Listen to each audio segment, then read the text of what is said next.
without further ado, I think it's time to go ahead and start the Draenei, shall we?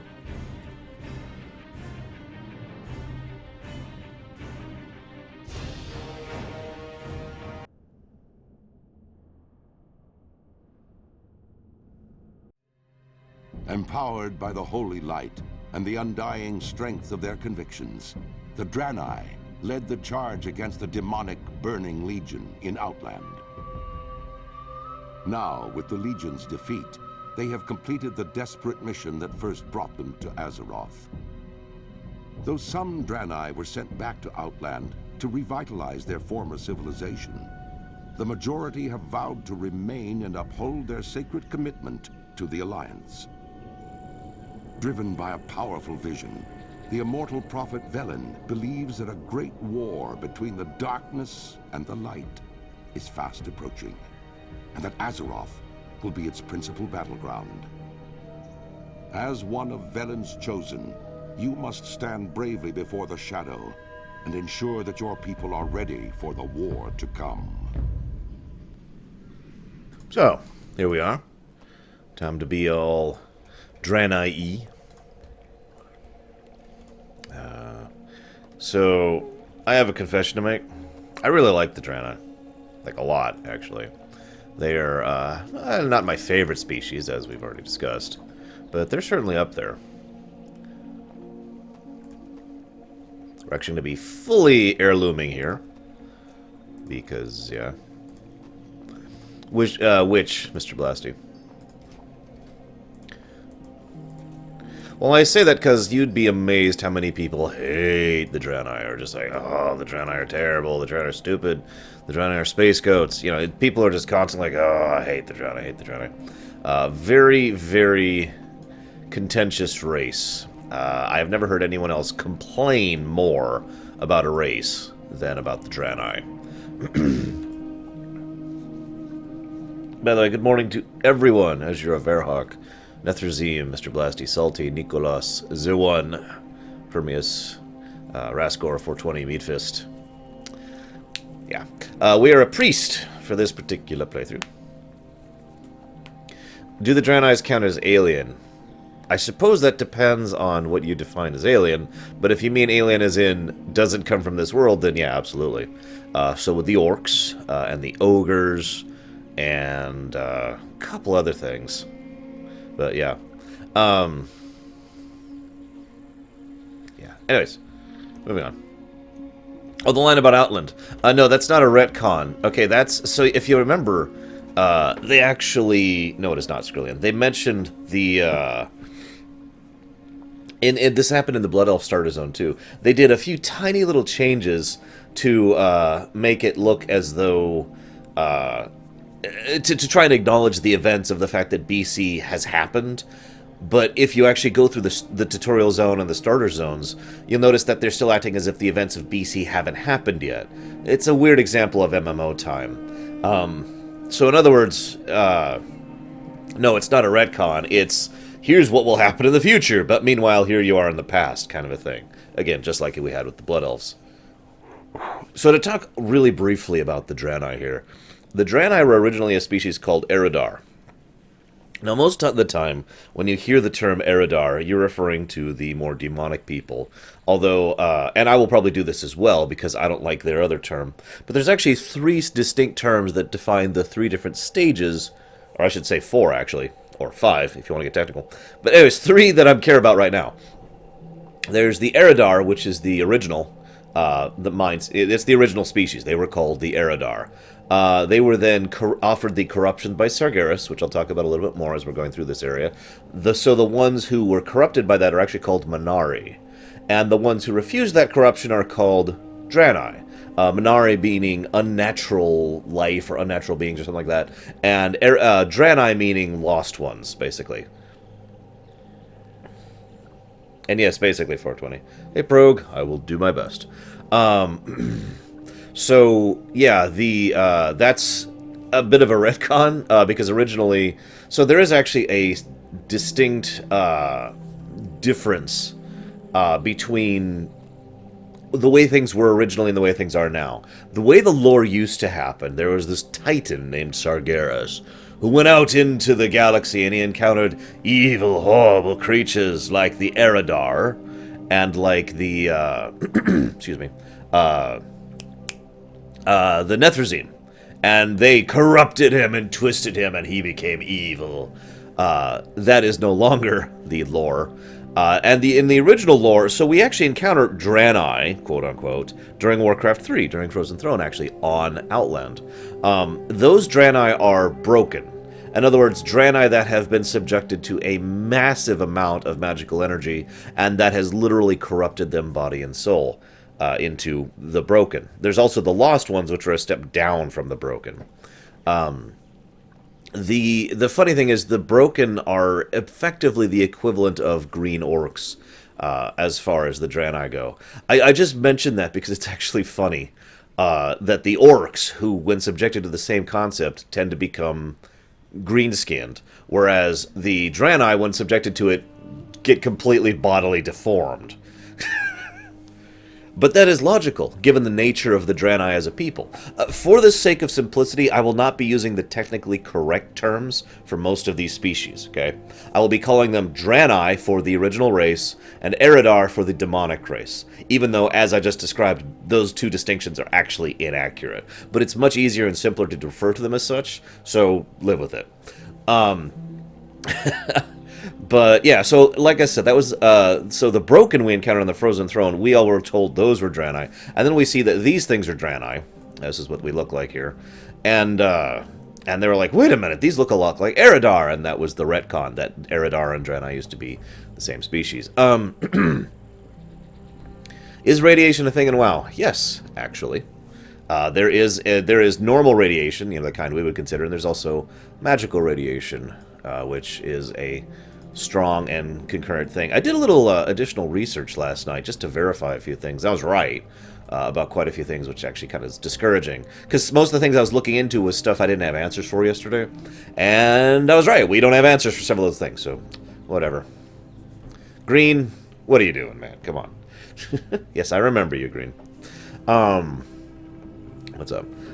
So the general gist of how this particular storyline starts is, technically, yes, Nethrezim, very, very technically. The general gist of the Draenei storyline is, so there was a decent number of them who went with Valen and just abandoned their original home and started traveling through the stars trying to find a new home. They failed over and over and over and over and over. At some point in time, they encountered the Naru. I'll be talking more about them later, excuse me. I'll also be discussing the shamanism thing a little bit later. But the long and the short of it is they spent the last 25,000 years, I'll talk about that in a moment, running from the Burning Legion. Now, that's actually a bit of an exaggeration. It's more like the last 24,000 and some change years, because they came across Draenor. Yeah, I know, right? And we're like, aha! A planet to call our own. A nice, simple, peaceful place where we can settle down and we will help these poor, oppressed orcs overthrow their ogre and Gron overlords, and all right, we're good. And then, yeah, the original timeline orcs then got corrupted by the Legion and then kind of sort of massacred the hell out of the Draenei. We'll be seeing a lot of that in the future. But anyways, I don't want to get too much into that. The relevance here is that those Draenei, most of whom were corrupted, some of whom fled from Draenor during right before it was being corrupted and destroyed and turned into Outland, and those Draenei have ended up here. Now, the funny thing is, maybe I'm just a weirdo, but I'm not bothered by science or science fiction being in my fantasy. That's just a preference. I'm not shaming or looking down on anyone who does. But one of the biggest complaints I tended to hear was the fact that, what the hell are spaceships doing in Warcraft? And that was like a huge thing. People constantly were making fun of that when BC came out, and constantly mocking it and deriding it. And it's like, I didn't get it. It didn't bother me. But, I mentioned that because they actually kind of retconned it, because they were originally spaceships, clearly and distinctly, and then they were like, oh, wait, hang on, everyone doesn't like that. They're dimensional ships. Does that make it better? Is that better? Yeah. Anyways. Let's go ahead and start here. I'll have other things to talk about as we go. Like I said, I don't want to go too much into their backstory, because a lot of the Draenei backstory will be more relevant as we're going through other sections throughout the game. Hopefully, with this new setup, we will be a little bit quicker as going through this. So, you know. Oh, right. Hang on. I wanted to mention one other thing about the 25,000 years thing. I like Blizzard stories in general. You know, I like the story of StarCraft, I like the story of Diablo, and I like the story of Warcraft. And I like the story of Hearthstone! Anyways, point being that, there is one really big flaw I've noticed in Blizzard's writing. And I know you're going to make fun of me, because a lot of people are like, oh, Blizzard has the worst writers ever. I've been bashed many, many times for enjoying Blizzard writing. But there is one thing that really bothers me in Blizzard writing, and I've actually talked about this before, and that is the fact it's the scale problem all over again. It's the Doctor Who equation. It's the fact, yeah, Grey Wolf got there before I did. They have no concept of time. They have no idea how long things are. And so it's just like thousands and thousands. The War of the Ancients occurred 10 millennia ago. Think for a moment how ridiculously long 10 millennia is. Think about that for a minute. Now let's just go ahead. Let's pull up some notes here. Okay, so that's 10 millennia. 16 millennia ago was when they had the Troll Empires and the Akir were actually in their time. 16,000 years! That is a stupid amount of time. And then an unknown period of time before that is when the Titans showed up and started turning this world into its own thing. And of course, as we just discussed, 25,000 years ago is when this whole incident between Sargeras and the Eridar occurred. There is no concept of scale there at all. Now, it actually gets a lot better in much more recent times. But, like, if you look at this thing, basically, it's like 25,000 years ago, you know, is when they fled Argus, was the name of their world. And then 16,000 years ago was the time of the Trolls. And then 10,000 years ago was the War of the Ancients. And 6,800 years ago is when the elves went and formed Quel'Thalas. I actually talked about a lot of that yesterday. And then the Troll Wars happened 2,800 years ago. Still a stupid long period of time ago. All of that is just huge, huge chunks of time. In my opinion, it doesn't actually get, like, the time scale doesn't actually start to get a little more logical until the War of the Three Hammers, which is 230 years ago, which is a lot more reasonable for that to be that major event.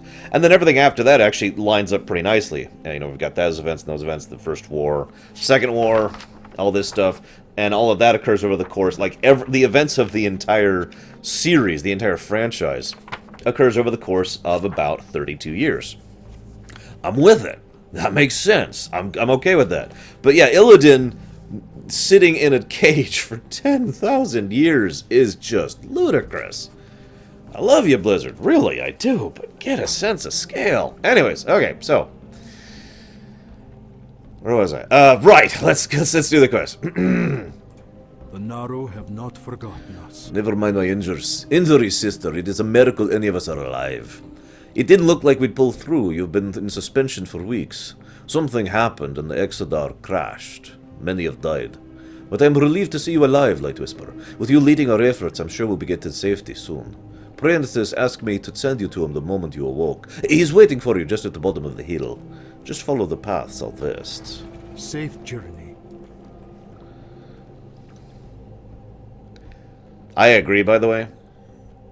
Even most real-life things, I should say, actually, the most real-life organizations agree that solitary confinement is incredibly inhuman and just disgusting and over the top. The idea of solitary confinement for a range of time that enters the millennia... Yeah, theoretically, Illidan should have been a driveling mass of non-functioning nerval functions. So, okay, they're actually a little bit...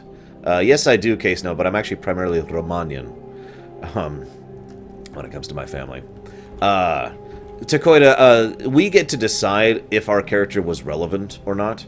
I mention that, though, because if you're paying attention, they give you a tiny bit of backstory for most of the starter races, I should say. Yeah, no kidding, Leander. For example, we do know that the Blood Elf starter character is someone who was basically a pupil of the Star Magistrix of the place's name I can't remember, the Sunstrider Isle, I want to say. And has been doing sufficiently well to deserve promotion, and in so doing earned their right to go ahead and move on, and that's how they kind of grew into becoming an adventurer. The only thing we know about this Draenei is that we are one of the ones who is actually from, who is alive on Draenor before it turned into Outland. And that's all we got going on for this character. So we don't know if we're someone of significance. We could be a random individual, you know, someone who maybe is an officer or someone who's a high priest, you know, whatever. We get to decide whatever we want for that one.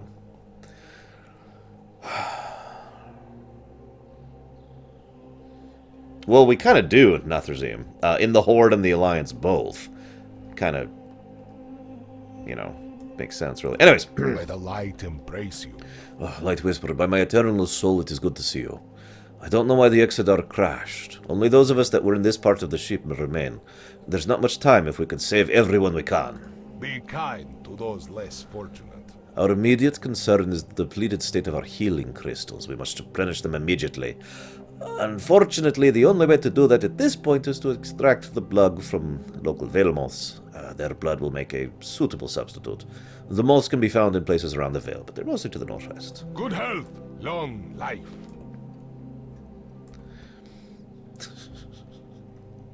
Oh, come on, Nathrezim. Surely we did everything by ourselves. Yes, I am the original Yrel. Wait, what? That's not right.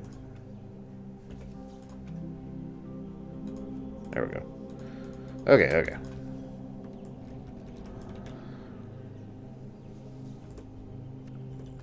So, we can see already the amount of devastation that this, the crashed ship has caused, which I like, actually, and I applaud for the fact that it makes sense.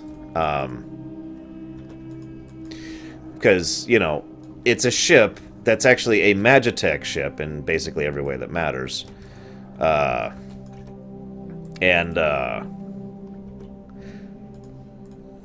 Salty. And it, again, it kind of runs on a fairly large amount of nether energies. And so, as a result of that, yeah, what Nathrezim says is exactly correct. It is not just fel energy that is corruptive. Arcane energy is corruptive. Actually, most forms of energy can be corruptive if overused. We actually can see what it's like when a druid gets corrupted as well, but we're going to get to that much later. And of course, this is a giant chunk of crystal and metal and stone that just smashed into the earth, so naturally the wildlife is disturbed, even ignoring the fact that there's tons of arcane energy pouring into the place, even ignoring the fact that there is quite literally radiation being oozed out of this thing. So, nice touch there. The Legion's end draws near.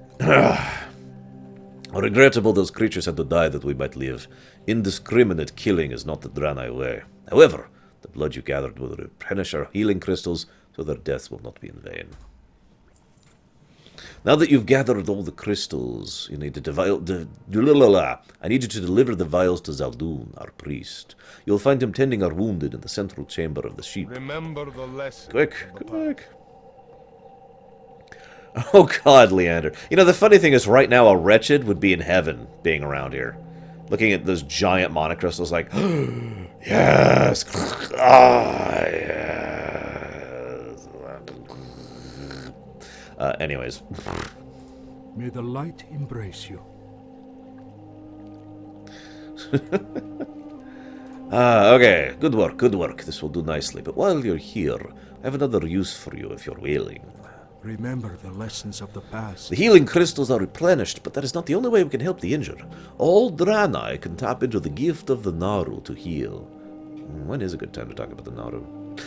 You must use this ability to heal one of the crash survivors. The survivors have suffered from exposure from the irradiated power crystals, so you should be able to find them by the red glow that surrounds them. Yes, we're actually going to be finding people to heal because the radiation glow off of them helps them to be easier to see. Warm wishes to you. Yeah, what is WoW about from a thematic standpoint? Life. As a priest, one of your most important duties is to use the light's power to aid the wounded. Another is to use your power offensively to protect them. As you grow more experienced, you will begin to uncover new abilities you can use in your charge. Go, gain more experience and demonstrate the abilities to me. Well, okay.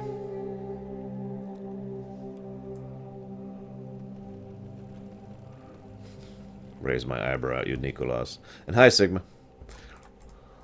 Warm wishes to you. Do not lose faith. I've already lost faith. Yeah, Shadow Priests are actually arguably worse than Warlocks. We'll talk about that. Each day is a blessing. The irradiated power from the Exodar has been wreaking havoc on the environment here. The most obvious effect has been the appearance of strange creatures that seem to have sprung up near them. There may be something we can do to help them, but now their sheer numbers are too much for us to handle. Well, let's go deal with that then. Long life.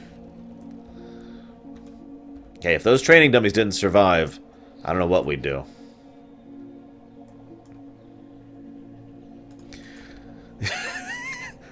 Training dummies are the true MVP tanks.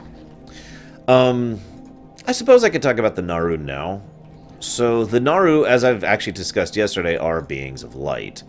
When I say that, though, it would actually be a little bit more accurate to say that they're cyclical beings.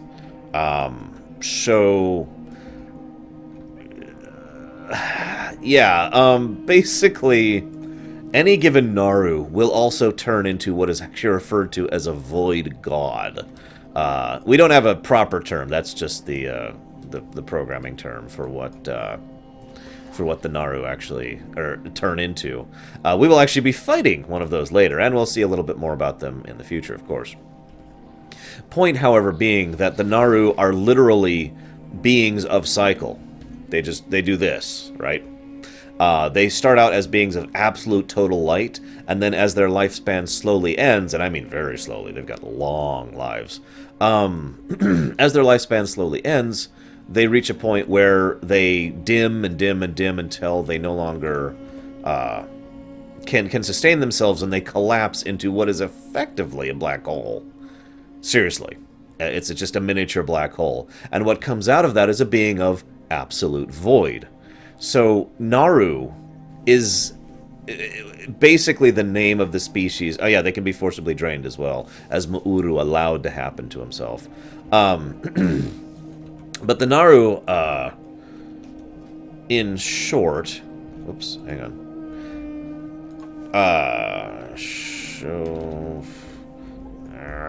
There it is. Yeah, so the Naru will are basically beings who, naturally speaking, if left completely on their own in a void, will go pretty much do this along the bar. There's the absolute light and there's the absolute void, and they'll just do this back and forth. Now, I believe at this point we have 100% confirmed that Ashbringer is built out of a Naru shard. That was theorized for a really long time, but at this point, yeah, it's finally confirmed that Ashbringer is in fact built out of a Naru shard.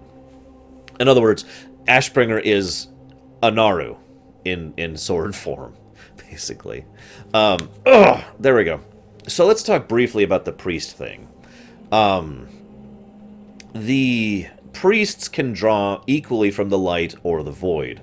Now, in lore, any given priest has to specialize in one or the other. A priest is not going to just be randomly capable of doing both, unlike the player character, obviously.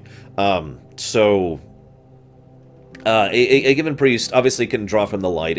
The light is, as I've said before, not 100% divined or defined, excuse me. But we do know that the light... hang on a sec, Prometheus.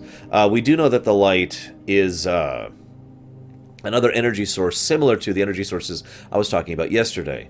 That is to say, the arcane, the refined magic and the fell, unrefined magic. Of course you can, Green. Why wouldn't you?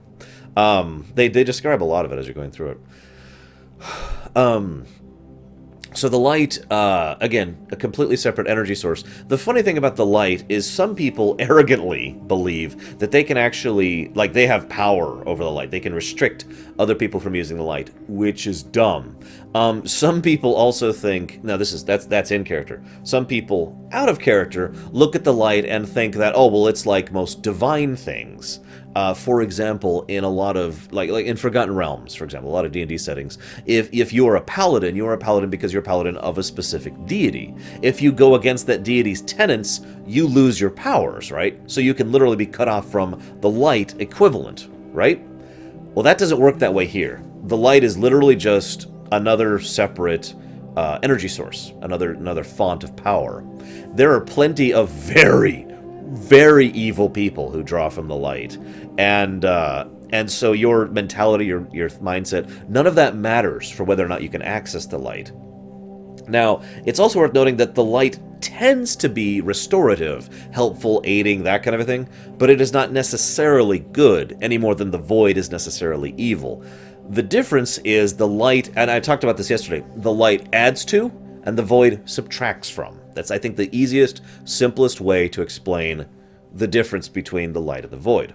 So, most people who are using the light use it to heal, to prevent, to protect, that kind of a thing, because you're adding to the situation. But of course, you can also burn someone with the light, both figuratively and literally. You can, and light can be a very powerful weapon as well. So, a great, and the one Joker I think is referencing something that I will be talking about later. A great example of this is Tyrion Fordring, who at one point in time thought he was actually disconnected from the light, mainly, and it wasn't because of the fact that, okay, it's actually complicated, but in short, a few other people were like, we will chop you off from the light because you are unworthy. And then he was like, no, I'm cut off from the light. But then when he actually needed to use it at one point in time, further on, he was capable of doing so because the light hadn't actually left him.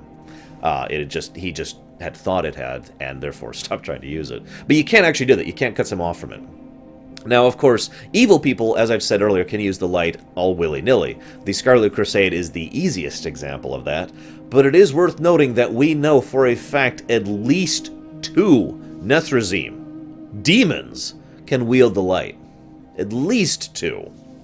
Now, of course, that kind of makes sense that that the Nethrezim of all creatures could use the light, because as I've said before, Nethrezim's the most powerful and useful thing of the Nethrezim is the fact that they're very talented and very skilled, even if they're not actually that powerful. Yeah, anyways, I'm getting too much into that, but the long and this we started talking about the Naru. The point is, the Naru firmly believe in, for lack of a better way to put this, the sanctity of life and the general concept of goodness in a more vague sense of the word. The Naru have been also very, very anti-Burning Legion. They have been actively fighting against the Burning Legion for some time, and have been actively prepping the Draenei for fighting against the Legion for even longer. The Naru also have at least some precognitive abilities. We don't know the extent for how far they can see into the future. We do know they can at least see some things, as I described yesterday, because Mu'uru knew what was going to happen if he allowed himself to be captured by Kael'thas and all the events that I already talked about yesterday. And so, AFK, and so Mu'uru knew all that was going to happen, and therefore allowed it to happen, allowed himself to be captured, tortured, and killed in order to save the Blood Elf race. Now, are the Naru good? Debatable. And I know that sounds weird, because a lot of people tend to make fun of me for finding evil in good characters, including my friends. But I only say that because we cannot definitively say the Naru are good. I would argue that the Naru are good. I would argue that the Naru are actually on the side of good. They are one of the few whites in the setting. That they literally are like, okay, we want to help people. It's not because they're light, it's not because they're energy beings, it's not because they've helped. It's because their overall mentality for me seems to be, we want good to happen. For us, for you, for them, for everyone, we want to make all of this work out. So, in my opinion, the Naru, overall, are good. However, as Psychotic points out, part of the natural life cycle of the Naru is total darkness, the void. Again, as I described earlier, they do this in their life cycle. So, it's debatable. It is also possible that when they go over to the other side, they are still good. We don't know. We have never had a chance to find out. We have never interacted with a fully voided Naru without actually fighting it, you know? So we don't know what they are like when they're on the void side, and we don't know. I mean, it's possible that they could act in the interest of the void there, and, you know, basically be a dark. It's possible they could still be on the same side. Again, we don't know. I will say it is interesting and worthy of note that Mauru, you know, in the fact that he attacked us when he was the void, that still doesn't mean he was a bad guy in that moment. That doesn't mean necessarily he was trying to kill us. I'm sure a lot of guilds back in the day would disagree that Mauru was actually, you know, a good guy when he was... this is kind of a weird joke, because Mauru, in many people's opinion, is the hardest fight in the entire game. The single most difficult boss fight that's ever been designed in this game. I personally disagree with that. I think he is tied for second with Yogg Zero, and behind the original Four Horsemen. I think those three are the hardest fights in the game. But the point being, he was such a brutally difficult boss fight that some people are like, oh yeah, he's totally a good guy. Anyways. Absolutely, Grunge. Now, the point being here that... it is worth noting that Mauru was not necessarily acting in the interests of evil when he attacked us, because Mauru dying and being crystallized in order to reignite the Sunwell was still part of the plan to save the Blood Elves. So, that is something to be kept in mind there. By the way, hi, Mind Blast. Okay, so that's really all I have to share about the Naru right now. Yeah, Kill Jaden was nowhere near as hard as Mauru, even in the day. Rough. Fun fight, actually, but not as bad. Correct, Hylisk. Algalon would probably be... Let me actually think about that for a moment.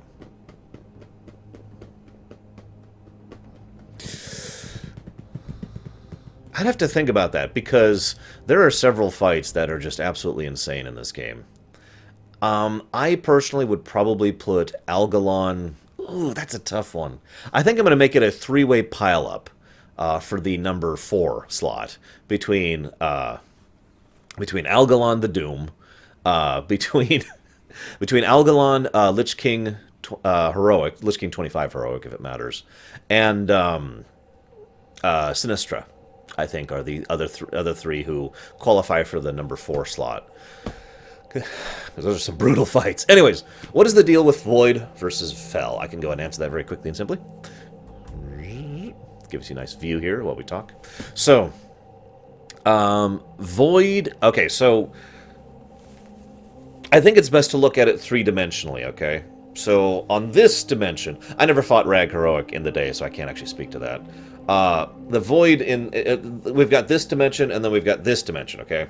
This is actually 2 dimensions, but bear with me. So, on the one side here, we have the Void. Total, you know, the pulling away from absence. And on this side, we have the light, which is adding to. So if you could picture, like, a constant conduit going over here. Like this, right? So that's light and that's Void. We've also got, adding to this layer here, the Twisting Nether, which I've already talked about, and the Fel. Now, it is worth noting, and again, we don't actually know where Fel energy comes from. No, Tholitor. I was one of the only people who didn't get hit by that. That was just a thing. Half the rest of the raid is like, oh god, and I'm like, what are you guys doing? But so, the Twisting Nether, of course, is the source of arcane magic, as we've already described. And as a result, is the source of several other forms of magic as well, since arcane is just basically, refined magic that hasn't been diverted yet, so it's not quite, you know, elemental magic usually comes from the Twisting Nether, for example. Or not elemental, excuse me, wrong term.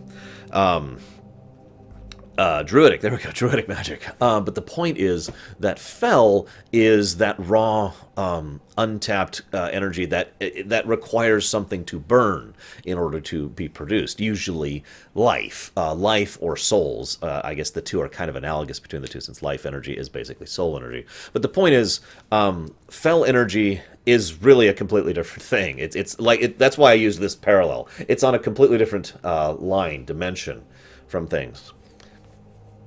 By the way, no links.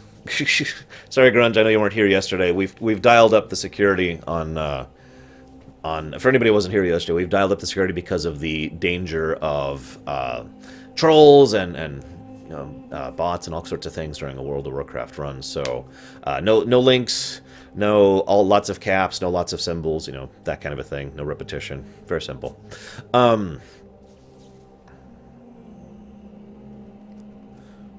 How does Kel bug out? Anyways, okay, so, getting back into this, let's go ahead and continue the quest. I have actually explained this already, Green. I am doing all the content that is available in the game, and a lot of it that isn't. That's the easiest way I can explain that, Green. So, and we're doing it in chronological order, as best as we're able to. So, right now we're back at the beginning of, like, the end of Vanilla and leading into the Burning Crusade. Then we're going to skip forward a little bit and do the Burning Crusade. And then we're going to do Wrath. Then we're going to do New World Kata, and then End World Kata, and then Pandaria, and then Warlords. So, okay, I believe I have formed a plan that might give us an alternate solution to this problem, but I need your help. The nearby lake has been contaminated by one of the ship's power crystals. Many of the plants and animals have been mutated because of this. I have a theory on how to heal the lake, but I must have samples from the mutated lashers. Will you help me? Well, okay, I guess. Those less fortunate. Open your heart to the light. That is correct, Meatfist.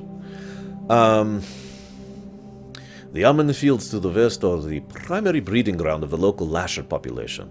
With the corruption in the water table from the nearby lake, botanist Terex is worried that the lashers will not be able to repopulate themselves once we've cleaned the lake.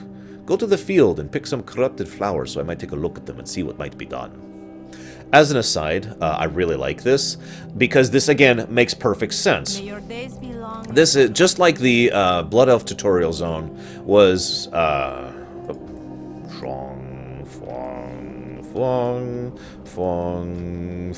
There we go. You're gonna need to be a little more specific than that, Someone Joker. I'm not playing any dwarves right now. I am also not playing any Pandorans at the moment, but when we get to that point, we will talk appropriately. Anyways, what was I saying? Words. We're a priest at the moment. I was saying something. Hey, Sigma, the lower left are the donation incentives for Transmog. The counter that's somewhere up here, I forget which side it's on, is the mortal counter, which we haven't increased yet, but trust me, we're going to have some mortals counters in the future. Trust me. Anyways, not that we are aware of, Roaring. It is easy and indeed possible, yes I have Grunge, for the different Blizzard settings to coexist with each other, but as of right now, they do not. No. What the...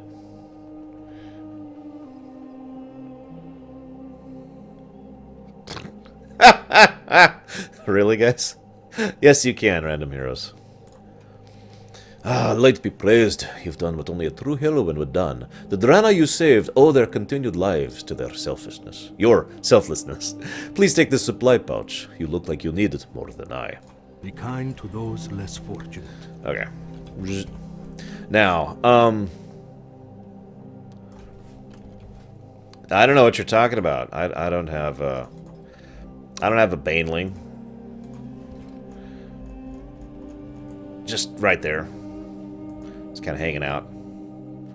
Who's a good Baneling? Who's a good Baneling? Anyways, I remembered what I was talking about. So, okay, the Blood Elf tutorial zone and starter zone was all about establishing them as a people and a species. And this zone is doing the exact same thing. The difference is that, well, the Blood Elves are a long-established part of the lore that existed, that were fundamentally called that as a Frozen Throne, but High Elves in general have been in the game in the setting since Warcraft 2. Good point, Grunzler. It's okay, I'm sure he'll burrow in a second. The Draenei, if you'll remember, in this format didn't exist until Burning Crusade. We have seen Draenei, quote-unquote, before, but those were actually...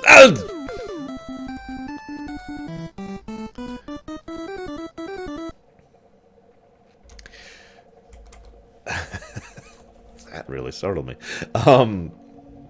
We have seen Draenei before in Frozen Throne, but those were actually... you got it, Zuwan. Thank you for the donation. Those were broken, as previously discussed. There we go. So the broken, it happens randomly, Thohador. So, he burrowed. He burrowed. Anyways, so we've only seen the broken before this point in time, and we had no idea who or what the Draenei had. So this entire section of the game, this tutorial zone, and then the Azuremyst, and then the Blood Mist zones, will be the establishment of this race from ground zero, basically. This is them writing the Draenei and all of their culture and all their history and all their lore, pretty much, again, from scratch. So this has to pull double duty. So we're going to be seeing a lot of, here's how the people think, here's how the people work. They're going to be just kind of, there's going to be a huge amount of exposition as we're going through this section. So, let's up over here.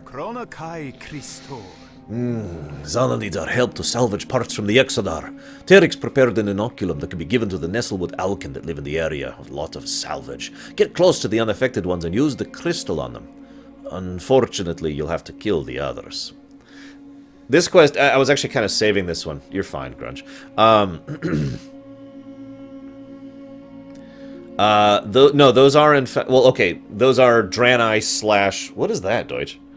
They are Draenei slash Lost Ones. It's so Draenei, when severely exposed to magic, become broken. When broken become even more exposed, they become Lost Ones. So it's same original species. It's kind of like trolls to night elves to Naga, to use an example. Anyways, remember the lessons of the past. Quests like these help to really stress the mindset of the Draenei, especially at this point in time. They feel really bad about the amount of damage that they're doing to the local wildlife. Not the people around here, because remember, we haven't seen any other people in this area. Yeah, I figured that out, Brig, but I'm just... how'd you do that? Anyways, we figured out, there's no other people here that they're bothering. It's not like they're like, oh my god, we have disrupted the people. No, they're concerned because there are moths and bears and whatnot in the area that they have disturbed, and they're going to do everything in their power to try and help them and try and take care of them. And that's very Draenei.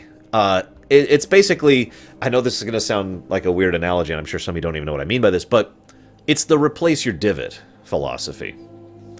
Bonus points to anybody who knows what the hell I'm talking about. Let's go get a quest really quick here. Greetings, friend. We've managed to recover a damaged holographic emitter from the crash. If we repair it, we'll have a chance to find the other survivors outside the Yemen Vale. There were devices from the ship that could be salvaged, but the local Alkin carried them off before we could get to them. Please go find the spare parts. Favor the road traveled by few. So, language barriers, right? Fun fact, in lore, there are multiple languages, but in lore, everyone speaks common. And everyone can interact with and talk with each other. I mention that because the language barrier is usually... Very good, Rasgor. The language barrier thing can happen between individuals sometimes. You know, not every orc knows common and not every human knows orc, for example. But by and large, the vast majority of people can interact with each other just fine. The language barrier in the game is a purely artificial, purely non-lore, purely gameplay aspect to things that was introduced for a stupid reason that I still disagree with. Moving on. I guess I could go ahead and explain that to you. Yeah, God. So the original reason, the real design idea, yes, it is Prog, behind having the language barrier, this is so stupid, is because of the fact that they didn't want people from the two sides of the PvP thing to be trash-talking each other. That's it. That's the only reason.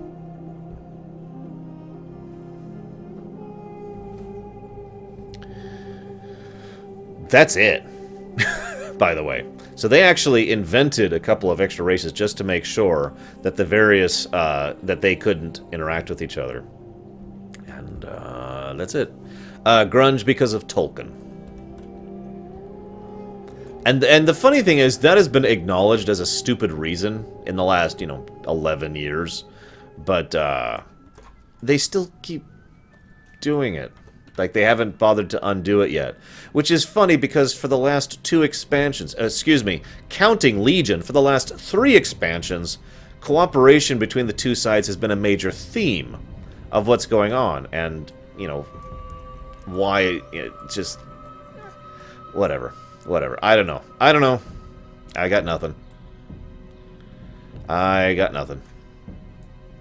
Then again, like I said, I would like it if we could actually, have a third faction which can just work with the other side and do other side's quests, because we're at the point now where the Horde versus Alliance thing is, and I'm just going to say this as bluntly as I can, stupid from a lore perspective. From the perspective of the story, anyone at this point who is still Horde versus Alliance, in story, in lore, characters, are legitimate idiots who really should check their noggins, you know what I mean? Yeah. A dwarf talk like a beach bum. I cannot even begin to try to do that. I'm not even gonna try.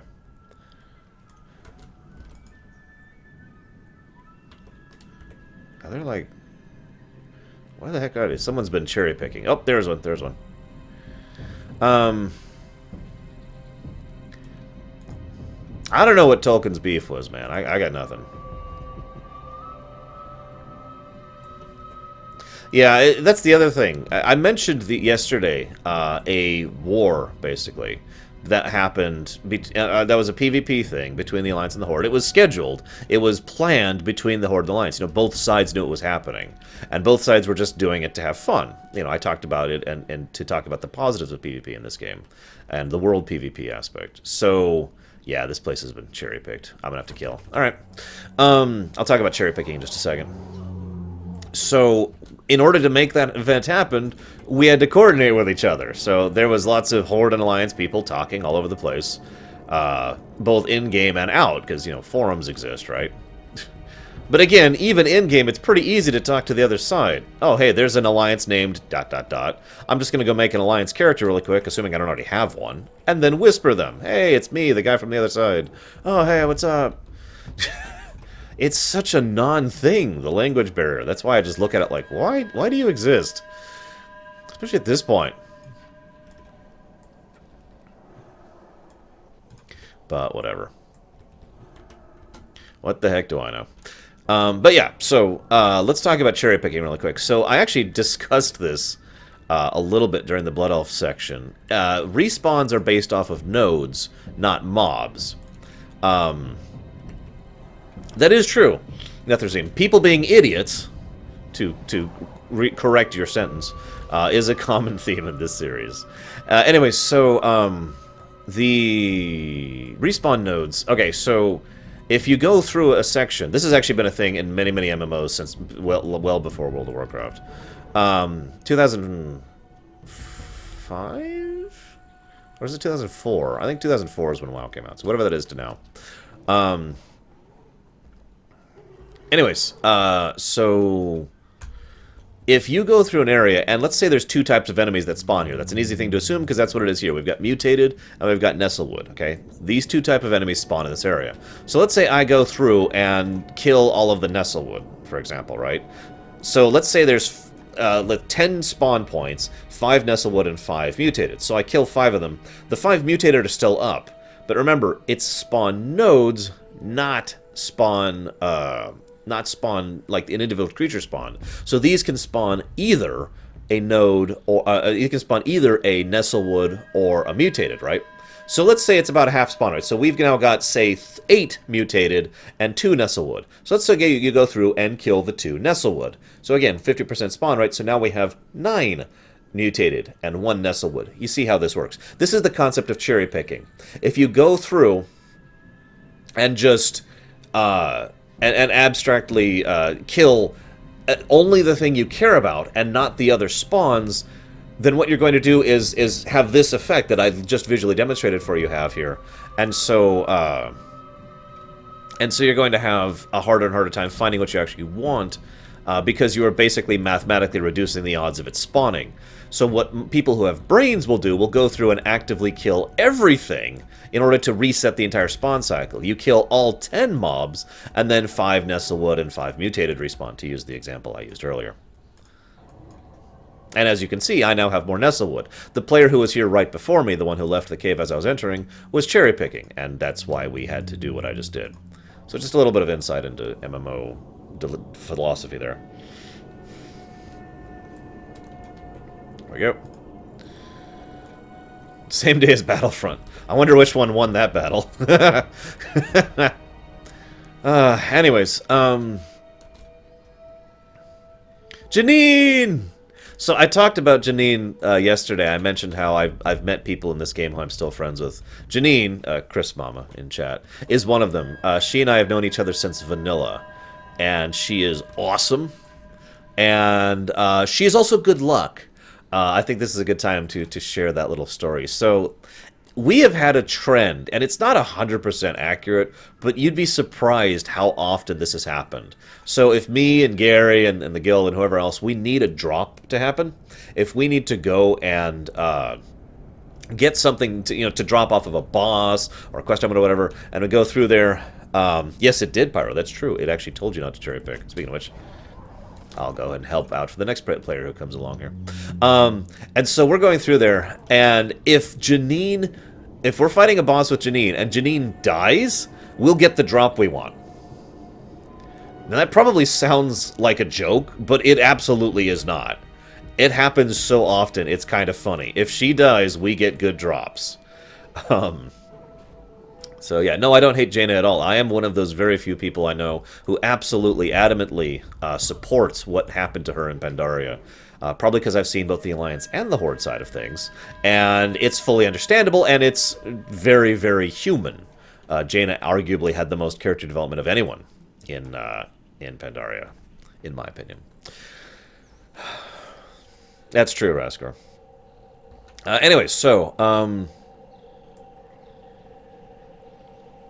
that is a degree of true, Deacon. However, as Pyromancer just pointed out, the quest itself bothers to weave into the dialogue, hey, you should go kill them, too.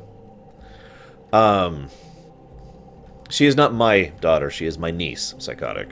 However, yes, her name is actually Jaina. And she is a bundle of amazingness. No, my daughter's name is Katarina. Yeah, you'd be surprised how many people call Jaina words I'm not going to share right now because I don't like to talk about those words on my channel. But yeah, there are a lot of avid Jaina haters amongst the... But then again, of course, this is Blizzard, right? This is World of Warcraft. It is popular to hate things about World of Warcraft. So it is entirely possible that some of the people who hate on her are doing so because she's a character from World of Warcraft. I mean, for God's sakes, this is a game in which they changed it, now it sucks, is a mantra for some people, for God's sakes. It's a little bit ridiculous. As an aside, I actually think it would be very interesting to see Jaina have actually completed, and continued, I should say, Arthas' character arc. She didn't. She was pulled back from the brink on that one, if you'll recall, but that would have been nice. Because, in my opinion, Jaina would have been a much stronger Lich King. Oh my god. Jaina is in the running for one of the most powerful mages in the setting. Well, okay, that's a lie. She's in the running for like the second tier of most powerful. No, Grunge. Mages in the setting. In many people's opinions. Not as strong as, say, Ashara, Archimonde, Kil'jaeden, but as strong and in the running of, say, Khadgar, Medivh, Egwene. So...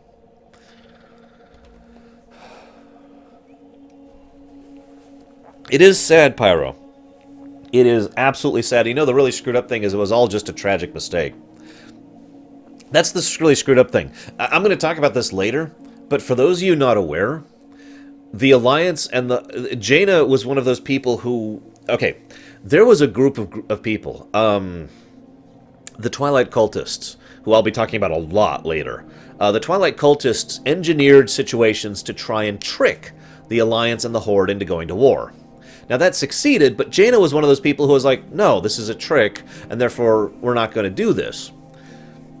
Now, obviously, that kind of hurt her, and some other things happened, and I'm just going to skip forward a bunch. But the point being, the thing that finally pushed her over the edge, the final piece of straw on the pile of straw that was on her back, was a mistake. Was a tragic accident that really had nothing to do with anything. What is this, Babylon 5? A tragic accident starting a war? But seriously, the problem is... I forget what it's actually called, but it's like rebound effect.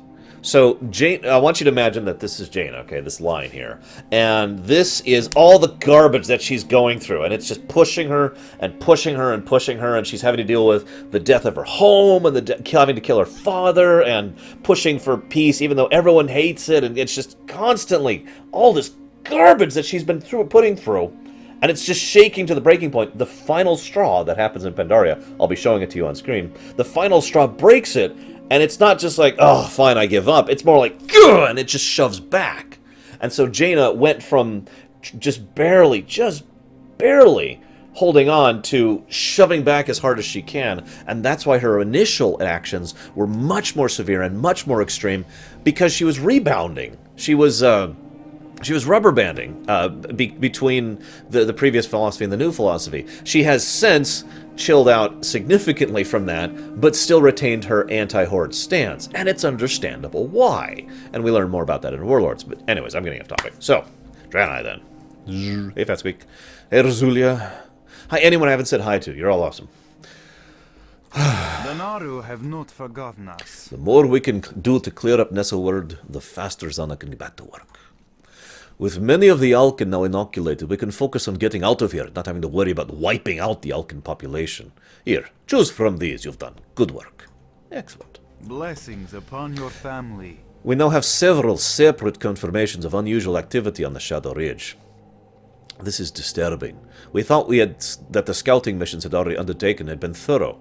One of my scouts hasn't reported back yet. I need you to head southwest and find him. See what has delayed him.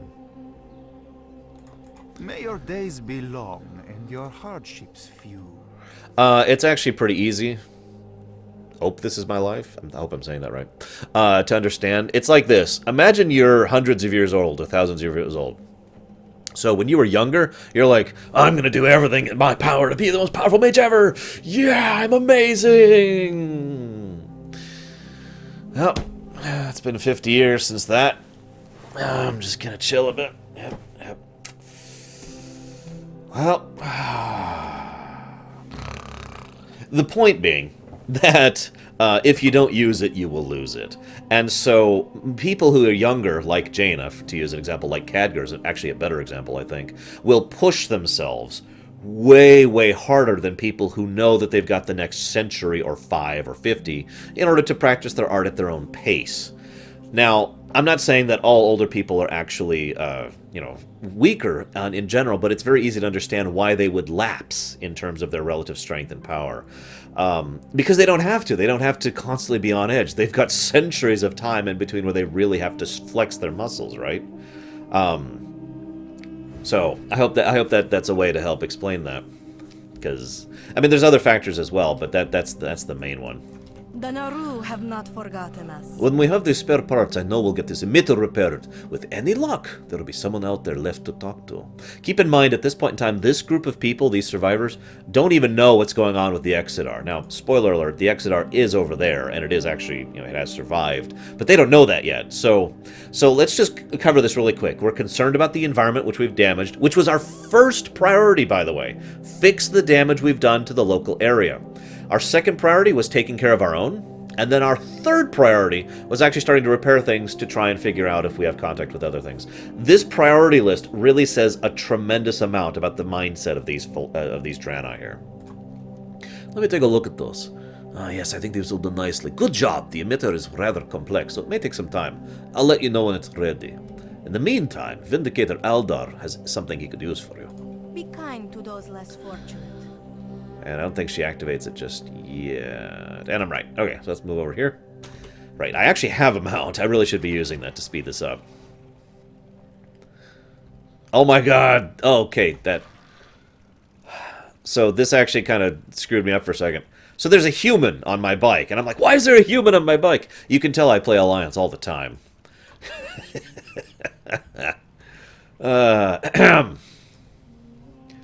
Actually... Remind me when I get to Lorerun in like 70 days to explain something else I do all the time that I'm an idiot for. Chronokai Christor. These look like fine specimens. Thank you for performing the field work. Once I have the time to analyze these, I should be able to tell what could restore the fields.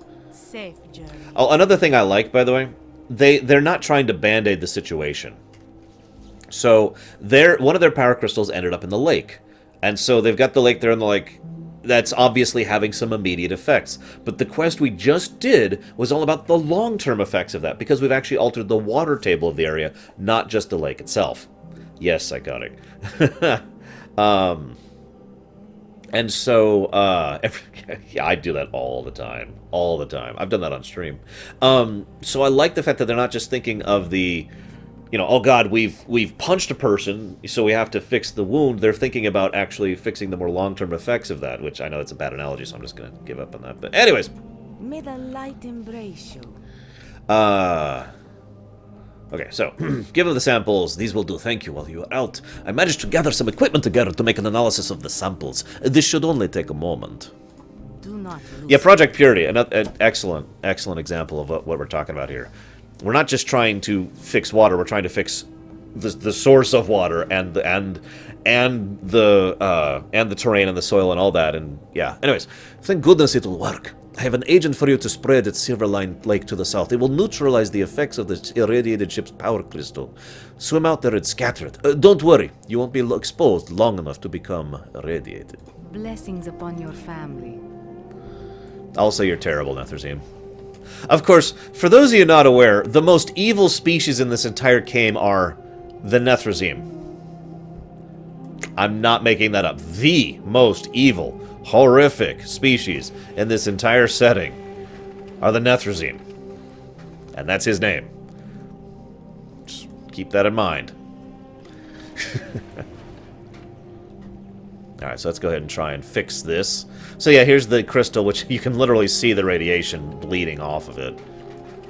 God, we scattered crystals all over this place. Look at this.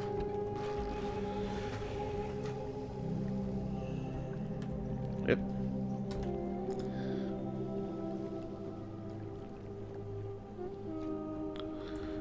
There we go.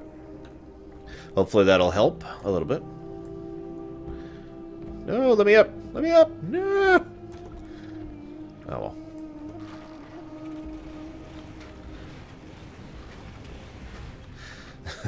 well.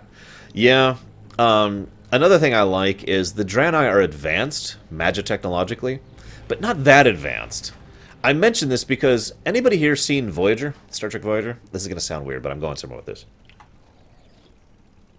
Oh, tell me about it, psychotic. So, yeah. The way I'm going with is there's a species in Voyager called the Malon. And the Malon are very advanced, but very wasteful. So in other words, they're not actually that advanced. They brute force the technology, basically. That, I feel, is very similar to how the Draenei have been for some time, especially since they've reverse engineered a lot of their stuff from the Naru. So they have, you know, this big, amazing spaceship that requires ridiculous amounts of power. These huge crystals, and tons of them, in order to be able to function. Those crystals, by the way, are basically solid monocrystals. Now, remember, if you remember, the monocrystals we've interacted with so far over on the Blood Elf side are kind of like this big. And this is like your average monocrystal. These things are the size of buildings. And that's what it requires to keep their ship running. So I think that says a lot about their particular level of advancement. And yeah, actually, Omnis, that's a great example of what I'm talking about. It's the Combine thing from Half-Life 2. They're not actually advanced, they just brute force their way through the technology. And of course, as you can tell, there are some very severe deleterious effects for using monocrystals that are the size of buildings. Because, you know, yeah, radiation and mutation and all that horrible stuff. But anyways, moving on. So, Arcanon Poros. from what you described, the neutralizing agent worked. I just wish I knew how long it will last. We need to remove that crystal from the lake entirely. Thank you, Light Whisperer. I will tell Tedden to try the neutralizing agent on one of the captured beasts at once. Gaionis Aka. Tedden, go ahead with the neutralizing agent. Oh, looks like it's time to let you out of the cage. Out you come, little mutant. Hello, little mutant. Don't worry. We will put the neutralizing agent upon it. There we go. And now it's a bunny! Success!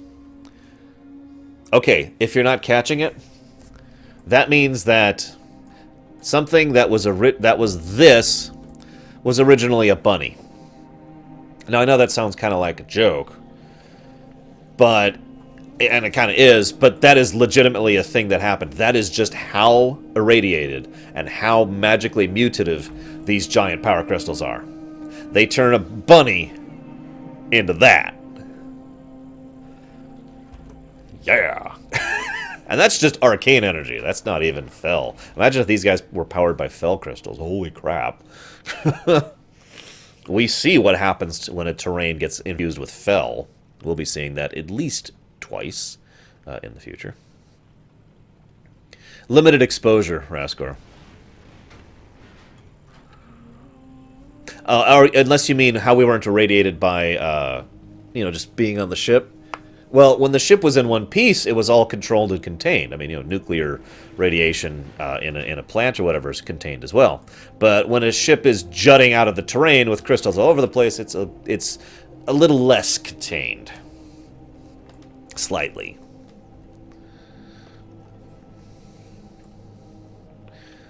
A little bit of column A, a little bit of column A.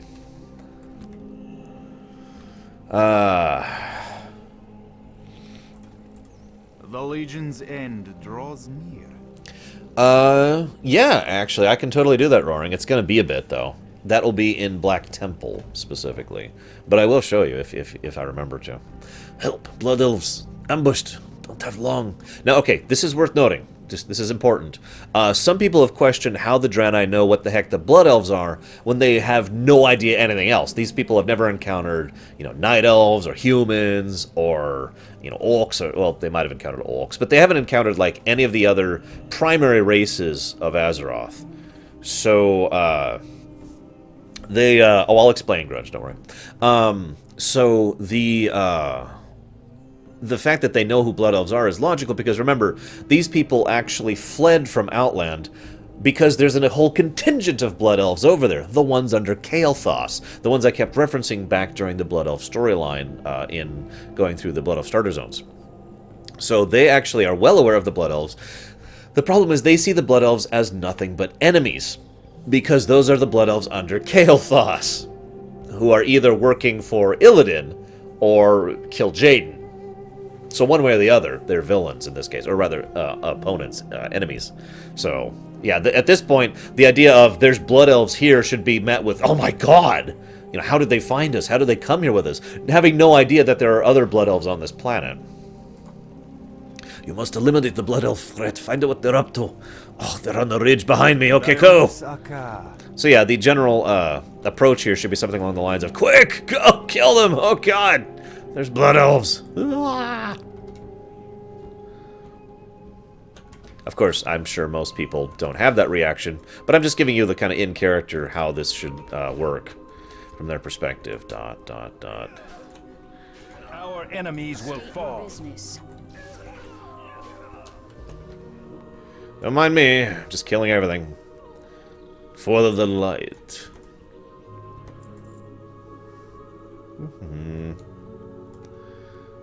Yes, Adamemnon.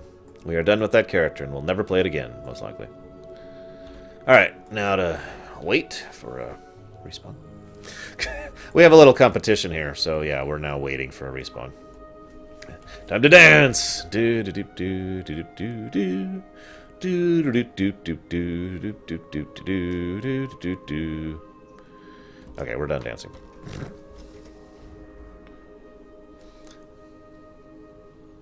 We'll just kind of chill here for a minute. So, one question that has never been fully answered is where the hell this group of Draenei were during the events of Frozen Throne. I say this group of Draenei because remember, the Draenei we encountered during Frozen Throne were actually the Broken. And that was the group of the Ashen Tongue. I'll let him get it. I'll be nice. I'll be nice. That was the Ash Tongue, excuse me, not Ashen Tongue, the Ash Tongue. And that was the group of people working for Akama. These Draenei, where the heck were these guys? Now, there is actually an answer for this. The general idea, yes it is, Adamemnon, is that these Draenei were literally all hiding away, preparing for the, preparing for the evacuation on the Exodar. By the way, I shouldn't say the Exodar. The Exodar is actually just a piece. Okay, I'm not going to wait again. I've got people waiting on me. So we're going to start pretending we're fighting for a spawn. I've done this across many different MMOs. So you're going to have to give me a moment here. Thank God Dots tag now, huh? You remember when Dots didn't tag? 'Cause I do. There we go. Thank you. Take that. Goodbye. Oh, tell me about it, Nithrasim. Anyways, so yeah, these Draenei were okay. So the Exodar is actually just a chunk of the actual ship. One wing, I guess, is probably the best way to put it. Of which there are 4 total, and then there's the actual core wing itself, which is huge. So I just mentioned that to give you an idea of just how ridiculously huge this Naru ship has been. But that makes sense after all, because this is a ship that's supposed to carry the entirety of the Draenei people, which is a lot of freaking people. So it makes sense that it's basically a colony ship. It's a city ship.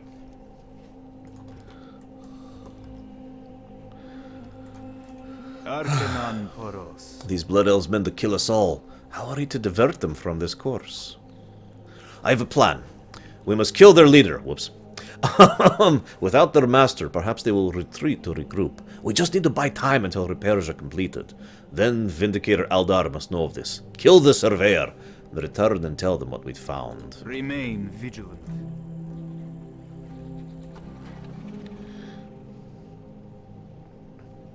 Okay, so for those of you not familiar with this kind of a thing, tagging means an enemy is tagged to you, so you get credit for it. You get credit for the damage, you get credit for the experience, you get credit for the loot, so you benefit from killing this mob. If someone else is tagged, if a mob is tagged to someone else, you don't get credit for it, even if you actually defeat it, right? But if you cast, back in the way it used to be, if you cast a debuff on a mob, it wouldn't tag it for you, right? It would just put a debuff on it, and then someone else would have to do an actual tag, direct damage in order to make it happen. Now, that has been changed. Now, if you do anything to a mob, if you drop a thing on a mob, it is tagged to you. So if you put a debuff, if you do demoralizing shot, whatever, it is now tagged to you. So, this conflict is not one that started over a misunderstanding. Remember, these are not the Silvermoon Blood Elves. These are not the Blood Elves that we have just played through. The Blood Elves that have been through Hell and back. The Blood Elves that are sympathetic and have shades of gray and are, tragedy and all the fun stuff that I was talking about throughout the whole Blood Elf zones. These are not them. These are the ones who are loyal to and following Kael'thas. Now, whether they're evil or not is a little more debatable, but they are absolutely our enemies, regardless of evil nature. These Blood Elves actually snuck on board these ships, and were hiding out on these ships to follow us here in order to try and ensure that we died, because we're screwed. Because screw us, basically. So, no, these were always our enemies. The Legion will fall. And yeah, they did also claim most of the ship from us. And when I say most of it, remember I mentioned there's the core ship and 4 orbiting ships? We got away with one of those orbits. They have the rest. The core and the three orbits left behind there.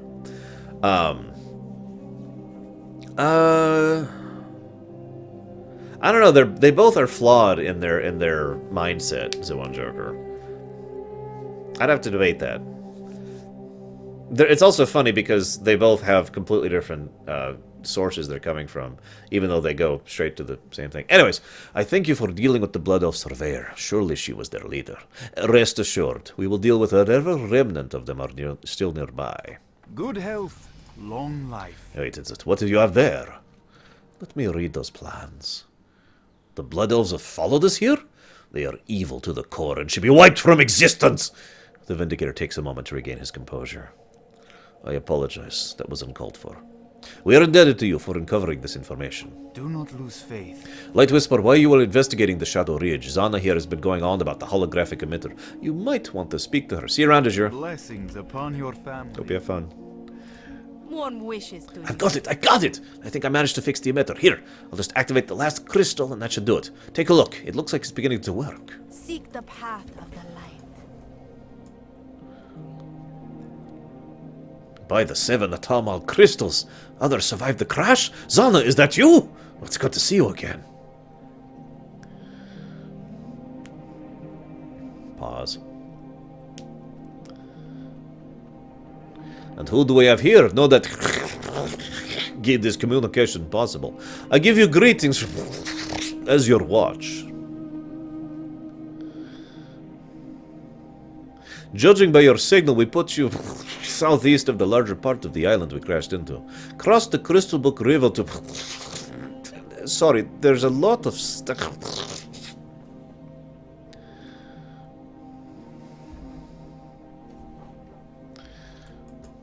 Blessings upon you. By that description, Light Whisper, you must go to Azure Watch and speak with Daivoon. There is a path to the leads west out of this tiny isle. Follow it to the Crystal Book River. See if you can convince them to send us some aid and supplies. The rest of us will follow when we can. Thank you. We wouldn't have made it without you. Onwards. So we've successfully linked up with other Draenei. Fantastic. So Leander brings up a funny point. It would actually be very logical for the Blood Elves and the, Thank you, Ty Robot. I appreciate that. It is very logical for the Blood Elves and the Draenei to actually coordinate with each other. Because the Draenei, with the level of advanced technology they have access to... yes, Darth Dictators. Because I can't raise my voice. It's a 10-minute thing, Grunge. At least I think it is. I don't know. I haven't been banned by my own bot. The Blood Elves, the Draenei is very likely could help the Blood Elves significantly with their mana addiction. Now remember, they can't actually cure mana addiction. That is a very important thing to keep in mind. We've already talked about that, and there's reasons for that. And that brings me to something I wanted to talk about here. So we'll talk about that after we get this quest. So Welcome, welcome. So remember, every single race has similarities in quest. Hey, Nothrzem. There's the Go to the Inn quest, which we are just getting. Remember, the Go to the Inn quest for the Blood Elves was our previous guy died. Can you take his package there for us? This one is a mutated beast jumped and caught my leg. It's injured. I was sent on a scouting mission from Azure Watch after we received word from Zana. Please, could you go speak with the caretaker in my stead? She needs to know how many people are expected in Azure Watch. So, once again, the inn quest, as I like to think of it as, the quest that I'm just referring to as, is a good way to help flesh out and add to and otherwise explain and inform the race that you're getting the quest from. So again, for the Blood Elves, it was the severe pragmatism. Here, it's the idealism. This person was sent from Azure Watch to us to try and assess how much need we had to try and help us out and take care of us. And that was actually different, Nethrezim. That's a whole different thing. Again, I'll talk about it in just a moment because it's a good topic to talk about. But the Draenei here one, you know, and so we're actually going to assist them and be like, aha, we have figured out how much need they have, blah blah blah. So what you're seeing in the distance there is the Exodar, again, one of the orbits of the primary ship itself. Oh, fine, I'll do it. But hang on, I really wanted to show this off because I started to see it and it was in my mind. So this is a big old thing here, which is funny because it's not actually that big, as I already mentioned. But again, a nice way to emphasize just how large these ships are. And again, these are city ships. It makes sense that they are huge. We'll be seeing the Exodar in more detail in a little bit. But, yeah, there's quite a bit of crystal problems going on over there as well because of the crash. As you can see, they've kind of have ramshackle chunks. They've basically taken chunks. Yeah, no kidding, Salty. They've taken chunks of the ship that have crash landed here and basically shoved them into position to make ramshackle huts and whatnot. And that's the towns for the Draenei here, are chunks of ship that have been shoved into place. Anyway, so let's talk about the difference between the elves and the Draenei. Valen is 25,000 plus years old. Now, I already talked about the ridiculousness of the time thing. Let's ignore that for a moment. The relevant point here is that Draenei, that is to say, Eredar, are innately immortal. It's part of their species. It is part of their very natural being. Now, I'm going to explain a theory as to why that is in a moment, but we'll save that for the moment. I mention this because it is a distinct contrast from all of the elves. Remember, all elves were trolls. Now, as in the species trolls, okay? Trolls do not live forever. The artificial mutation of troll into elf then allows them to live forever. But the only way for that life to be maintained is to constantly be connected with what gave them that eternal life. That is why they need access to the Well of Eternity. That is why they required the Sunwell. That is why they built Nordrassil, and that is why they built Teldrassil. Now, I will talk more about Teldrassil and Nordrassil when we do the Night Elf Zone, so I'm going to leave most of that for later. But the relevant point here, is that elves need a connection to some constant magical source, and I don't mean like a normal magical source. One of the fonts of power of the world, of which there are only the 4 that I just mentioned, in order to maintain their lack of aging. Otherwise, they age just like a troll would. Make sense? So elves are artificially immortal. Draenei are more naturally immortal. Now, I have a theory about that. And that theory is based off of that right there. I know I can't quite get any closer. Do you see the eyes? Draenei have naturally glowing eyes. They are also very magically talented and very connected to the light. Draenei are arguably the strongest species in terms of magical prowess, in terms of raw connection to it. I'm not talking about skill. I'm not talking about end result. I'm not talking about, you know, the way they function. I'm talking purely about their innate natural connection to magic. It is my opinion that the artificial connection the Night Elves and the Blood Elves and all the other elves have is natural within the Draenei. That is my theory. I don't have a lot to prove that.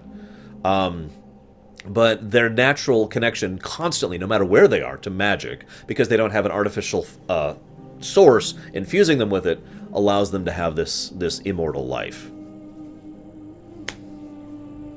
Just my personal take on that. So yeah, we'll go ahead and do this quest here.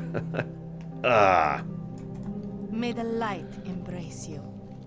Well, you've found that these waters are bustling with red snapper, a very tasty fish, with a fishing that I can catch enough to feed dozens of Draenei. Unfortunately, I was recently attacked by a creature known as a murloc while netting a river, and I have suffered some injuries. I need help. What do you say? Or you can return the net when you're finished. Okay. Dionysaka. Let's go see if we can get us some fishes.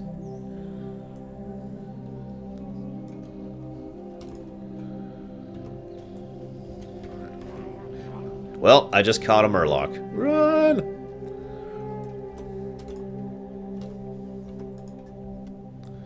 Yay, fish. Fishy, fishy.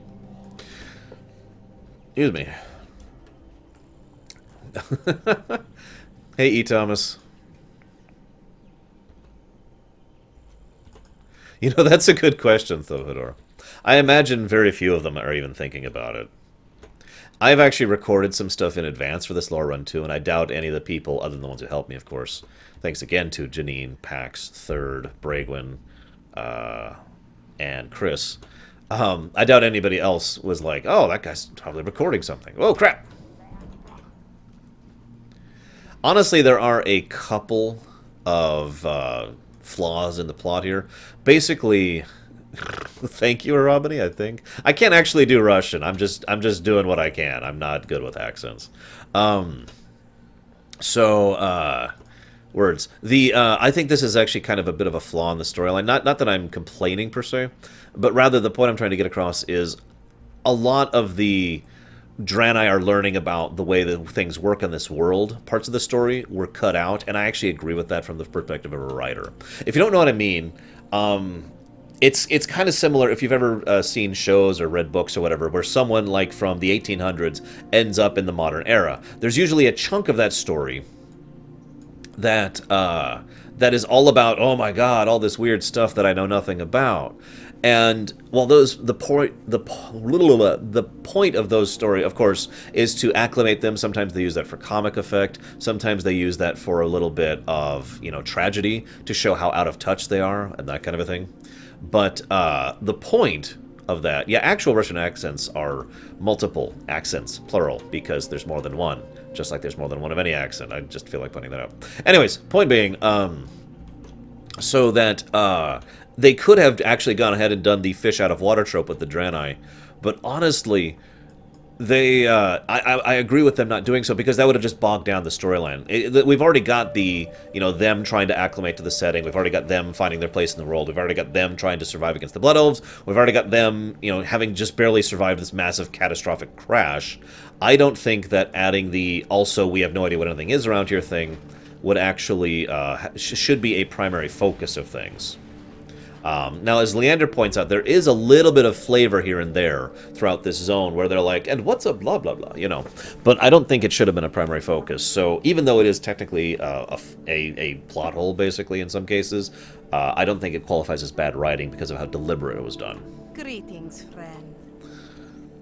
Watch out for murlocs. They are strange and extremely annoying little creatures. Well, I hope the murlocs didn't cause too much trouble. I owe a great deal of gratitude. Perhaps I could teach you how to fish? I could even give you a pole and a bauble. Well, okay. You did a wonderful job. Our people will be thankful for this bounty. With that said, would you mind taking this to Actaeon at Azure Watch? He shouldn't be hard to find. He is awaiting this catch. Remain vigilant. You just now noticed my baneling? Yeah, the baneling rolls when it moves, by the way. Let me see if I can convince him to come here. He's burrowed right now. Come here. There we go, see? Oh, he was rolling. Now he's not. I gotta go faster. There we go. Now he's rolling. Oh, roll.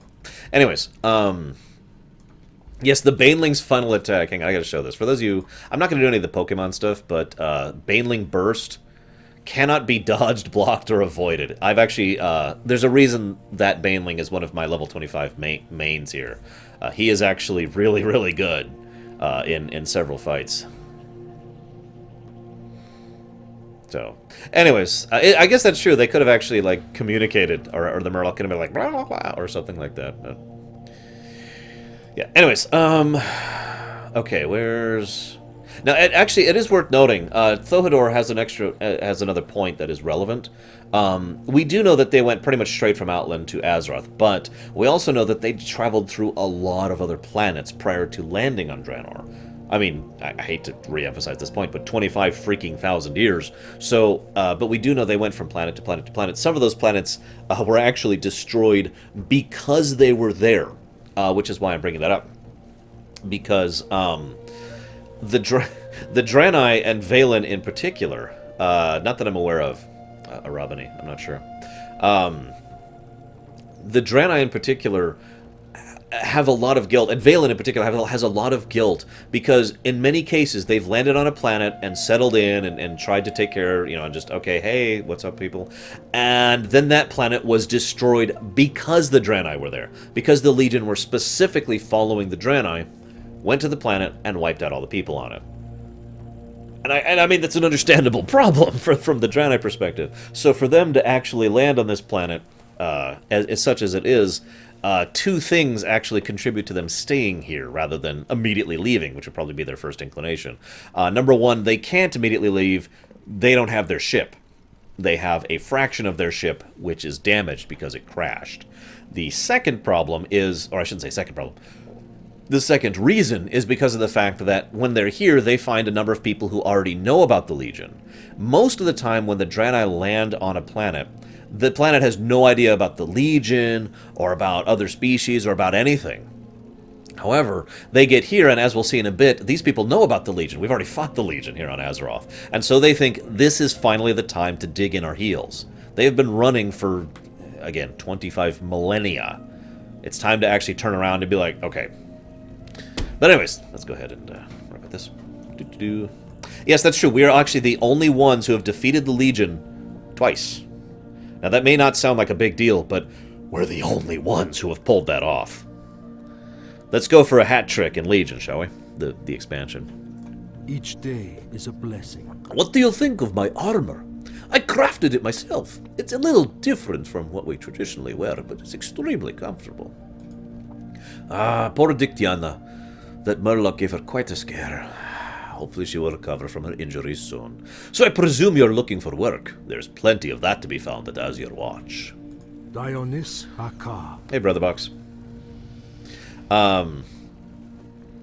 Also, the sexual dimorphism. So, if you don't know what I mean by that, here I am playing a female Draenei directly next to a male Draenei. As you can see, we have pretty different everything. Different skeletal structure, different cranial ridges, different musculature. Even our legs are not quite the same, although you can't quite tell because I have the robes on. Yeah, so if you're asking why that is my answer. I would like to say that I will never play a male Draenei, because I think they're hideous. I do not think they look good. I think they look better now than they did back when BC actually came out. And so I do like the new models. I think they're an improvement, but I still think they look terrible. I'm female Draenei for life. That's true, Hylisk. We did. That is true, Pyro. If they wanted to pull the plug, that would be a great way to do it. Anyway, so let's move on here. Arcanon Poros. You're starting to make a name for yourself, Light Whisper. How about trying your hand at hunting? Back on Draenor, our greatest hunters would hunt a beast that resembles a moon-grey stag of this region, known as a Talbuk. If you think yourself Draenei enough, go out into the wilds and kill enough stags to fill your pack with meat. Oh, and watch for their horns. Be well. This way. Actually, no, I want to do this quest first, real quick.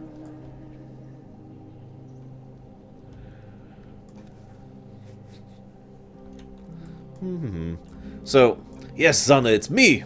Your signal is weak. Also, that's the one when we just left back in the tutorial area over there. I can barely hear you. Eking up.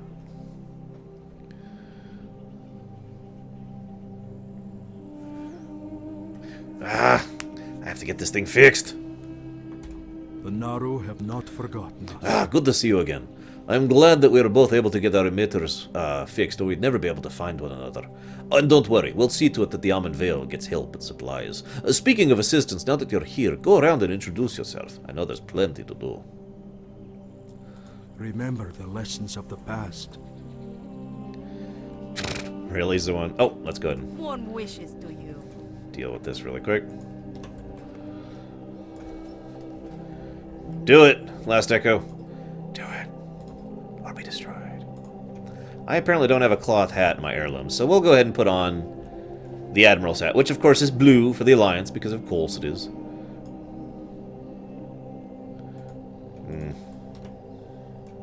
You wish to buy? Trade? Oh, you must have been one of the survivors I've been hearing about. I'm glad you came. Don't worry, we will send someone to see to Aeon's injured leg.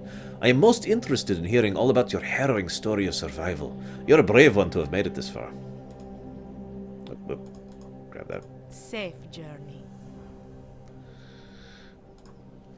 Welcome to Azure Watch, priest.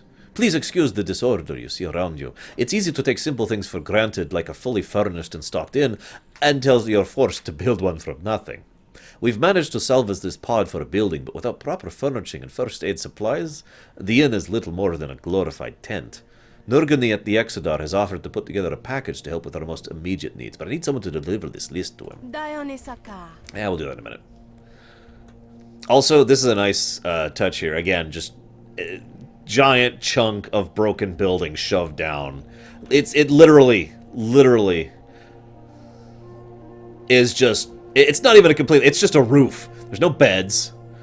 There's no anything. This is what they've got. I'd say it's a roof, but the funny thing is, there's not even... It's not even a complete roof, so it won't even protect them from rain. What do you mean, Last Echo?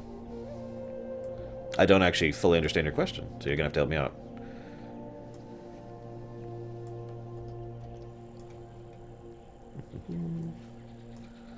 May the light embrace you.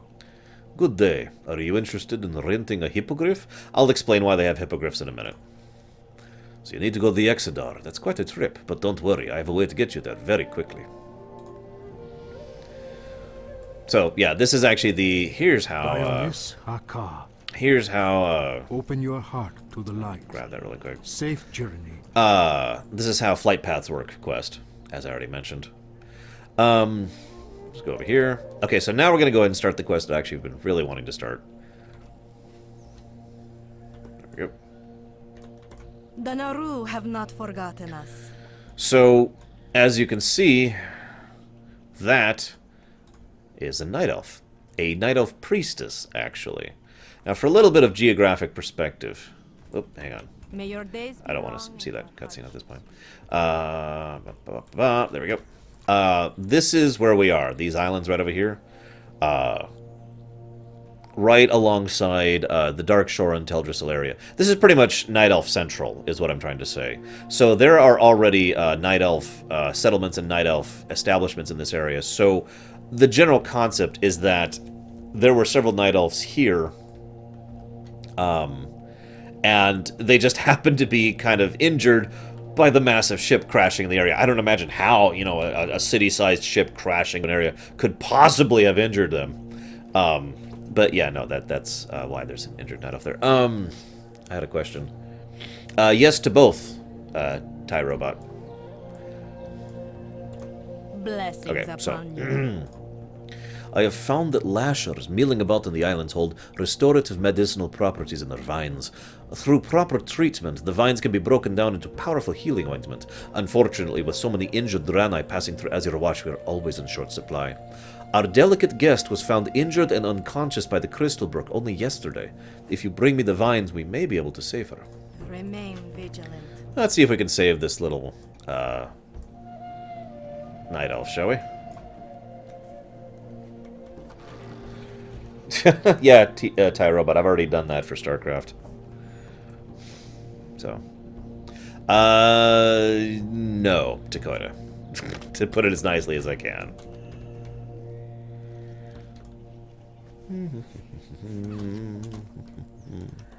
Whoops, wrong thing.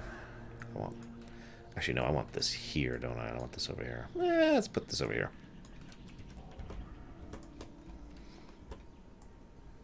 Well, technically I will be salty, but only in my own playthrough.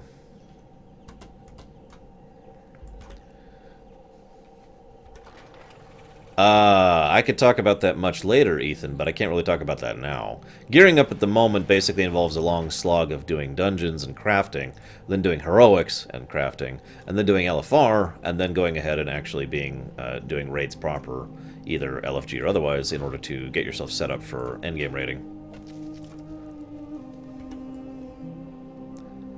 Takes some time. And yes, I killed the Chocobo. What? Oh, I do need those. I'm stupid.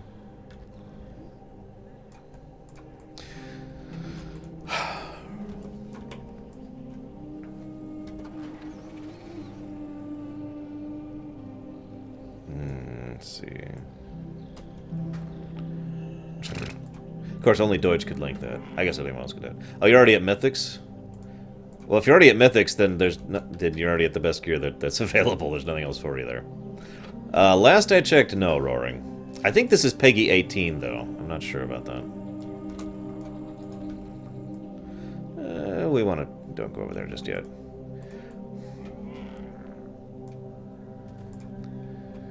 Chocobo meat is a thing in several of the games, so possible. Well, Zawan, reasons? I don't know, dude. I'm the wrong person to ask about that.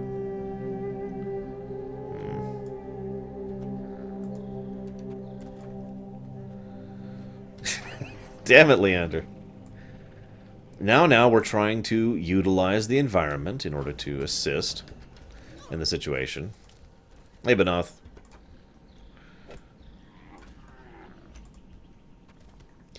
Oh, I could talk for days about the food in this game, Salty, but I actually kind of already have, if you're remembering. So, they tend to eat everything in this game. Like, there's no such thing as a creature they won't eat. You know, scorpids, and snakes, and silithid, and just every frickin' thing. Bears, and tigers, and fish, and frogs, and just, yeah. And there are quite a few varieties of the food in this game. And so, yeah, that's what I think. Now, the funny thing, though, if you look into the amount of drink that's in this game, which is actually kind of funny, very, very, very few of the drinks in this game are non-alcoholic. Like, we're talking about 1% of the total liquid in this game are non-alcoholic. Something about that amuses me.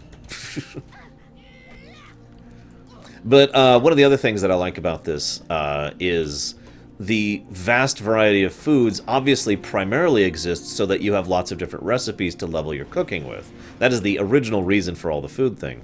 But several of the developers took that and decided to run with it and use that as a way to flesh out different settings. So, and I'll be pointing this out as we go through.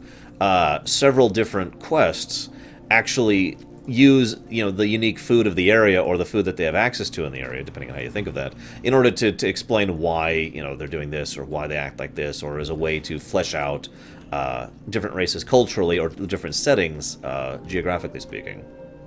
And yeah, as Hylisk points out, Hemet Nessingwary's career, and I'm just going to quote Hylisk here, is basically described as, "Hey, it has legs. Go kill and eat it."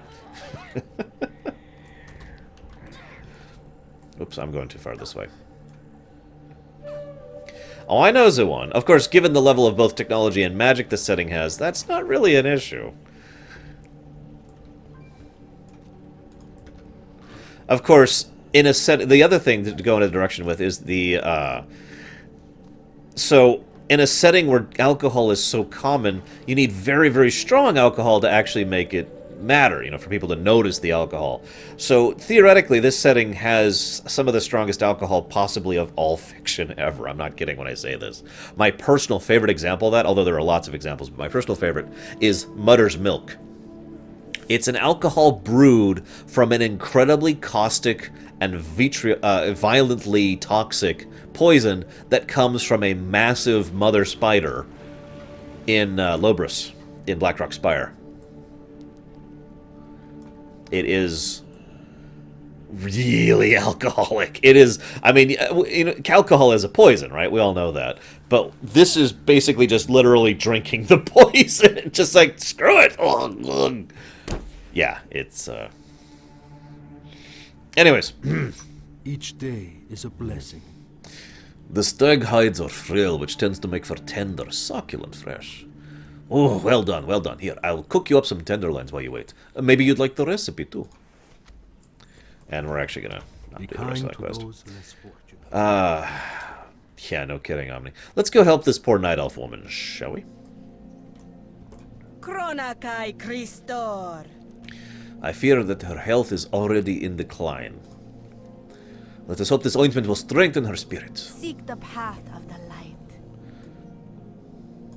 Now to apply ointment to her wounds.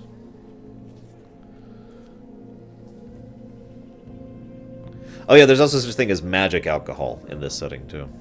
It appears the ointment is ineffective. Such a pity.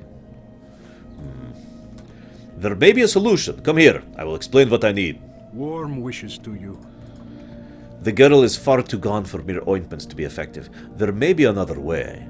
The forest of Azuremyst holds many secrets, one of which being a rare plant known as the Azure Snapdragon that some claim to be a panacea, a cure-all. You can identify the plant by its stark contrast to the other plants. Make haste, and be wary of the root threshers. May your days be long. All right, let's and do your it. hardships few. It's alright, Zawon. It's decently well done. I'll never use it. I don't actually care for it that much, personally, but it's well done, so I'll give him props for that. Also, alcohol is magic, really?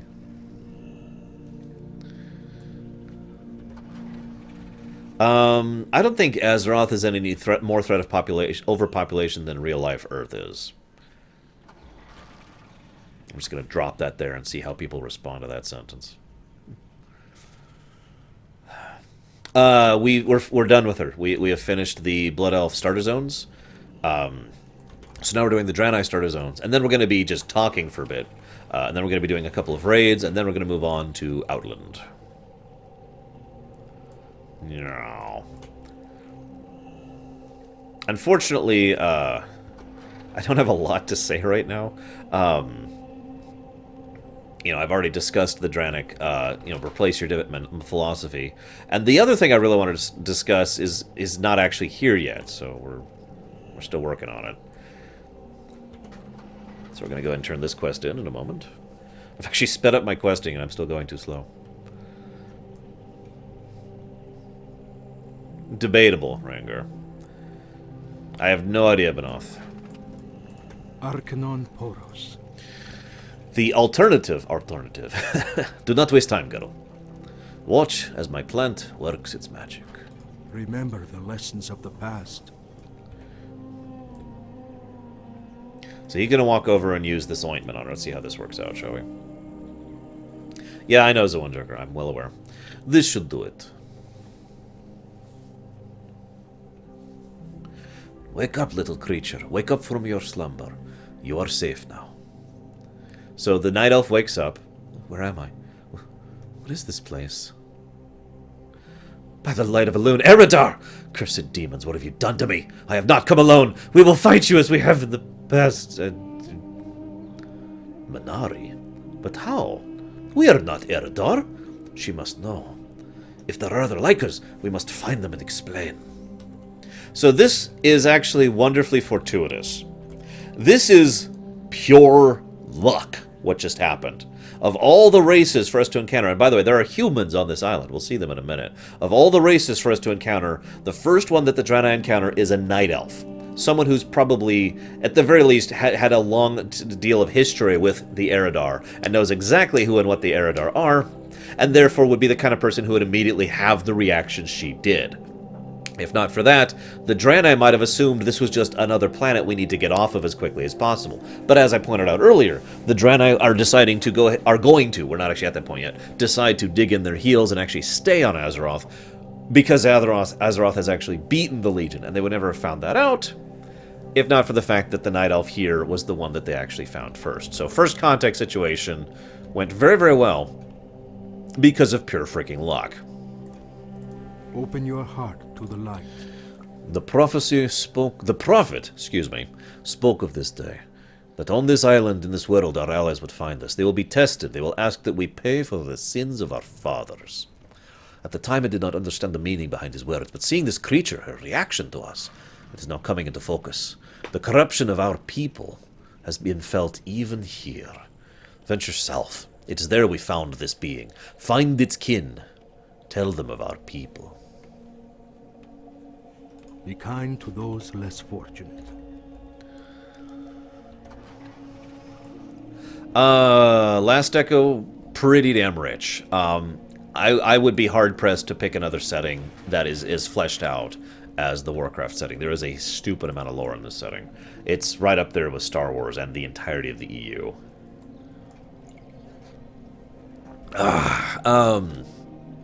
So we have now come across this thing. As I said, there are still humans here. What? Not the smartest of humans, but humans nonetheless. Oh shoot, I'll do that in a minute. Yeah, no kidding, Permius. Could you imagine?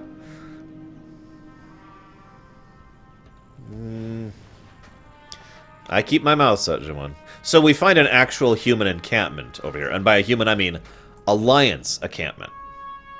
So as we're going to find out, this is actually an expedition to this area by the Alliance in order to tap it for resources. So they've actually sent ships, and they actually have the backing of the Alliance. Plenty of humans, a couple of dwarves, and of course, a night elf. So let's go ahead and... King's honor, friend. You say you found one of our crew and that she's injured. I'll send one of my crewmen to your village immediately. Be careful. I am Admiral Odysseus of the Naval Alliance command ship. Our ship was forced to port on your island due to an infestation of sorts. It's embarrassing to even talk about, but the goblins somehow managed to stow away in both holds of my ship. Last night, while most of my ship's crew were asleep below deck, they struck. Stranger still, they took our navigation gear and jumped ship. They disappeared into a thicket east of here. Will you go in search of our gear? It would make for a strong gesture. For the Alliance. Nice touch there, by the way. Basically, we're still on kind of uneven sides with these people. Yes, I know, Zuan. We're kind of like not really doing all that great first contact situation. However, he's willing to overlook things if we assist them in their immediate problems. Also, I just feel like reading this. So, hey, Cookie, what's for dinner tonight? Let me think about it, Admiral.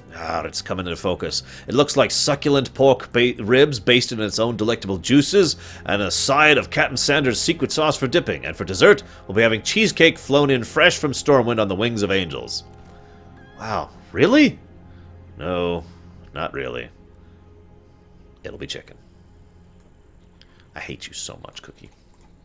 What can I do for you? So this is Cookie McWeak sauce. Cookie is my name. Cooking is my game. The McWeak sauce bloodline be a long line of cooks and tradesmen that work to please the more delicate senses of both man and woman. The Admiral may be right. You're a resourceful one. Maybe you can help old Cookie out. If I serve the crew chicken for dinner again, I'll be sent to the brig for sure. I just noticed that crawlers are all along the coastline. Lots of crawlers. Bring me some crawler meat and I'll be forever indebted to you. Okay. By crawlers, he of course means crabs, by the way.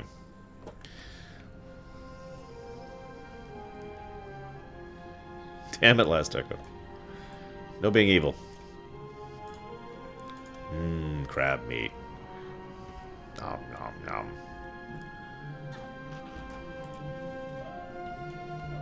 Inventory is full. Oh, that's okay. I probably should go ahead and... You know, that's a good point, actually, Dakota. But I'm sure they don't see it that way. Someone's vacuuming. Anyways, so one of the points to be made here. A lot of these early quests actually have to do with food. There's a reason for that, and I'll talk about that in a moment, I swear. As soon as I sell everything in my inventory, I get rid of all of this junk. All of it, all of it, all of it. There we go. Safe travel. There we go. I liked most of them, Nothrazim. There's one of them I did not like. And I bet people could guess the one retelling of Warcraft 3 thing I really don't like in WoW. Of course I have, Rengar. I was streaming it just last week. It was a lot of fun. I have sworn not to play it anymore until I'm streaming because it was a really good streaming game. Oh yeah, tell me about it sleeping. That would be just gross, wouldn't it? Plague spider legs. Yeah, that's a food. Anyway, so the food thing. As I already mentioned, and I've actually talked about several times. Hey, Scott Mist. Food is a great way to flesh out a setting. I've actually discussed a couple of times. People have asked me, how do you build settings? Because as much as I think I am a terrible writer, I will have to admit I am damned good at setting building, world building, right? Very good, Nothrazim. Thank you.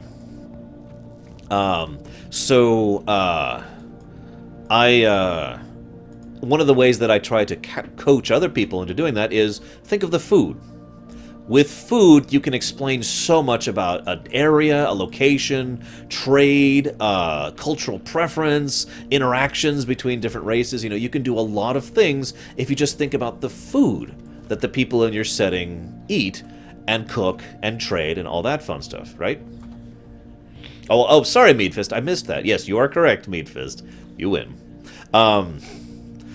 Excuse me. I guess Hyjal is the one I don't like. So a lot of these quests have been centered around food, if you've been noticing. Some of it has been, okay, we need food to help feed the influx of the injured. Some of it has been, we need to try and figure out if we're compatible with this area. Some of it has been just trying to help flesh out the point of connection. This is actually why I like this quest right here. One of the most unusual yet common forms of connection between disparate species is food. In other words, it's a great way. It's cultural too, not just species thing. It's a great way for two races, two organizations, two groups to coordinate because they both love food, right? And so you share a dish you like, they share a dish you like, and there's this. That's the beginning bridge of commonality. Now these, I got to talk now here. And yeah, what Leander says is another excellent example of what I'm talking about. But okay, so there's goblins here. Now, Salty, ask me again when I'm there. Yeah, music is another excellent one. Art in general. Written works, paintings, sculptures, and music are all excellent examples of a way to flesh out a culture. Yes, every race likes crab meat, except for this one guy, Arshian Gonian. He hates crab. Anyways, so, goblins. I'm trying to think. This is the Venture Company. Now, I want to stress that because some people don't fully understand the fact that amongst a given race... Ooh, a brave one. Amongst a given race, there are a huge number of different factions amongst that race, right? So it's not like all the orcs are one thing or all the humans are another thing, right? I mean, duh, right? I mentioned that, though, because the goblins are actually a good example of this. You know, some people are like, well, the goblins are Horde now, right? Well, no. One specific group of the goblins, one specific company, it's actually more accurate, of goblins are the goblins who joined the Horde during the events of the Cataclysm. We're not even there yet. So at this point in history, the goblins are not a part of the Horde. These are Venture Company goblins, one of the three major organizations of goblins. Venture Company is basically the Ferengi at their worst. Many people have compared the goblins to the Ferengi, and fair enough, there are some deliberate and unintentional comparisons between the two. But I don't think that's really the most fair comparison that you could make. I think the goblins really have their own thing going on. For example, while the... I knew Steamweedle, and I knew Bridgewater, and I knew Venture Co. So like I said, it was three, if I was not mistaken. The goblins aren't just about profit. They're about profit and exploding things! You think I'm kidding, but in all honesty, there are goblins who will willingly take a loss or spend money or whatever for shiny things or for romance or for exploding things or for whatever. So they're not just the Ferengi. They're not just profit and nothing else. There is actually a culture there, just like there's a culture to all the species. However, the Venture Company in particular are pretty much always going to be villains. We're almost always going to be fighting against the Venture Company specifically. The Venture Company also is not solely Goblin. It consists of several other races. That's another thing you'll kind of notice, by the way. Most of the enemy organizations, Twilight's Hammer is a great example of this, tend to consist of multiple races. I find that beautifully ironic because in a setting where misunderstandings and accidental wars are a commonplace theme, the unified groups are the ones who all agreed to be evil together. You know, the Twilight's Hammer don't care if you're an orc or a human or whatever. They care about whether or not you are actually following the servitude of the old gods. You know, it's just funny to me. There are other examples of that too. But yeah, Venture Co. Their main concern is, profit, of course, but the company itself's primary concern is we're here to succeed at any cost. They've got the space pirate mentality thing, something I referenced yesterday. They really don't care what they have to do to succeed. They will gladly, completely strip mine, blast, destroy an entire island if it means they actually end up net profiting from it. And again, not just financially, just in general, you know, if they get something out of it, then they're totally okay with it. Goblins in general live very, very short lives. They're probably the shortest lived species in the setting. And that's normally, even ignoring the explosive things. So goblins just don't give a damn about the long term in general. They are totally willing to sacrifice the long term in exchange for the short term. Knowingly and willingly, by the way. They're not doing it out of ignorance, like some people in real life do it. They do it knowingly. They do it saying, yep, screw tomorrow. Today I want to get drunk, or something like that. That's a bad parallel. I'm not trying to bash anyone who drinks, but you get the idea. Screw tomorrow, I want to live today, is basically the mentality of the venture company. And, yeah, I guess that's a nice setup. So, we're going to go ahead and grab some of the Alliance's stuff back here from their expedition. Yeah, I would not want to live as a goblin. We'll be talking about the goblins a lot more when we start playing as one, so I'd rather save most of that discussion for later. I just wanted to give you a brief overview of goblins in general and the venture company in particular. Because the goblins, and again, the venture company are pretty much always going to be bad guys. If by memory, we never are not antagonistic towards the venture company. Now, Steamweedle, they're much more neutral. They also have a bit of a history, which we'll be talking about. I don't know, Dustwallow might be a good time to talk about that. Possibly Tannerus. We'll talk about them later. And, of course, Bilgewater we'll be talking about extensively once we're playing one, because the goblins you play as are Bilgewater goblins. Another nice little thing, by the way, most races belong to a specific organizational group. The playable trolls are Darkspear tribe, okay? So that's the tribe of the Darkspear, who are actually jungle trolls by race. The humans we play are humans of Stormwind. You know, the orcs we play are orcs of that particular group. There's not a specific faction there. You get the point I'm trying to get across. We play Ironforge dwarves, etc., right? I like it, though, because most of it is like species or, tribe or faction or whatever. Amongst the goblins, you play a member of a company. That's just so goblin that I love that. Oh god, goblin warlocks, which are a thing, by the way. There are goblin warlocks. Yeah, they literally do not live very long at all. Hey, Regal. Lorerun, oh, you'll see, Prog. We'll showcase it when we get there. I want to go talk to Cookie first. Hey, buddy. Hey there. Avast, me matey. Arr. Yar. Shiver me timbers! Sorry, lass. I gotta practice my pirate lest I forget it. Bless your heart. This'll go a long way towards lifting the morale of the crew. You're welcome. See you around. Now, again, this seems like a small quest, but I want to re-emphasize a point. We have just helped this group of Alliance people to have food. Different food. Now, if that doesn't fully... Yeah, I agree, Hylisk, absolutely. If that doesn't really connect with you, let me explain it to you this way. Have any of you been at a point in your life where you were doing so poorly, thank you, Regal, that you had to eat like one meal for a long period of time? Again, a good example of this is, for those of us who've been to college, I put myself in this as well. Ramen. I actually can't eat ramen anymore. And by ramen, I mean the prepackaged stuff you get in the store. I can't do that anymore. I can't eat ramen anymore. My body will reject it. This is not a joke. It's so gross to me now because I lived off of it for so long.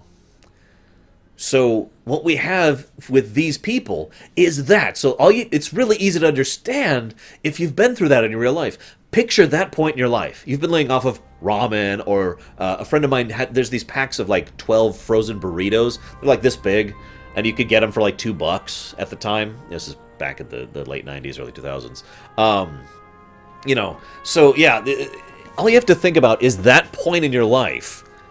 And that's where these people are at. And then some alien who you've never encountered before, who you're still kind of, well, we might be enemies, but we might be friends, shows up and helps you to eat something else. Maybe not like, something you love, but something else, something other than ramen. They come up and they're like, here, have some tacos or something like that. I mention this because this is part 2 of why the Draenei and the Alliance ended up forming together and why they ended up working together. Because our Draenei helped to give the crew of the Alliance food. I love that. I love the simplicity of that. Because this admiral and all these people who work here, and there's dwarves here too, so it's not just humans, and there's a night elf here, so again, not just humans or dwarves. All of these people are now going to be in much better spirits, and they're going to remember that the reason they got that was because of us. And so when they go back and coordinate with their alliance leadership, and remember, that's an admiral right there, not just some captain. That's an admiral of the alliance. When they go back, they're going to tell these people are our friends. I mention this because this is really important in establishing one of the 2 big reasons why the Draenei ended up joining together with the Alliance. And I love it. It's so wonderfully simple. Anyways, I'm sorry. I love gushing about little things like that. Well met. Any luck, stranger? No, Netherzine, that's what you did. Oh, you're a resourceful one. With our navigation gear, we can figure out just how far we've veered off course. But wait, there's something rolled up in the map. Let's see. There are orders from Mogul Razdunk of the Venture Company. According to these plans, they're here to strip mine the island of the crystal wreckage, our ship, and then hijack our ships when they're finished. By Bronzebeard's bushy brow! This is why they forced us to land? How could they know of our plans? I smell a traitor. I've wondered about this for some time now, but this proves it to be true. There's a traitor among us. The plans left behind by the Goblin document the conspiracy. Since I don't know who it could be, I'm going to need your help in finding the traitor. None of my crew can be trusted. If this is going to work, I'm going to need a hollowed-out tree and some leaves. Search near loggers north of us for the tree. You'll find the leaves by yourself. Check the forest. Go with honor, friend. Well, actually, Hylisk, remember at this point in time, the military situation between the Horde and the Alliance is pretty tenuous. And this area right here is pretty Horde-dominated. So having a naval base right here is invaluable. If they can actually set up a proper naval port over here, that would be incredibly useful militarily, ignoring the possible economic boons of having an untapped island in order to profit from. I mean, think about that for a minute. Let's talk to the priestess. Well, some of our people look at our current predicament as an unfortunate turn of events. I sense we are here for a reason. The invisible hand of fate has pushed us in this direction. The reason why will become evident in time. To the west lies an ancient ruined Night Elf city, now in ruins and overrun with Naga. It would be remiss of me to sit idle as the Naga taint my ancestral lands. You've shown yourself a capable priest. Honor my people. Cleanse the ruins of their unwelcome habitants. I've got one other thing to talk about here in just a moment. Yeah, what Netherzine says is absolutely true. Vashir, which is right here, is another location that the Horde and Alliance were willing to fight over for the same reason. Right off of the coast. Now, this one's actually more important. Right off the coast of Stormwind. If the Horde had taken this, that might have been the war right there. What can I do for you? The priestess tells me that the ruins to the west are all that's left of a Night Elf civilization. It got me thinking about what me pappy used to say about the Night Elf ruins. Sonny, whenever you see Night Elf ruins, Night Elf relics are sure to be so close by. Now what kind of dwarf would I be if I didn't hire the first person I saw to go digging up Night Elf relics for me? Now go get going! Off with you. What's wrong with the Naga? Oh my god. Yeah, so you think... I mentioned yesterday that if you told a Night Elf to their face that, you know, you used to be a troll, they might legitimately attack you for that. The Night Elves really don't like being reminded of the fact that the Naga used to be Night Elves. And by the way, it is a sphere, yes. This Azeroth is a spherical planet. So again, that... Actually, I think it's like... Hang on. I've actually seen a globe of this world, and it doesn't quite line up like this. Of course it doesn't. But I think that connects over in this region-ish. Liar's the first person they see. Dwarves, of course. The funny part, though, is this is still emphasizing what I already said. So, what did we help the humans do? Well, obviously we helped them ferret out the traitor. That's the main thing. But the little side things help out, too. What did we help with these people? We helped them with food. I already explained that extensively. How do we help the dwarf who's present? We help him get some relics for the Explorers League. How do we help the Night Elf? We help honor their ancestors and their people by protecting them from the Naga. It's perfectly spherical, Prog, in every way. Unlike Earth, which is flat, as we all know. I mean, NASA's the only one who would know that, naturally. I mean, I could see Neo. I'm going to stop. So we have actually helped. It is actually, it's a good point. Azeroth is actually a crafted planet, so it might actually be a perfect sphere. Anyways, I love that we are actually helping all of these people in a way that works for them, in a way that reaches out to them. We are helping the dwarves, the Explorers League specifically. We are helping the Explorers League. To learn more about history. We are honoring the Night Elves in the way that they like to be honored, with the whole constant looking into the past and being stuck in the background kind of a thing. And just, I love it. I don't know what else to add to it. I love how much effort is being put here to establish connections between this brand new alien race they've never encountered before and a unique blend of people who are working there. And so, in other words, what I want you to take away from all of this is if it wasn't for the Venture Company, the Draenei would have never joined the Alliance.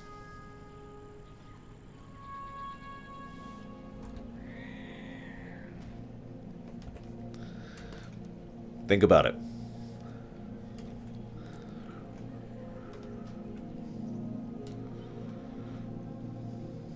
Now, well, see, that's true, Raskor, but that is a very Night Elf perspective, isn't it?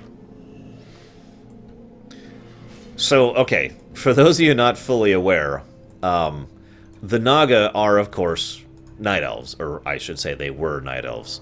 I'll be talking a little bit more about the Naga in detail later. Oh, these are Naga, but I'm sorry, I just keep forgetting some of you guys haven't played this game before. These are Naga. Serpentine sea creatures, basically. They are a heavy, deliberate artificial mutation of Night Elves. Specifically the Night Elves who were blasted to the bottom of the sea during the Maelstrom. Or, excuse me, no, wrong word. During the Sundering, excuse me.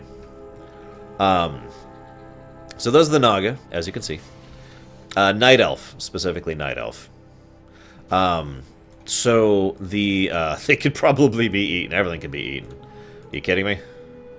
We know what, we know that people can be eaten thanks to the Dark Moon Fair, so... By the way, oh my god, you guys think I'm kidding. Hang on. I gotta look this up. I gotta look up the food in the Dark Moon Fair. Give me a moment. So the Dark Moon Fair, I will actually be up at some point, so I'll probably be going there just to show it off during the lore run. There's not a lot of lore to it, but you can get a little bit of flavor to it. It's a great place for flavor. But one of the things that's nice about it is you can get things like food from it. And it's a great way to do the same thing that food always does for a setting. You just have to give me a moment to find a list of the food that you can find there. Oh, is this it? No, that's not it. Aha! Aha! Okay. So here's food.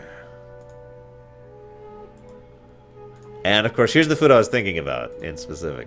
So you can get, like, for example, Dark Moon dogs, spiced beef jerky, pickled kodo feet, red hot wings, crunchy frogs, deep-fried candy bars, funnel cakes, forest strider drumsticks, corn-breaded sausage, salty sea dogs, which is like a hot dog fish made out of fish, winter spring water, cheap beer, a bunch of other stuff like that, berry pies, brownies, cakes, donuts, cupcakes. I'm hungry. Sweetened goat's milk, carrot cupcakes, Dark Moon donuts, of course. But now, and most importantly of all, this food. So there's a Forsaken woman who is there who sells a couple of things, like, for example, beard-basted short ribs, Forsaken foie gras, Green ham and eggs, silver moon steak, Teldrassil tenderloin. I'll go ahead and read the flavor text for you, for those of you not figuring it out. So, beard-basted short ribs. That one's obvious. Forsaken frogois. Oh, why, yes, there are ducks and geese in Tearsefall, sweetling. Green ham and eggs. Oh, something's attacking me. Green ham and eggs, whose flavor text is from those rough, brutish Duratar swine, and gull eggs. Silver moon steak.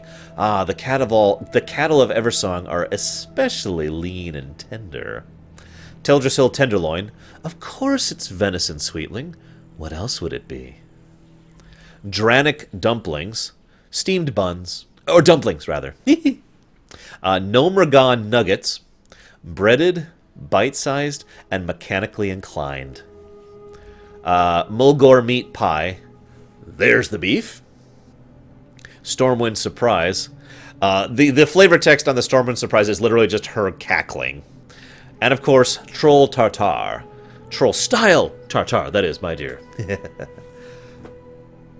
So yeah, you can eat people in this game. Now the really screwed up part, that is percentage food, which I suppose I'll describe in brief. So I haven't really talked about how food in-game works. So you see it right there. Cookies, Jumbo Gumbo. Restores a static number of health over 18 seconds. Must remain seating. If you eat for 10 seconds, you will become well-fed and gain a buff. Back when Cataclysm came out, they changed virtually every food in the game to give a buff. Before that, very, very few games, very, very few foods gave a buff. Now basically everything gives a buff. So this is nice, but the thing is, you'll notice, well, okay, you won't really notice. Most food actually has a level requirement to it, so I couldn't go get level 80 food, which is a shame, because if I could, you know, it heals a certain amount every tick. I'll talk about ticks later. And so each tick, I would heal for, like, all of my health, so it would be really useful. You can't do that, of course, because they're level requirement. Percentage food doesn't heal an amount of health, like 252. It heals 2% of your health per tick, just flat. No matter what your level is, no matter what your health is, 2%. So it will always heal, I think 46%? I forget the exact percent. But it'll always heal basically about half your health, just from eating it. So it's useful at any level, for any person, for anything. So some of the best food in the game is people. Now, that's actually not quite true, because again, it has no buffs associated with it. It's just there for healing. But, you know, yeah, anyways. I suppose I'll talk about ticks, because I don't really want to talk about the knives. Or the knife. I don't want to really talk about the Naga right now. I've got other better times to talk about Naga. So, let's talk about server ticks. I want you to watch this Naga I'm about to put a dot on. So I'm going to put a dot on. It's immediately going to do damage. Bam. 32. Now wait. 33. 33. Okay. Now what you just saw is a form of periodic damage. Now periodic damage is based off of server tick. That is not a server tick, by the way. That is simply every so many seconds. I believe 3 in the case of Shadowward Pain. A server tick, however, is effectively every time the server pulls the game and the game pulls the server. Now, I don't actually remember the exact amount of time that a server tick is. I used to, because I've actually deconstructed this game and pulled it apart code-wise in the past. There's some really good code in this game. But basically, a server tick, again, this is true for any game, really, but WoW does this especially because they have a slightly different structure than most MMOs. A server tick is every time your game that you're playing looks at the server and says, update me. And the server goes back and says, here's your update. That's a tick, okay? Now, server ticks aren't static, as you might imagine, because there's things like latency involved, and they're deliberately designed to be variable on your end, so you're not constantly clogging the connection. That's one of the reasons why WoW actually requires not a hugely good connection, just a static connection. So every time now almost everything in the game is variable based off of a server tick. Every time a tick happens, an equation is run in the background to determine, okay, what things do I need to resolve now that I have an updated status? Okay, there's a dot you have up there, and that needs to be updated. His defenses have changed because a buff fell off. That needs to be updated. Here's the remaining time left on his buff. You know, that needs to be updated. Here's the current health of the enemy. That needs to be updated. Virtually every aspect of the game is updated per tick. Okay? So a lot of aspects of this game you can control, and you can be really good at if you know how to maneuver through ticks. If you know how to work with the ticks in order to weave actions, buffs, and whatnot in between server ticks. There's also a form of stacking that is involved with this. I don't know how properly to explain this. Usually I just say it makes sense in my head. But yeah, it's really brilliantly designed, and again, it makes for a very smooth experience. It's one of the reasons WoW is such a smooth game, even though it's got somewhat lower graphics than other MMOs, even though it's got a bunch of other difficulties and situations compared to other MMOs. WoW is kind of unique in the fact that a huge percentage of the game is actually run on your computer, and then it just uses these server ticks in order to update your computer. If you're not aware of why that's significant, virtually every other MMO out there does the exact opposite. Most of the game is on the server. So every time a server tick happens, not every MMO uses server ticks, but every time an update happens, all that info of all the game has to be dumped onto your thing. So if you've ever wondered why some other MMOs feel a little laggier or a little choppier, or the animations aren't quite the same or as smooth and don't really segue into each other quite as well, it's because all of that is happening on the server, not your computer. And chunk is what's happening every time anything has to change. Make sense? So to use a very basic and simple example, some MMOs will not let you take action until your previous action has resolved. Maybe it's a jump, like I'm doing right now. Maybe it's a swing, like if I were to do this right here. Pah! You know, until I complete my swing animation, until I finish that attack, I can't take another action.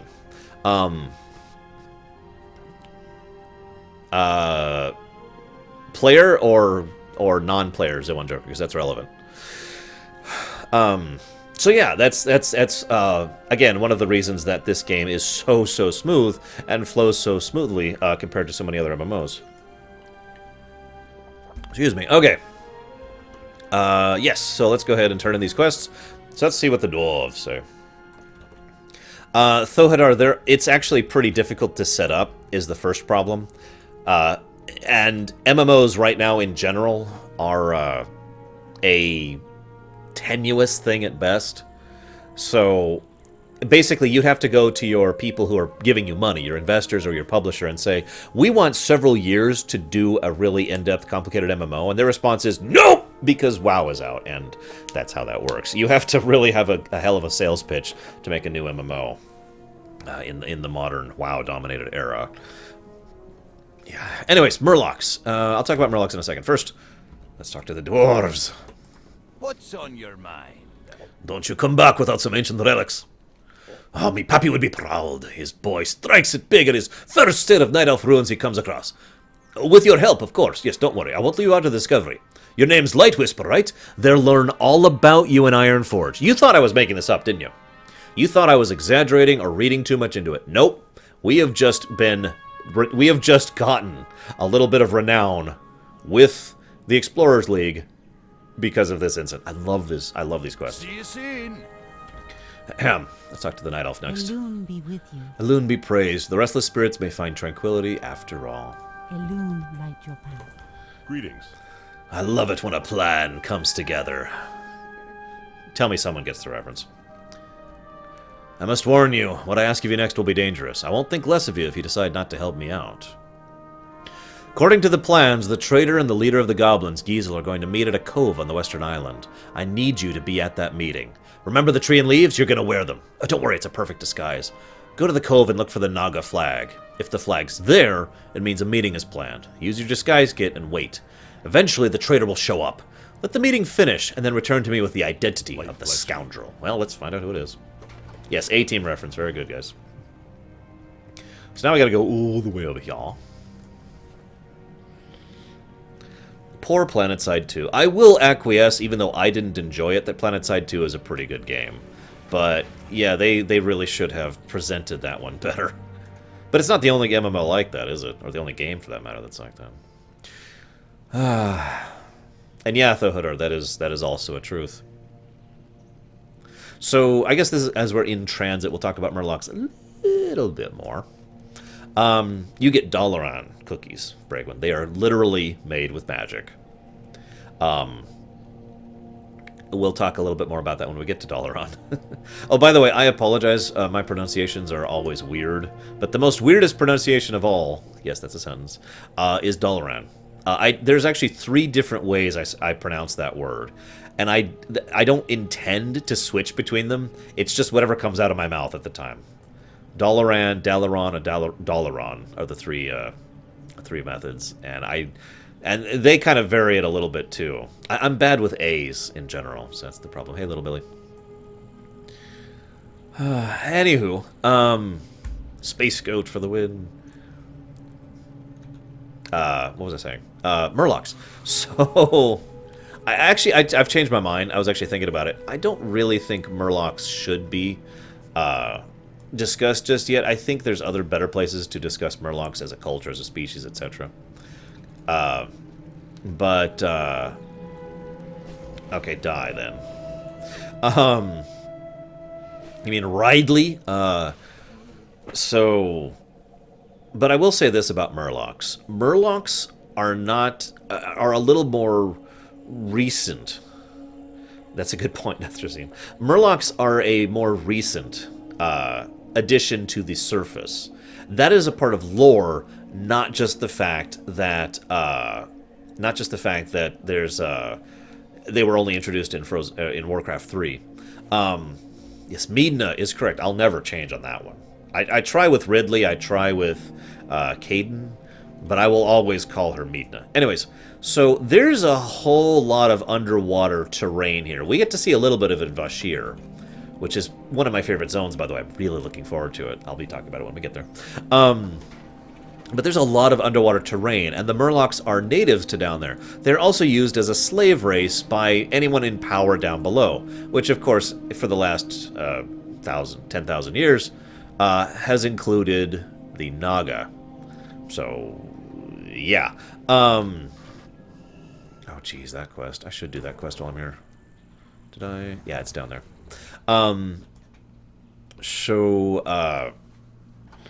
The reason for the Murlocs having so recently... no, it's Midna, come on. The reason for the Murlocs having so recently risen to the surface is they're literally being sent, as fodder. Now, we actually kind of talked about the idea of fodder, but to really get across what I was talking about, I'm going to parallel what I was talking about yesterday. Remember how Darkhan, the idiot, was using the gnolls and the Murlocs and the trolls in the area as fodder troops? You know, literally just, here's a first wave of troops to deal with the situation, scout out, and otherwise weaken the enemy for our real troops. Skirmishers, in other words, to use the real-life equivalent. That is who the Murlocs are basically functioning as for the Naga and the Old Gods in general. The Old Gods and the Naga have been planning an invasion of the surface for some time. That is nothing new. That didn't even really start with Illidan and his interactions. That's a whole separate thing. So the Murlocs starting to come to the surface is partially because of the fact that they're being sent forth as skirmishers and scouts, and well, some other horrible stuff we'll get to ironically when we get to the Blasted Lands, where we will save the Murlocs. You think I'm kidding? Some of you know what I'm talking about. Is he here yet? I don't see a quest. Anyways, Banelings would win easily. And of course, Nethrazine just referenced the quest that I just referenced. Yeah, he's not here yet. Okay, whatever. Moving on. Ashara's plans? Well, we don't know for certain, but we do know absolutely for 100% certainty that Ashara is in the pocket of Unzoth at this point in time. I say specifically Unzoth, not just the Old Gods as a whole. That is important because the Old Gods are not unified. The different Old Gods are not coordinated with each other. They fight amongst each other more than they do against other people. It's one of the reasons they haven't been as much of an issue as they should be. That sounds like a common theme, isn't it? It's like the orcs all over again. But yeah, so that Ashara is going to come back and do the bidding of the old gods, which is probably going to involve killing a lot of people and pushing all of the fake species off the planet. In other words, anything made by the Titans and anything not innate to the planet. The old gods have this really big thing against the fake gods, aka the Titans. Yeah. With regards to Godric's question, classes I think they could add to be playable. Obviously, Demon Hunter. I've been predicting that one for a long time, though, and I'm not alone in that. I've thought about other classes. At this point, adding new classes is actually a really, really dangerous thing because there are so many classes already. Ignoring the obvious balance issues, one of the things I've often said from a game developer perspective is if you're going to add something new, a new class, a new playable character, make it different. You know, don't make it a variant on something that exists. Don't make it like, okay, so it plays like a warlock kind of a thing. Make it so that it actually plays different. It feels different. It functions differently. So adding a new class at this point that plays differently than all the other classes we have, that's going to be pretty tricky to do and might not even be possible. I will say a purely pet-focused class might actually be a feasible thing, and a purely buff and debuff-focused class would also be something that I think is feasible. Those kind of classes would be very difficult to play and pretty reliant on other players to function. But I think if you had the right setup for it, that it might work out and you could have fun with that. But that's as far as I got for that. Subclasses is what we call specs, which I can't even pull up in the menu because I'm not level 10. But specs are subclasses, so we already have different playstyles amongst a single class. Okay, so let's see what's happening here, shall we? We are a tree. Beep, boop. Okay, so there's Giesel. And the traitor! Hi, you're a tall one. It's a gnome.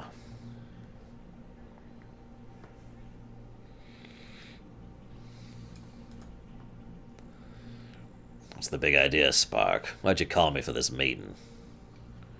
What's the big idea? You literally blew my cover, idiot! I told you to put the compass and the navigation map somewhere safe, not out in the open for any fool to discover. The Master has gone to great lengths to secure information about the whereabouts of the Exodar. You could have blown the entire operation, including the cover of our spy on the inside. Relax, Spark. I got it under control. We'll strip mine the Exodar right out from under him, making both you and I very, very rich in the process. Relax? Do you know what Kael'thas does to those who fail him, Kiesel? Eternal suffering and pain. Do not screw this up, fool. Our Blood Mist scouts have located our contact. The fool, Valen, will soon leave himself out in the open and defenseless, long enough for us to strike. Now get out of my sight before I vaporize you. Yes, sir. It won't happen again.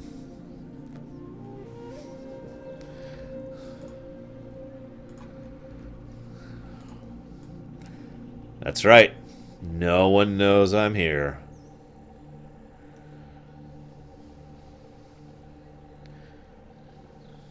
No one. I am the... Oh, hey. Oh, I'm back. Hey, oh, my tree worn out. Quick, I can get him. Hey, mount up, mount up. No, he vanished. Oh. So yeah, there's the name drop of Kael'thas, which meant a lot of things to a lot of people, of course. But obviously to us it means what I've already told you. The fact that Kael'thas is leading the bad guy elves, for lack of a better term, against us. And yeah, Hylisk, there's some... I like what they did with some of the classes, but then the other ones, it's like... So I could hide, Deutsch. I was spying on their conversation, so I could figure out who the traitor was. And it was the gnome.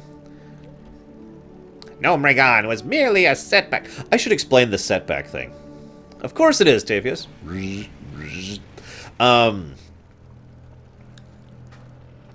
A decent chunk of them are Darch Monster. Not all of them, though, however. Deutsch, I don't understand. Look, I don't know about you, but whenever I spy on anyone, I just plop a tree right down and turn into it. Hollowed out tree, of course. I'm secretly pretending to be a night elf. No.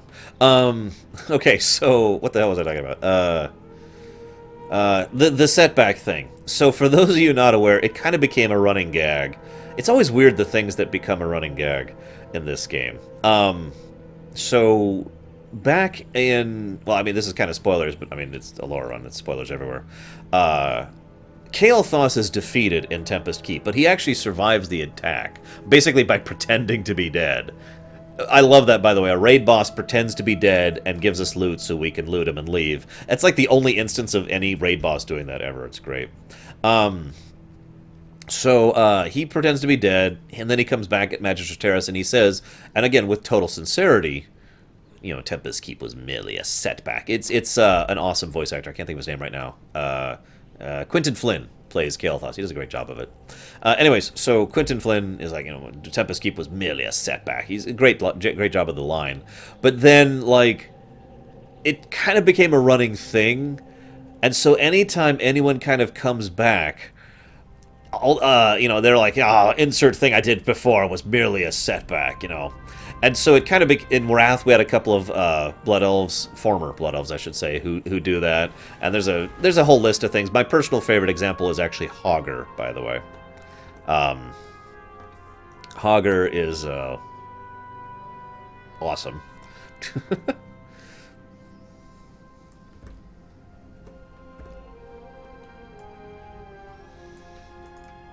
What can I do for you? Not that I'm aware of, Hope. The traitor's gonna wish he never messed with Alliance Naval Command. I can't believe it. It was the gnome all along. I should have known. Spark must be brought to justice. I need you to go down to the beach and find that deceitful gnome, and once you find him, get whatever information you can out of him. If the high-ranking official of the Alliance has committed treasonous acts, who knows how many others are corrupt? And Light Whisper, use force if you have to. For the Alliance. By the way, the name of this quest is Show No Mercy. It's up here, right there. Show No Mercy. That's true, Hylisk. So yeah, I kind of pointed him out earlier, just as a fun thing.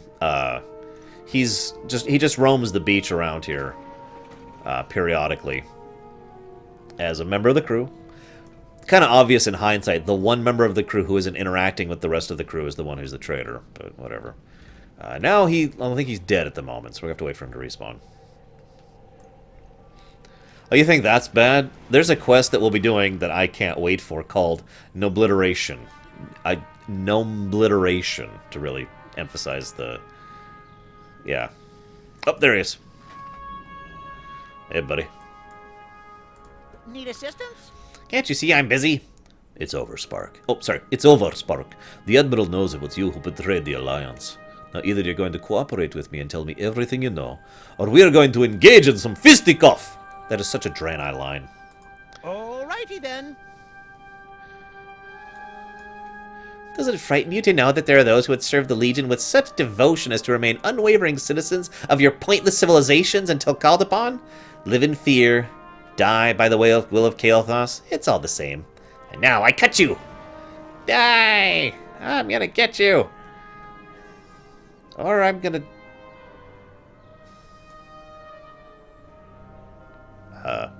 What?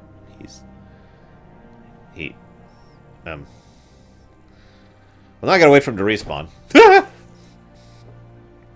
So, that little tidbit right there is actually a really important... I don't know what killed him. That's why I was looking around for another player. But he despawned instantly, which means he didn't leave a loot corpse. So, I don't know what killed him. Maybe it was my Baneling? I don't know. Oh, he's dead, Godric. He is super dead. He dead, boy. Yeah, I don't know what actually happened there. I don't have thorns in any fashion. So...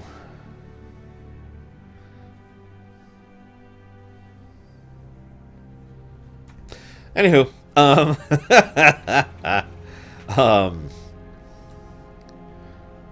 that's a good point. There's guards around here that might have done that. Whoops.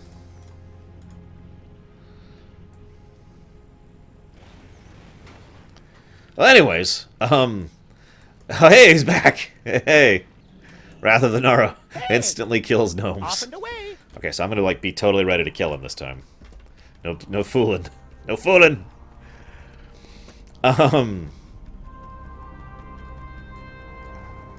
Anyways, so the point here is that this is the big reveal, believe it or not, which may or may not have any relevance at this point in time. Like all good reveals, it doesn't necessarily mean anything when you get the reveal.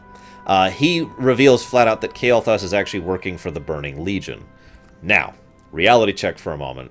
Burning Crusade had some huge issues behind the scenes. I've talked about this several times in my stream.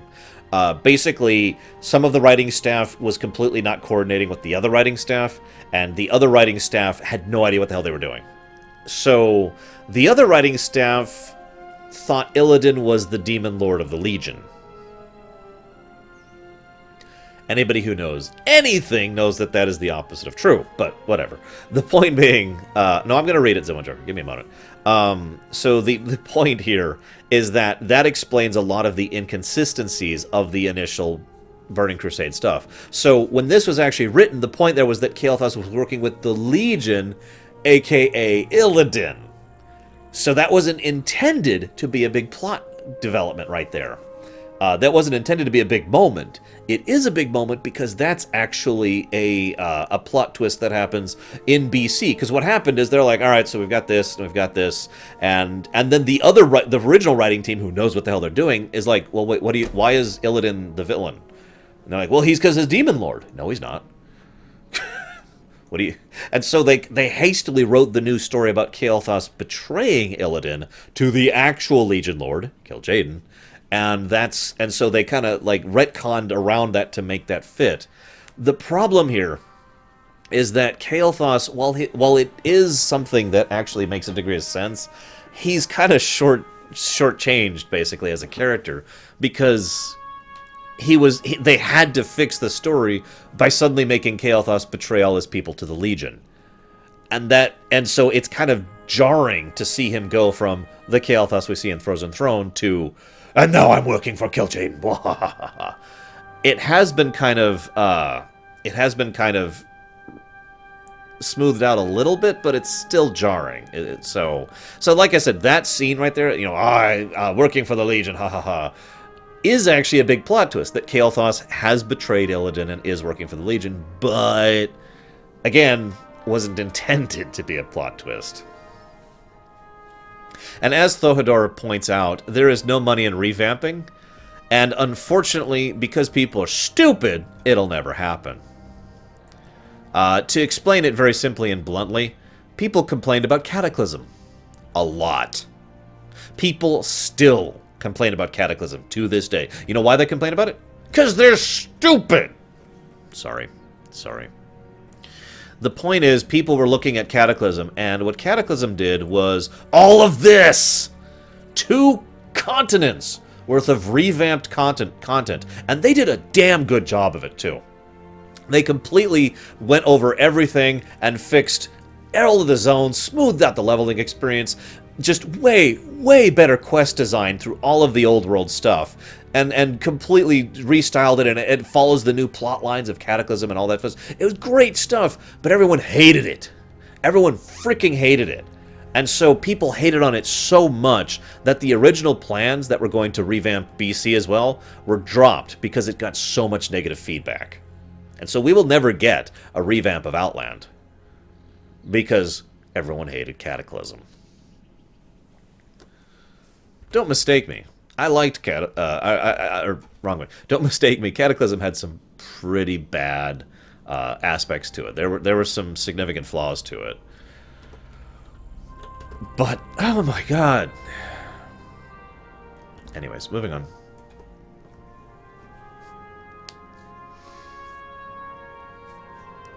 I do think that should have been an option. I'll agree with that, Hylisk. But I stand by my statement that, in my opinion, Cataclysm's awesome. The new world is awesome, and the old world is... And yeah, what Psychotic said is true. So, unfortunately, you guys are going to be seeing the most boring questing and leveling experience first. So, because what we're doing BC, and then we're doing BC. No, I cannot, Rick. We're doing those 2 things just back to back. And they are the worst parts of the game right now. The oldest quests, they just barely started figuring out quest design. They just barely started trying out new things to make it more enjoyable, and so forth and so on. Yeah. and then we get to Wrath, where things start to get awesome, and then we get to Kata, where things are amazing, and then we get to Pandaria, where things are freaking incredible. Personally, I think the quests were actually the best in Pandaria. Warlords is just about as good overall. But anyways, I'm getting off topic. Moving on. So, Need help? where did you find the lying... Oh, right, I need to read the communication. I didn't read that yet. Servant. Several years of planning has been lost. The Draenei and their pitiful leader have escaped the Master's grasp once again. Again, this is referring to Kil'jaeden, but it was originally written to be referring to Illidan. What's more, they have stolen my vessel and crashed it on Azeroth. While it is true that the Master's Eridar agent has failed, she was able to transmit the Exidar's location to us. Fortuitously, her identity is still a mystery to the Draenei. We may still be able to use her for our purposes. Contact our spy and prepare for a full-scale assault on the Draenei. Kill them! And recover my vessel. You are the only link I have on Azeroth that is able to repair the damage the brutes inflicted upon the Exidar. Do not fail me, gnome. Should your lust for riches interfere with my orders, you will spend eternity in prayer. You'll pray for death to come and release you from the tortures I will unleash upon you, should you falter. King Sunstrider. Now, that's an interesting little tidbit right there. And yes to both questions, Jedi Mew. That's an interesting tidbit right there. King Sunstrider. You might think that that's actually a plot hole, that that's incorrect, but that is actually written deliberately. The idea is, even though Kael'thas is not the actual king of the Blood Elves, has not been crowned, and has not been formally recognized by all the Blood Elves as its full and formal leader, he is claiming that title, and that just makes a lot of sense for the direction his character is going throughout BC, so... yeah. Light be with you. Incredible. It was all part of their plan. This information must reach the king and your own leaders. The implications are staggering. You must get this information to your people, Light Whisper. While your brave acts have certainly slowed down the plans of Kael'thas and his Dark Master, the attacks will undoubtedly continue. Take the traitor's communication to your leaders. They must see it for themselves. Go with honor, friend. Go with honor, friend. Yeah, Kael'thas pretty much unilaterally just crowned himself king, which he does not have any of the power to do that. And no, we don't, Psychotic, unfortunately. I always got the impression that he actually ended up there as a magical accident of his own accord, so he wasn't actually locked up there. He accidentally was there, basically. Just my take on it, though.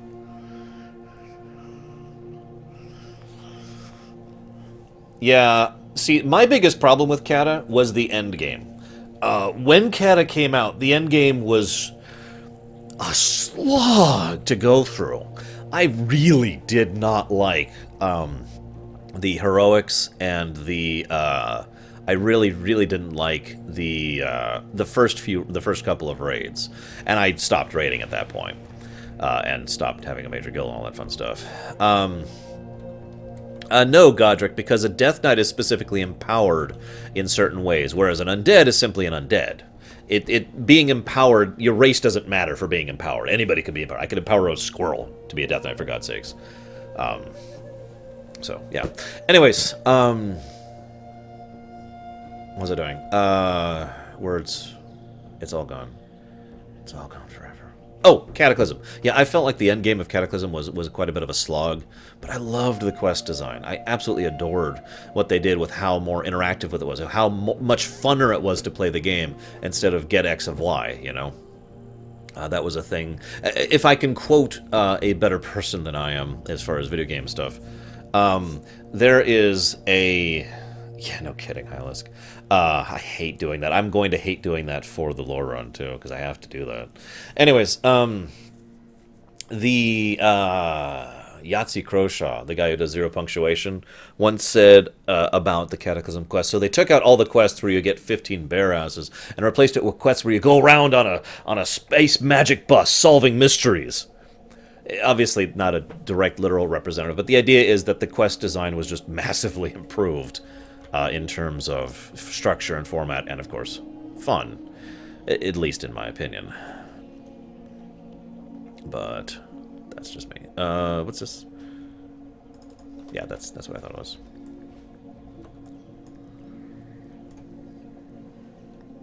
What do you mean, Ventures?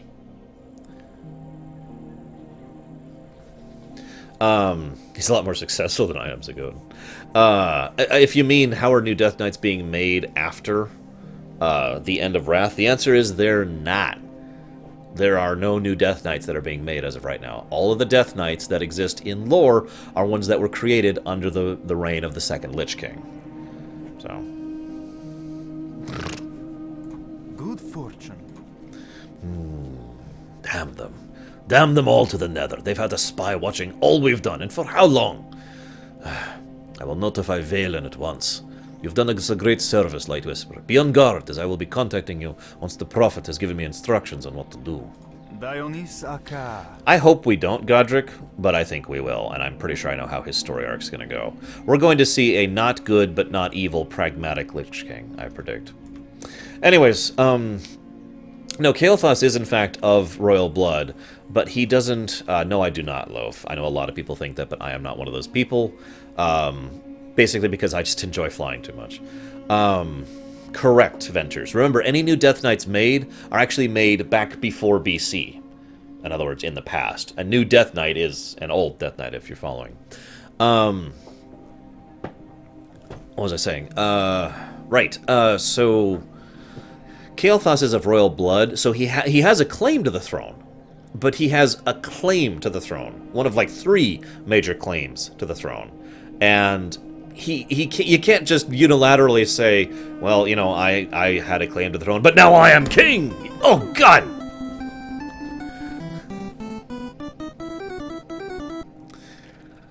That timing.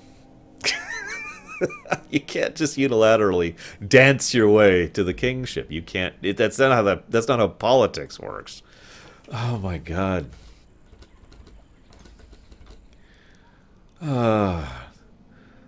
Grimmy Hoyt. Thank you, Brigwin. Okay. So we are adding to the Crayola counter, which is almost overtaking that. We will actually be doing that once we get to our mains, by the way. We're not doing that on the low levels. There is no king right now. That's part of the problem thriller. Right now, the Blood Elves actually have a succession, a right of succession problem. And it hasn't been a main concern because of the fact that they've got so many other problems. As I was discussing yesterday, the Blood Elves are literally just surrounded by horribleness on all sides. So they haven't really had a lot of time to devote to internal politics. However, in order to, you know, my point still remains, Lorthamar is the one who is the regent, so he is acting king. But that's it. He is the one who is the functional leader of the people. No one has actually been crowned king. That will actually happen, I believe, after Wrath, if I'm not mistaken. During Cataclysm, before Pandaria, is when Lorthamar will be formally declared leader of the Blood Elves and actually be crowned, basically. May the light embrace you. Alright, so... In the fevered dreams of our injured guests, she spoke of a fisherman, Corwin, who was in some distress at Silvermist Isle to the southwest. With all that has been happening, no one has had the opportunity to look into it, but I do feel a bit of worry. Perhaps there's something you can do? Be kind sure, to I can those look into less that. fortunate. Yes, OP. Am I saying that right? OP? But seriously, yes, that is absolutely true. I need to re-stress this for those of you who didn't read what he just said. This is really relevant. Kael'thas, the guy who abandoned his kingdom, the guy who led his people to another world, and deliberately went out of his way to not accept the crown in the events between the end of Warcraft 3 and the beginning of Frozen Throne, so that, like, 2-year period there, he deliberately did not pick, or it's a 1-year period, isn't it? Excuse me. He deliberately didn't give himself the crown because he didn't think he was worthy of it, and he didn't want to, have that particular burden of responsibility. He has now crowned himself king. It's a nice touch to showcase how Kael'thas's character arc has been descending. Opeth, apparently? Oh, Opeth is my life. Oh, okay. I don't know these things. I'm not hip like you young people. And yeah, what Hylisk says is also true. If there was ever going to be an actual succession war amongst the Blood Elves, Lorthamar would win. He has been incredibly, incredibly successful in his regentship. And he's a good damn leader, at least a good war leader. We've never seen him at peace. I personally do think the Naru are good, but I think they are good based on their actions, not because they're light, not because of anything else going on with them. I just think, based on a lot of things they go out of their way to do and how self-sacrificing they are, I do consider them to themselves to be good, as opposed to, for example, the Titans. The Titans, I think, are definitively... I won't call them evil in the malicious sense of the word, so much as evil in the ambivalent sense of the word. I think we are too, Godric, and several other characters as well. I think the Titans are the kind of people who don't give a damn about lives. They are literally cold calculating machines. If a Titan had to kill 1,000 people with his bare hands, strangle them to death, in order to save 1,000,000, a Titan wouldn't even think twice about that. There would be no consideration there. Okay, strangle, strangle, strangle. Strangle, strangle, strangle. Strangle, strangle, strangle. Die, die. That's the Titan philosophy in a nutshell. So it is in my opinion that they qualify as evil because of that. Because I consider that to be an evil mindset. I agree with what Pyro says. The Titans are an extreme form of lawful neutral. They care about law, and that's really it. The Titans are the group of people who would be totally okay with wiping out an entire planet. Would be totally okay with wiping out an entire planet because there's a defect in it. Damn it, Ziwan. Okay, thank you. So that's going to be this one.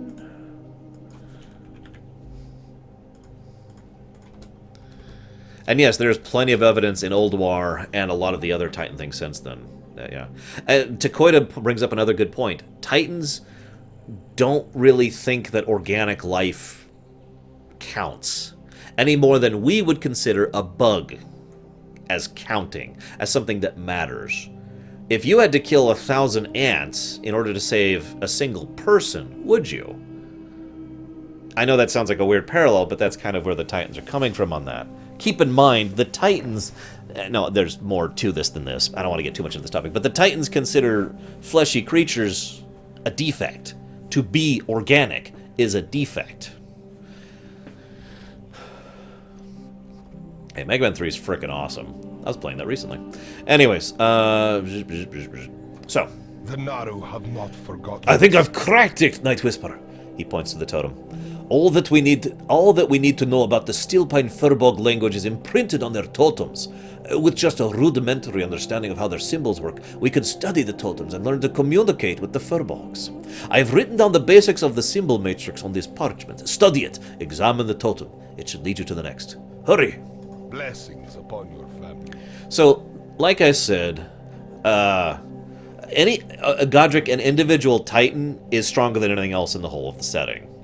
One Titan, the only thing in the entire setting that is potentially, because we don't actually know, as strong on an individual level as a Titan is an old god. Now, we're not sure how the old gods and the Titans weigh up 1-to-1. In my personal opinion, the Titans are actually stronger. But that's because the old gods are probably more personally powerful, whereas the Titans are better tool makers. Kind of like how I would call a human with a lot of guns stronger than a massive bear, if you follow me.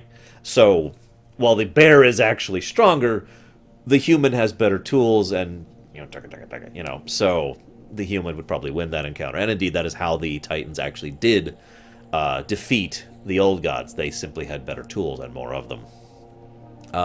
Dragons, okay, so we don't actually know if... Okay, there's an original form of dragons. We usually refer to them as... I remember that quest, Rosalia. The original form of dragons... No, I do not, Draculus. I think Elune is a Naru. I'll talk about that later, though. There's a proto-dragon species that was... We don't know if they're innate to the planet. We're not 100% sure of that. It's possible that they're another native species to the planet. But they did take proto-dragons in the original... Galacrond was his name, and used him as a template to make the aspects, who they used as a template to make the dragons as we know them. So modern dragons were actually crafted by the Titans, yes.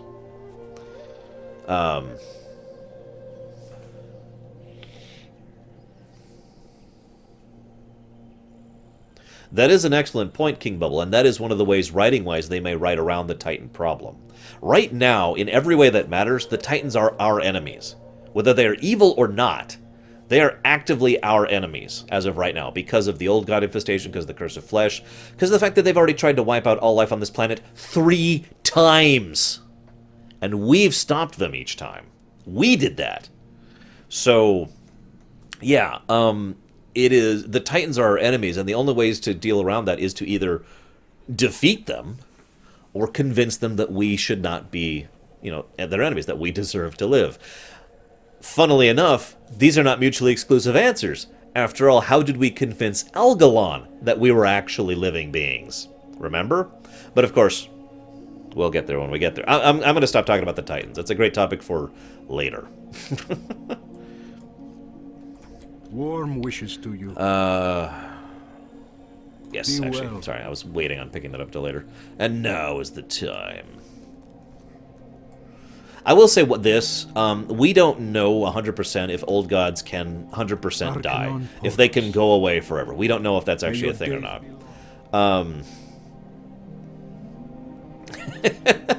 Damn it, Regal. So it is possible that old gods can permanently die. I personally, in my opinion, is I think old gods can die. There's 2 reasons for that. Number 1, I prefer settings where things can permanently die. I don't like settings where things live forever or always will come back or they can always read. I don't like that. I like settings where things can just die and stay dead. Welcome to the Exeter, by the way. We're just popping in here really quick. We'll actually do a proper tour of this place later. So yeah, that's my personal opinion. I like the idea that old gods can die permanently. Next reason I think that, we've seen that Yasharaj was dead and gone. I hope you And then we actually saw Yasharaj's heart be completely dead. You know, we actually see it get drained and wiped out to the point where it's basically gone. Thank you, Marley. So it is my opinion that under the right circumstances, under the right, with the right amount of power and with the right amount of setup, an old god can permanently die. And again, I point to Yasharaj on that one. But I don't know if we've killed Cthulhu, for example. I don't know if we've killed Yogg-Saron. We do know that both of those are at the very least not active right now. But we don't know if they're dead, like, again, Yasharaj, which is just... That's a good point, King Bobo, actually. Clearly we need to get all the gnomes together. Go, man! Probably not Sugoten. I don't even remember where that is off the top of my head. Godric, this is a weird question. Would you define the word power for me? Like, what do you mean by power? And then I will answer your question. So, greetings, friend. It looks like you've come a long way. Can I help you? Ah, you've brought back Shellen's list. Excellent. I was hoping to see this. That's most of what requested. The pieces for the bed are simply too large to be delivered by Hippogriff, but I'll make arrangements. Here's the box. That should be enough. Be well. Go, use the flight path. By the way, this thing right here, Hero's Callboard, great idea. Hugely in favor of that. I'll talk about that more later, though. Fun fact, Salty, Azeroth is one of the few settings I would actually willingly move to, if given a choice. May the light embrace you. Alright, back we go. Saved you. If they were to encounter each other in a fight, so one-on-one, nothing in addition to just themselves. In that case, I would probably go ahead and say... Oh, that's a tough one. Deathwing at his height, followed by the Lich King, followed by Illidan. And I hate to do that, but because Deathwing and the Lich King are very different types of power. The Lich King is a warrior, whereas Deathwing is a destroyer. The difference, for those of you who have not heard me talk about this, is a destroyer is someone whose power is accustomed to wide swaths of thing. You know, the kind of person who could take out a building or a city or something like that. A warrior is someone who's much better focused on an individual. Someone who could defeat one person very, very well. So... It's kind of hard when you have a warrior fight a destroyer. Usually the warrior ends up winning because the warrior's better suited to fighting one target. But anyways. I hope you find something useful.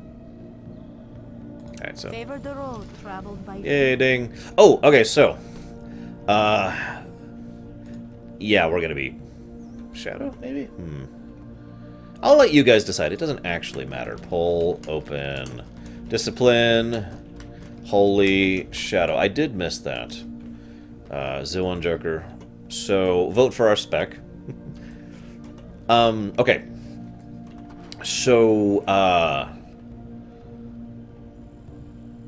conjured food does count as actual nourishment. Yes, that's actually a lore thing, not just a gameplay thing. Not just a damn it, Netherzium.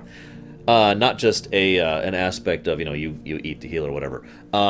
We actually hear people talk about how it's great having mages around because you never have to worry about rations and whatnot. And that can't just be a taste thing at that point. That has to actually be providing genuine nourishment. It is my opinion that there's two possibilities for how conjured food works in lore. Option number one, they're basically teleporting in food from somewhere else where it's actually baked. I don't actually think that's true, personally. I think it's more the second side of things. AKA, they are literally crafting food out of concentrated magic. Oh, I never did get to that high list, did I?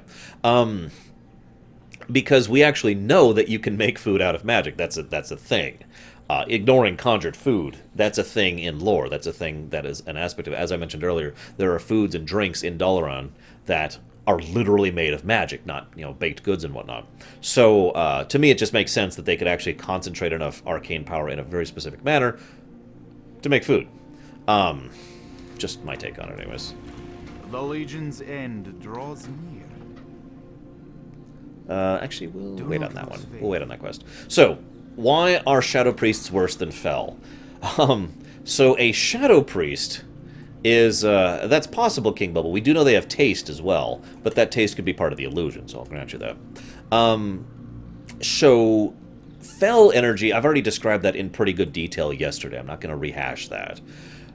Void energy is what we channel as a Shadow Priest. Now, as I mentioned, Void is subtractive, right? Pulls from. So, the, see you around, Nothrism. The, nature of using void magic basically involves ripping people's life and souls and energy out of them in order to either hurt themselves or heal you or your allies. And yes, the old gods are connected to the void. That's another thing that's true.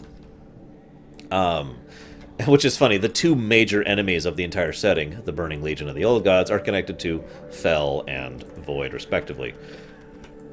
There's also, well, okay, so Fel is obvious. Fel is a massive army with siege weapon and ballistas marching up to your gates, battering it down, and pushing through and killing everyone in the castle. That's what Fel magic is like. Void magic is like assassins and spies infiltrating the castle and poisoning the food so that your troops die before they even start to attack you. And I think that's actually the best way to describe the difference between Fel and Void in terms of approach. Fel is just... But Void will actually manipulate you and move through you and pull you apart, rip you apart from the inside, kind of a thing. Insidious, subtle, cunning, that kind of a thing. So that's why I personally say that Void is worse than Fel, because Fel is something you see coming. Fel is something that's like, there it is. Yeah, Dreadfuse has a great way to put it. Vel is destructive, whereas Void is corruptive, which is funny because Warlocks kind of follow that same path too. And that's also true. Void is safer to use than Fel. You don't lose life energy or lifespan or anything by using Fel. Or, excuse me, by using Void like you do if you were using Fel. So, yeah. How do I think a Protoss would do? Well, that would be interesting. I would love to watch that. So I have some competition here, so I think we're just going to do the other quest while we wait, which is this way, I want to say. Oh, right, I gotta do this thing first. Yes, Takoida, and it does. And it can, and it has. Absolutely. Damn it. Back to the totem.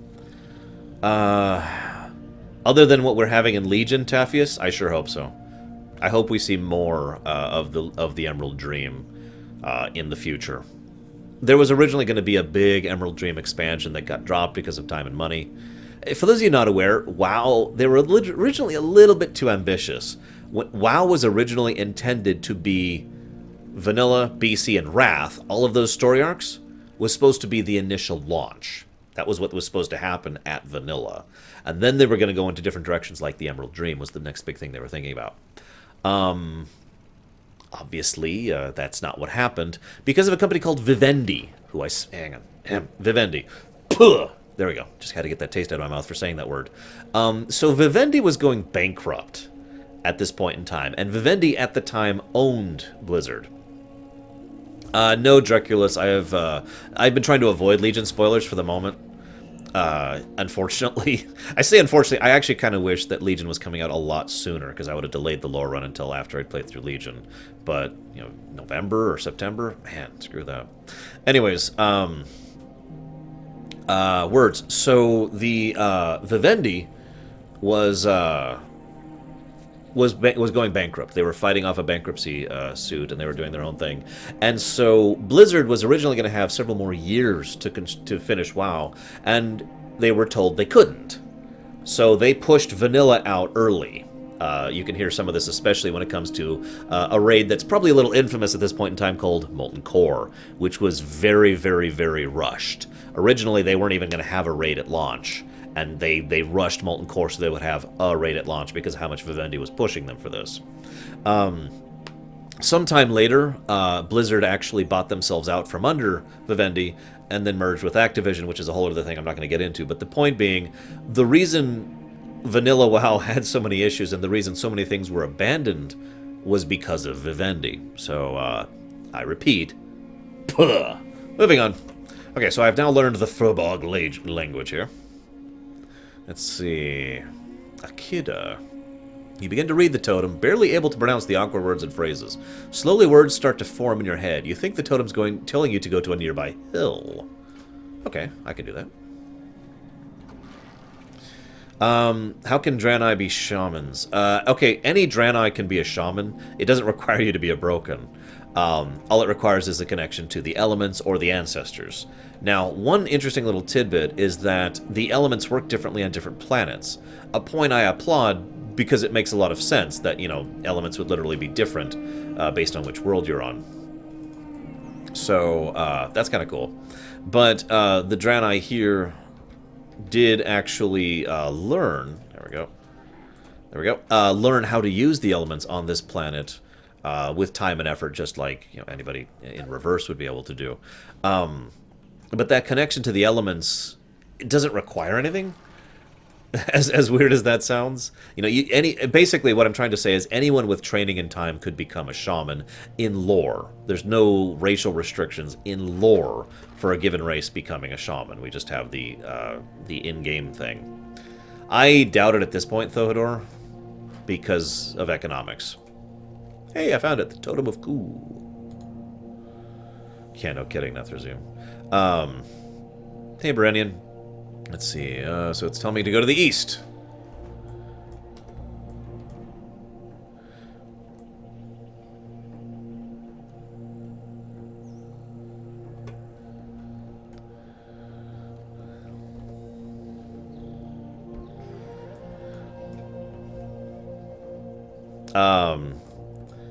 As your summit. Okay. There is such a thing as eternal life under some circumstances, but for the most part, no. My Tauren rogue. Hey, I've played an ogre... Oh, well, that's not true. I have seen an ogre rogue. It was quite a sight. I'm serious. You have to get the suit from the old Dire Maul.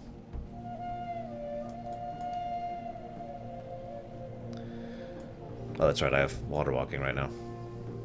I know, Hylisk, but... I get tired of limitations, I guess is what that boils down to. I get tired of how many times we've been inches from something amazing, and we don't get it because money. I get sick of that, because it happens everywhere. This is not a single aspect of that. Anyways, so we now read this new totem. Let's see, fairly certain it's pointing you south. Okay, south, I will do this.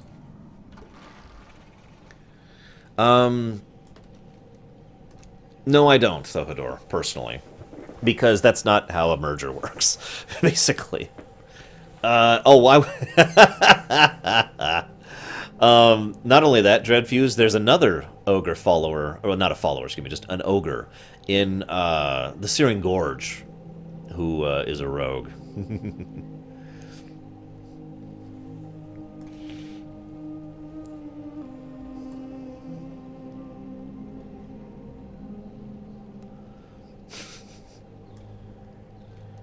So this is kind of a neat quest. I mentioned earlier how we don't want to do all of the fish out of water stuff writing-wise because it would, you know, drag on things. But this is the fish out of water quest. This is them learning who and what the Furbog are and trying to coordinate with them. And we'll actually end up working with the Furbog in order to better our understanding of this area. And that's actually kind of cool, considering how few of the Furbog have escaped Fel corruption at this point in time. We happened to land on an island that was, you know, that didn't have Fel corruption. I just realized I did this quest wrong. And so we're able to actually, you know, do something other than constantly try to kill them. So that's always neat.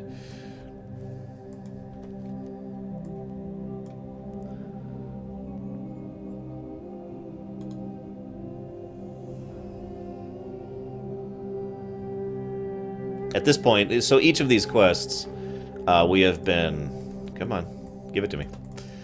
Each of these quests, we have been gaining a greater and greater understanding of what the heck, how the Furbog language works and whatnot. Basically, directly pulling the knowledge of their language from the magic of their shamanistic totems. Another nice little tidbit on exactly how the Draenei in general work.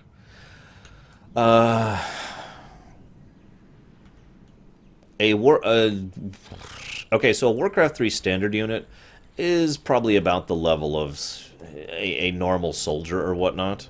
Jedi. I mean, it depends on the unit. Some units, I mean, a Frostworm is going to be really, really strong in lore compared to a Footman, right? So it varies wildly. But a Warcraft 3 hero unit, most Warcraft 3 hero units in lore equivalent are the equivalent of their level 10 version back in Warcraft 3. In other words, they are really, really, really strong relative to everything else. In fact, to give you an idea of that, most of the Warcraft 3 heroes that are still around as of WoW are exceptionally powerful even to this day.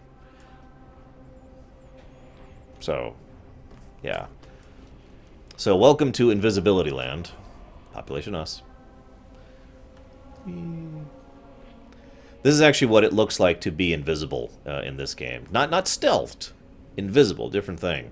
If you cast invisibility as a mage, this is what you will see. It's kind of a neat effect.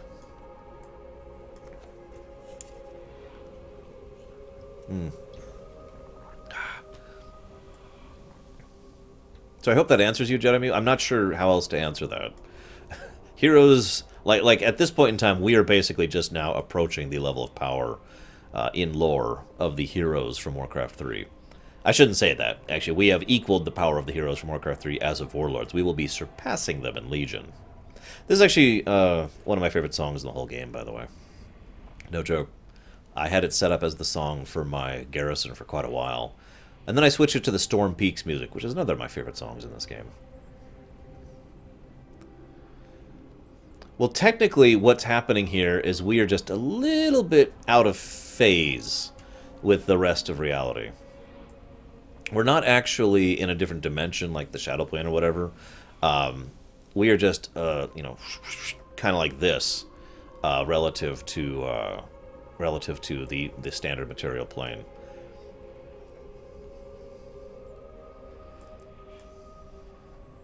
Don't worry, we're going to end it very quickly. Like now, actually. The images on this totem depict a war between the Stillpine and the Bristlelimb Furbog tribes. The etchings show that the Bristlelimb have done unconscionable things to the Stillpine. Amidst the chaos, a prophecy has begun to unfold. A hero will rise, not of Furbog blood, and save the Stillpine. Slay Bristlelimb Furbogs at Bristlelimb Village for their keys. Use the keys to free the Stillpine, and then return to them when you have freed them all. Let's do it! Let's save the Furbogs.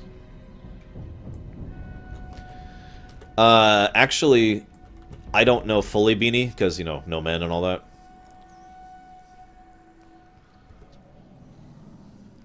So yeah, this guy thinks we're the promised one, which, ironically, we are. So yeah, the long and the short of this is, I want to stress, because this is actually kind of important, these Bristlelimb are not corrupted by anything. They're not Fel-infused, they're not Void-derived or whatever. They're just Furbogs, who happen to be following a vicious warmongering leader.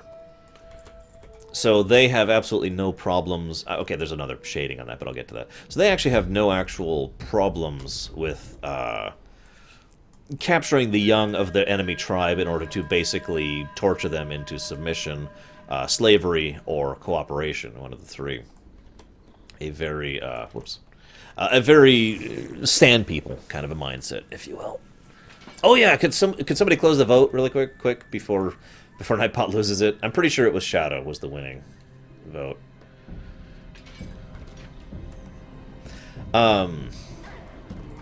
God, I feel like I'm missing a lot of questions. A lot of viewers on today, which is awesome. I apologize if I'm missing something you say.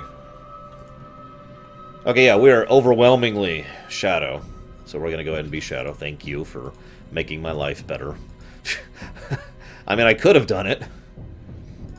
So, when... I'm not even going to get Shadow Form. Shadow Form is a funny thing. Basically, like I said, Shadow doesn't really negatively impact you the same way that Fel does. It's not quite the same kind of thing. It is corruptive damage-wise, but it's not corrupting to the user, at least not unless you go way over the top with it. I point that out because anything in this game is corruptive if you go over the top with it, which it should be, I feel like pointing out. Anyways, getting off topic. Yes, it is, Janine. There we go. So, we could actually... So, like a warlock, a Fel, for example, can infuse themselves with Fel energy, and doing so is incredibly damaging to the individual to do it, you know, having that demonic form, that kind of a thing. Infusing yourself with void energies doesn't actually... doesn't really have the same deleterious effect. It just means you have so much void energy running through you that you aren't quite a normal person anymore. The same rules don't apply to you in the same way. You are stronger, faster, more durable, that kind of a thing. If you do it too much, King Bubble, you get someone like Garrosh. So yes. Let's be honest about one thing. Of all the things Garrosh was, he was a warrior through and through. That was actually one of his biggest flaws. One of them. Not the only one. Yay, quality settings, by the way.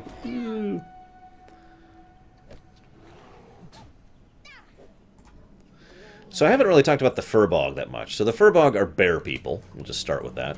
Sentient, sapient, you know, not exactly the only race like that. There's quite a few races other than the playable ones that have,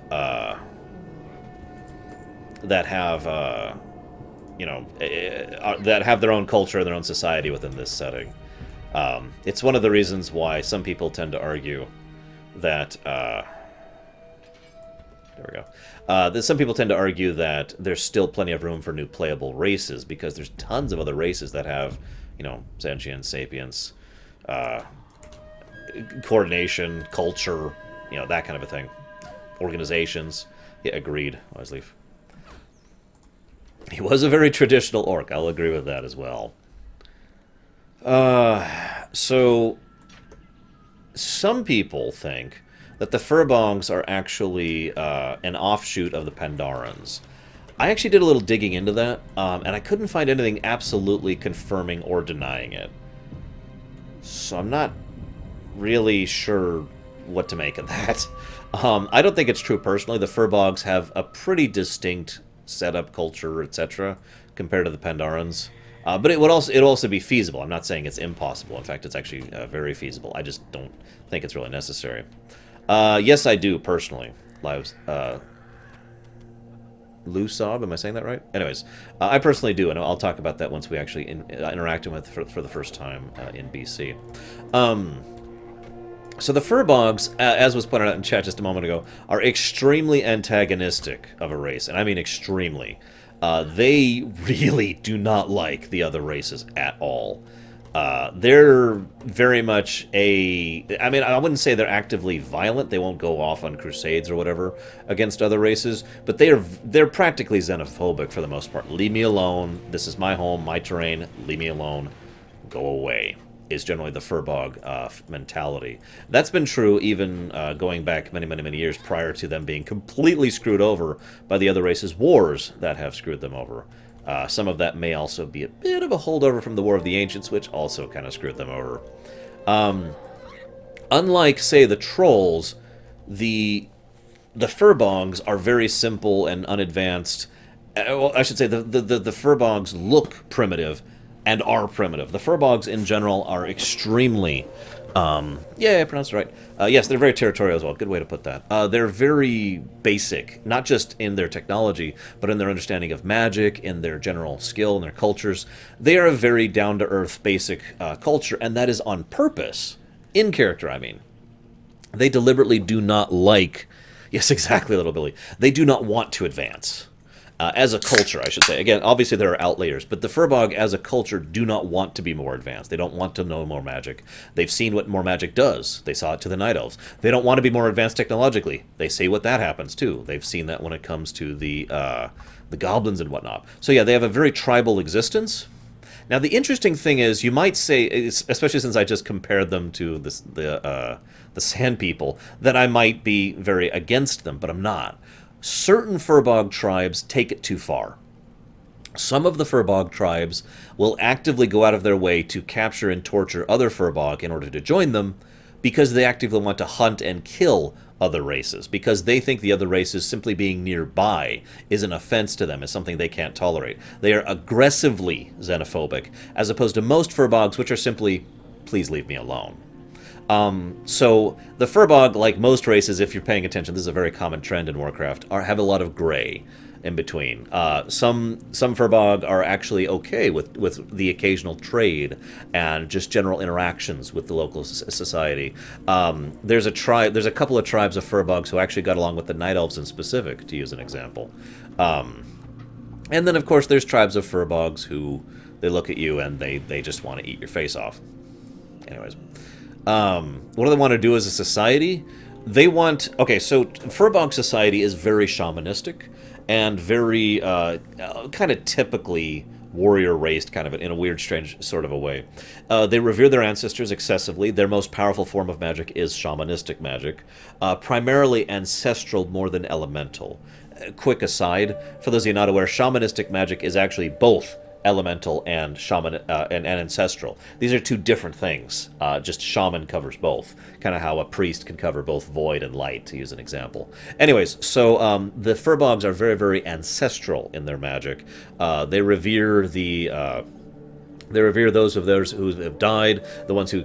most of their elders and their elder shamans deliberately bind their souls to wherever they're living in order to keep them living there. Now, this is actually a really important lore point, because part of the reason the Furbogs are very, very territorial is because the literal land they live in has the souls of their ancestors bound to it. So if they were to lose it, or if it was to be destroyed, or if there was, if there were invaders on it, or people disrespecting it, then they're disrespecting the literal, fundamental, pseudo-tangible souls and spirits of their ancestors, right? So, obviously, that would be considered a huge and terrible insult, in addition to the fact that it would interfere with their ability to cast their magic, because they're so ancestral in their magical style. So, it would affect them societally and literally. It would actually cause them a deleterious effect to their ability to function as a people.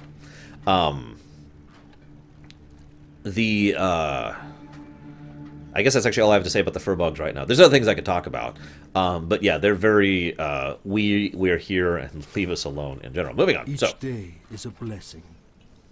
So,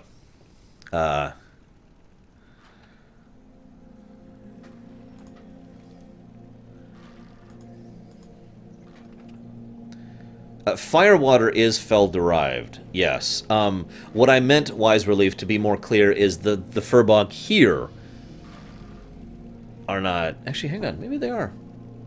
Oh, right, okay, so yes, I'm sorry, I understand what you're talking about now. The point I was trying to make was that these furbog were already more aggressively xenophobic before they started to do the firewater thing, which we'll find out about in a minute. That, if you'll remember, I made a little aside saying there's one other detail, but we'll get to that later. That's what I was referring to as. Right, so. There we go. Yes, I'll take that, thank you. Do well. Alright. The prophecy spoke of one who would rise and deliver us from the oppressive grasp of the bristle limb, that the spirits themselves would herald the arrival of this hero, and now you have come. I humble myself before you, Great One.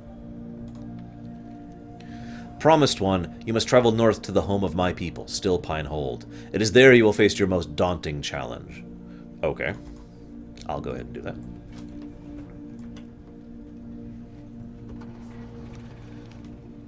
Yes, there are also Wendigos. We won't be seeing those until we go to Northrend, though.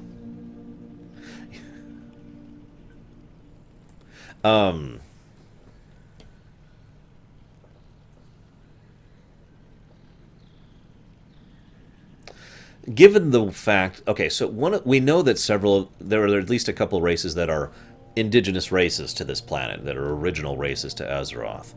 Trolls, Taurens, and Pandarans are the big ones.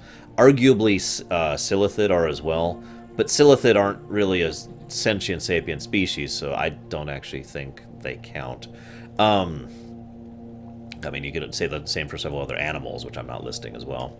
So, I mention this, though, because as we will see throughout the game, as we're going through this, there are several variants on Tauren. The Tauren that grew up and that were raised or evolved or whatever within a given region tend to be different from the Tauren from another region. We know there's at least 3 distinct Tauren: the Tonka, the Tauren, and the... Oh, I suddenly can't think of their names. The ones in the Pandaria area. Humans... No, humans are not native to Azeroth, that is correct. They were crafted. They're one of the crafted races. I mention this because it is entirely feasible, possible even, that the furbogs, who look like this, are actually, again, a similar race to the Pandarans. That the Pandarans, as we know them, were the ones who were developed down in Pandara, and the furbog are the Pandarans who were grown everywhere else. So it's possible, within the realm of reason, that the two do, as was pointed out earlier, share a common ancestry. I don't know, is my answer to that. I don't actually have a real answer for that question. Who made the humans? The Titans. The Titans made the humans, the dwarves, the gnomes, elves or trolls. Hang on, so the Titans made the humans, the dwarves, the gnomes, a few other side races like the Vrykul, for example. The Mogu were made by the Titans. Yes, Salty. Sorry, I meant to mention that earlier. And yes, Jedi, yeah, kind of like that. I think that's actually it. I think those are all of the Titan-crafted races. There's a few other mutated or otherwise changed races, but those are the actual, the Titans made them races. Anyways, let's talk to... Oh, actually, let's do this in order. Let's do this in order.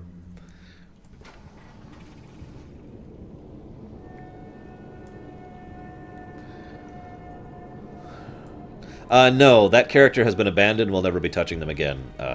Slaughtitas. The Vrykul... No, the Vrykul will not. That is correct. For centuries we have lived in relative peace with the creatures of the land.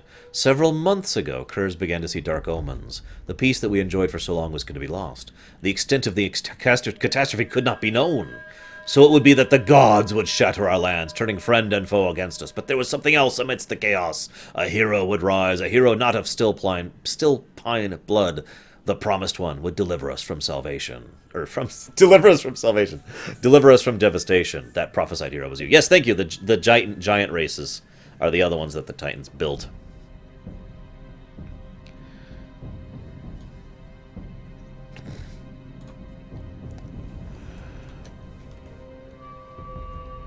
Wow, grunge.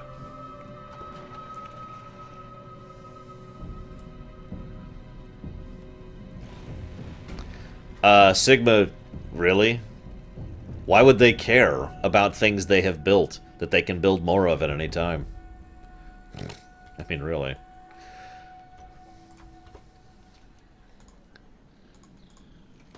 These are dark days, promised ones. Even the Murlocs are kicking our tails, literally. Unfortunately, more than just my ego has been bruised. While our relationship with the Stillfin Murlocs has always been tenuous, never would he imagine they would have gall to attack and steal from our food stores, travel west to the shore and recover our stolen foodstuffs. And if you see a dark-skinned Murloc with a patch of white fur stuck between his webbed toes... Hey, Karasuvi. Hope I'm saying that right. Also, I like this guy. This guy's name is Gurf. Gurf the Brave. He's, like, I don't know, about Deutsch's height, I'd say. Something like this. Beasts of the Apocalypse. My brother and I were hunting in the woods to the east when we were ambushed by strange insect-like beasts. Such aberrations have never been seen in Azuremyst. Could there be a sign of the coming of the apocalypse? The apocalypse you are destined to prevent? If you are truly the promised one, you will strike down the creatures of the apocalypse and bring me their hide. I can make some armor from their hide. How wonderfully pragmatic. Well, I wasn't trying to be derogatory, Deutsch. I was just pointing out Draenei are tall, like over 6 feet tall. So, in fact, I think they are the third tallest playable race now that the Pandorans have added. Taurans, of course, being the biggest. So yeah, the Draenei are... I like how you guys are playing with the caps filter. You guys are hilarious. Oh, there it goes. God, my neck. Oh, my neck has been terrible lately. What time is it? Okay. Aha! And here are the terrible, horrible creatures that have been brought forward. Ravagers. So for those of you who don't know, these are indigenous creatures to Draenor, not to Azeroth. I kind of make that point... oh, yeah. I kind of make that point because this means that one of the ship pieces that landed over here had a lot of Ravager specimens in them. And, yeah. Ravagers are pretty horrible creatures, all things considered. They are exactly what you would imagine they are based on their appearance. They are very combat-oriented, shall we say. They are extremely adaptable to multiple terrain types. Ravagers will actually, within only a few generations, adapt entirely to a new biome. So you'll actually see quite a few different types of Ravagers as we go through Burning Crusade, because one's living in a desert blasted area and one's living in a jungle area and so forth and so on. The other horrible thing about Ravagers, they tend to procreate a lot because they're not actually bugs. They are in fact beasts, animals. Just imagine if a wolf had lots and lots of an armored exoskeleton and lots of spikes and was very durable and very strong and were just worse in every way. That's basically what Ravagers are. Fun fact, really quick here. Back when I was playing through BC for the first time on my hunter, we actually had no tank at the time because I was on a hunter and I'm the tank. So I actually had a a Ravager named Heartless. And Heartless was actually the guild tank. And I was actually damned good at tanking with my pet as a hunter. We could actually do 5-man dungeons with Heartless tanking it. It was tricky and kind of difficult and took some real effort, but we could do it.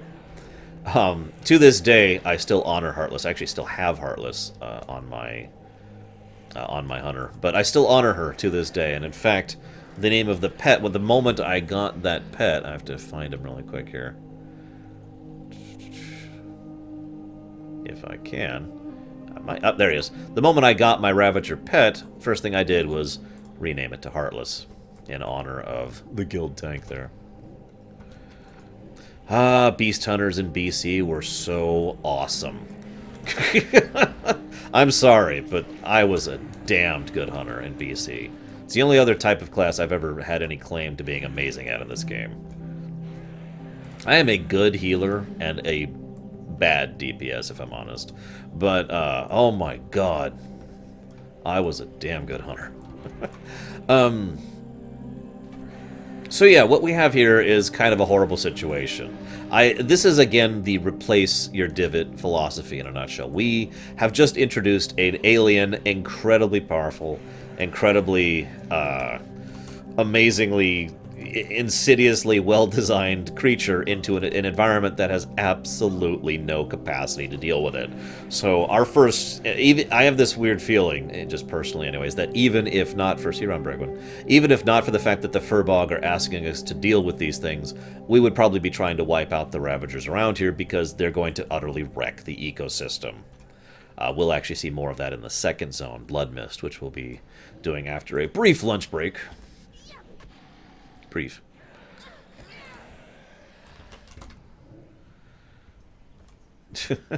Well, yeah, we actually will see a few other creatures when we get to the zoo. I do intend to do a bit of a tour of the Exodar once we're done with these quests. We're actually almost done with Azuremyst in general.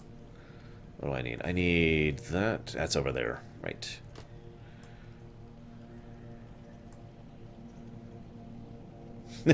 Well, good luck, Grunge. I mean, if that's what you want to go for, I wish you well. And I hope it goes well for you. Oh, Psychotic, I would explode with joy if that happened in general, but especially if it happened live on stream.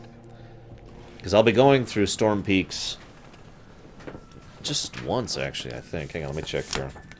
Storm Peaks... I'll be going through... Yeah, just the one time, looks like. So, okay. Jedi Mew asked me an interesting question. Which WoW character do I hate? There's actually two types of disliking a character I've noticed over my years of doing this job. And being me in general. Oh, right, I need to grab this. There we go. Point number one is, you know, you hate the character and you just want them off your screen, basically. You're tired of it. You have no desire to interact with that character, and you just don't want them to be in your show or in your book or in your game. The second type of character you hate is the kind of character that's very well written and very well presented, and you love to hate them.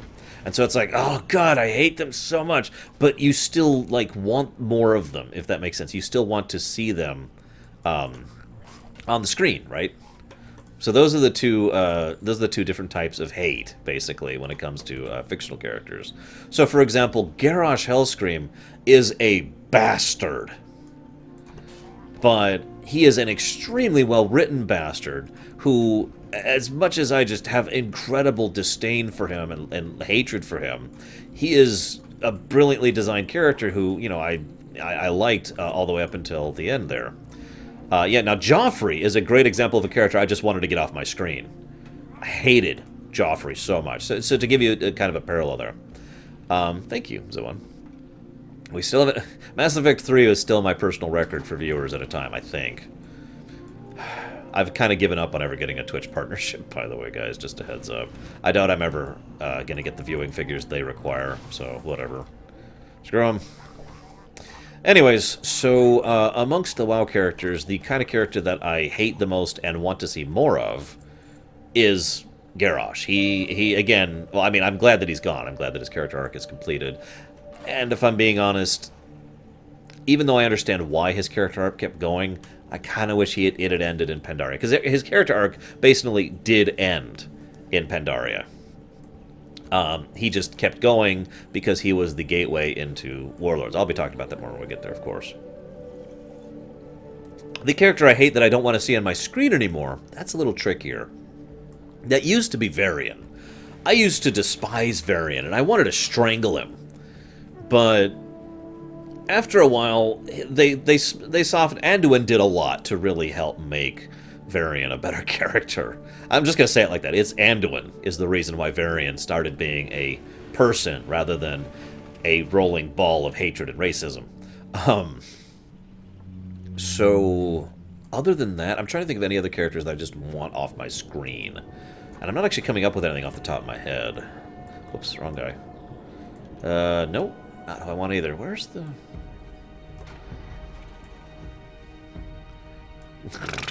I imagine you were not pleased, Grunge.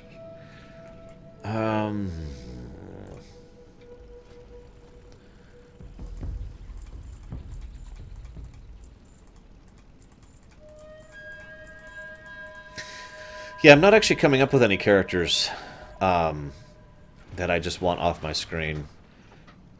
I will admit Tyrande is very close. Even as recently as Pandaria, she still is a warmongering idiot. Really. I actually agree with Thohodor, by the way. Not that I'm inclined to shipping, but I do personally think that Illidan is a better match for Tyrande and vice versa. Just in terms of their characters. So, we've beaten the beasts of the apocalypse. They're ugly little creatures. Even the blind watcher could see them, and he's blind. Not only is the prophecy true, this armor's amazing. Surely, this armor is fit for a champion, and I will sell it to you at a discounted price. I jest. First piece is complimentary. Well, thanks.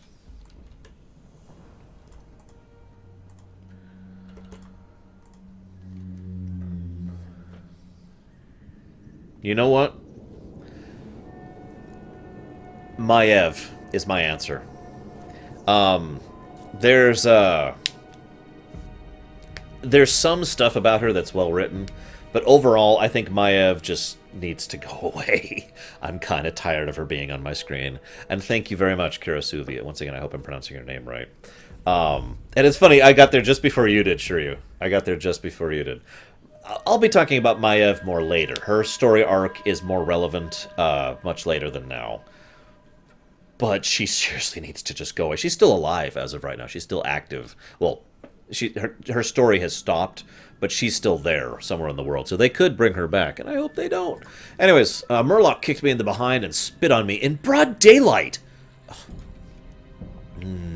Delicious grain. Parcat will be pleased.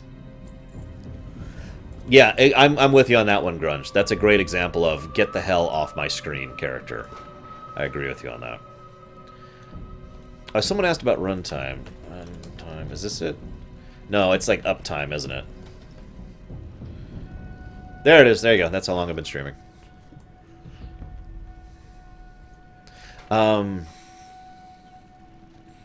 Yeah, no kidding. Opeth. I gotta say your name right now. Okay, so let's talk to the other guys here. I am Stillpine the Younger, heir to my Stillpine legacy. As you can see, my defenders have set up a death trap for the raving wildkin that attacked from inside Stillpine Hold. While we were able to hold them out here, none of my defenders have been able to infiltrate the hold. If you could get inside and slay their leader, I might give us an opportunity to strike. Please, stay alert. Well, you know how often I stop, Nethrazim. As High Chief, my immediate concern is the root of corruption in Stillpine Hold. Why did the Wildkin, once our allies, attack us? Why have they taken residence in Stillpine Hold? Perhaps something inside will hold the answer. Maybe it'll be a giant power crystal leaking radiation into there. I don't know, though. What do you guys think? And yes, I agree with Shiryu. Maiev is Tyrande, and all of the negative aspects of Tyrande, and just cranked up a bit. None of the positive aspects of Tyrande, because there were positive aspects to Tyrande's character, and just, yeah, cranked up to 11. Hate her. Uppity, racist. I've noticed that there's actually a lot of the characters I dislike in this game are racist. I just noticed that concept. It's true though. It's like, ah, you bigoted bastard. Anyways.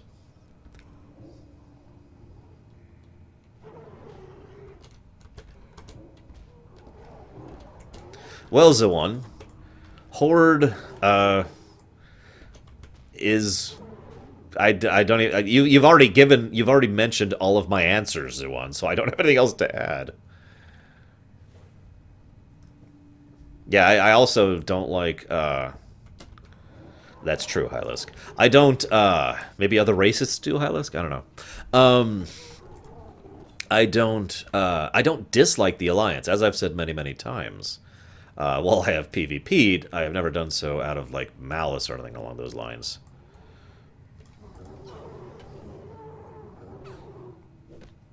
Actually, I think it makes them more tolerant, Thohadar. In all honesty, most of the more racist characters across the setting are actually the outliers. The majority of people within this setting are pretty tolerant, are pretty okay with, you know, gnomes or dwarves or humans or whatever. Most of the racism is either confined to a specific group of people or a specific individual.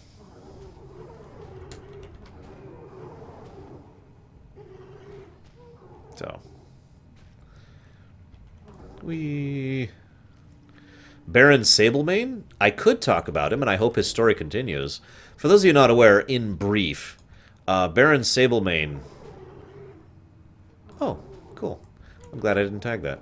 Baron Sablemane is a black dragon who is not Raytheon, who is still alive. If you don't understand the significance of that, he's the only one. There are 2 black dragons in existence, and there are Raytheon and Sablemane. I am hopeful, like I said, I'm hopeful we see more about Sablemane in the future. What am I doing? Yes! The blood crystal. So what do you know? Hey, look, there's a blood crystal just jammed in here.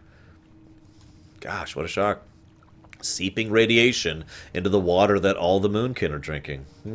Gosh. Oh god, the Wildkin. Oh, the Wildkin. On the surface, the crystal appears to be a piece of the Exodar, but something's gone terribly wrong. It is blood red and rapidly dissolving into the water supply of the cave. So, I kind of discussed how power crystals work earlier. Part of the reason for that was to emphasize that that's not how power crystals work. Power crystals are not... should not dissolve into water when put into it, and they certainly shouldn't be blood red like that. Don't worry. We will explain the reality of that soon. Oh, isn't there a quest for this guy? I don't remember. Oh, thank God, though. So you notice I deliberately went out of my way not to kill that guy. That's a unique model, and I wanted the hunter to be able to tame it so that they could get their pets. So I could have tagged it and killed it, but then it would have made them delay, so I went ahead and ran away so that they could get their taming. Speaking as someone who has played a hunter for a long freaking time, I fully understand just how frustrating it is to have some other person tag the pet you're trying to tame and mess up your taming. I hate that. So I try to be very, very tipping toes around other hunters who are trying to get a beast tamed. Anyways. By the way, I would say Hux is not racist so much as everythingist. A true zealot, as I mentioned before. So, Moonkin, I haven't really talked about them before. That's these guys, the bear owlbear things. They're actually called Moonkin. For the longest time, several people thought the legitimate name for them was Boomkin, because it was such a common term to refer to them as, basically from BC onwards. I think I'll talk about Moonkin in just a second. We're going to advance the quest first. So this may reveal the opportunity we need. I'll send the TAC Force at once. Thank you for your service. Oh, you're welcome. Ding. Yeah, Moonkin, as in creatures of the moon, basically. And yeah, Boomkin, because... these blood crystals you saw, my scouts have seen many more to the north. I thank you for your aid, but now ask you leave me to confer with the elders. I will call with you once I have spoken with the other elders of our village. Okay. No. Well, like I said, we'll talk about Moonkin in a second. After the crystal storm has subsided, a beast of myth appeared in our village, brought here by the invading Wildkin. This beast, the Kurkin, laid waste to our village. Many still pine were slain in defense of our lands by this fiend, and many have lost their lives attempting to subdue it. In my visions, I have seen one defeat the Kurkin. This one must be you. You are our only hope. Enter it and slay the Kurkin. So now I'm going to go in and kill that thing, assuming no other hunters want him. So, Moonkin, right? Yeah, I remember that too, Godric. A Scottish accent? I can't do a Scottish accent, dude. So I'm going to do a fake Scottish accent. I need something dwarven to say. What's something dwarven I could say? Unleash the Kraken! There we go. Very dwarven Kraken that we need to unleash. It's very important. If we don't, we won't get enough beer. Because apparently I like beer all of a sudden. Even though I actually hate beer. What was I saying? Alright. I like mining and my axe. I don't know. Anyways.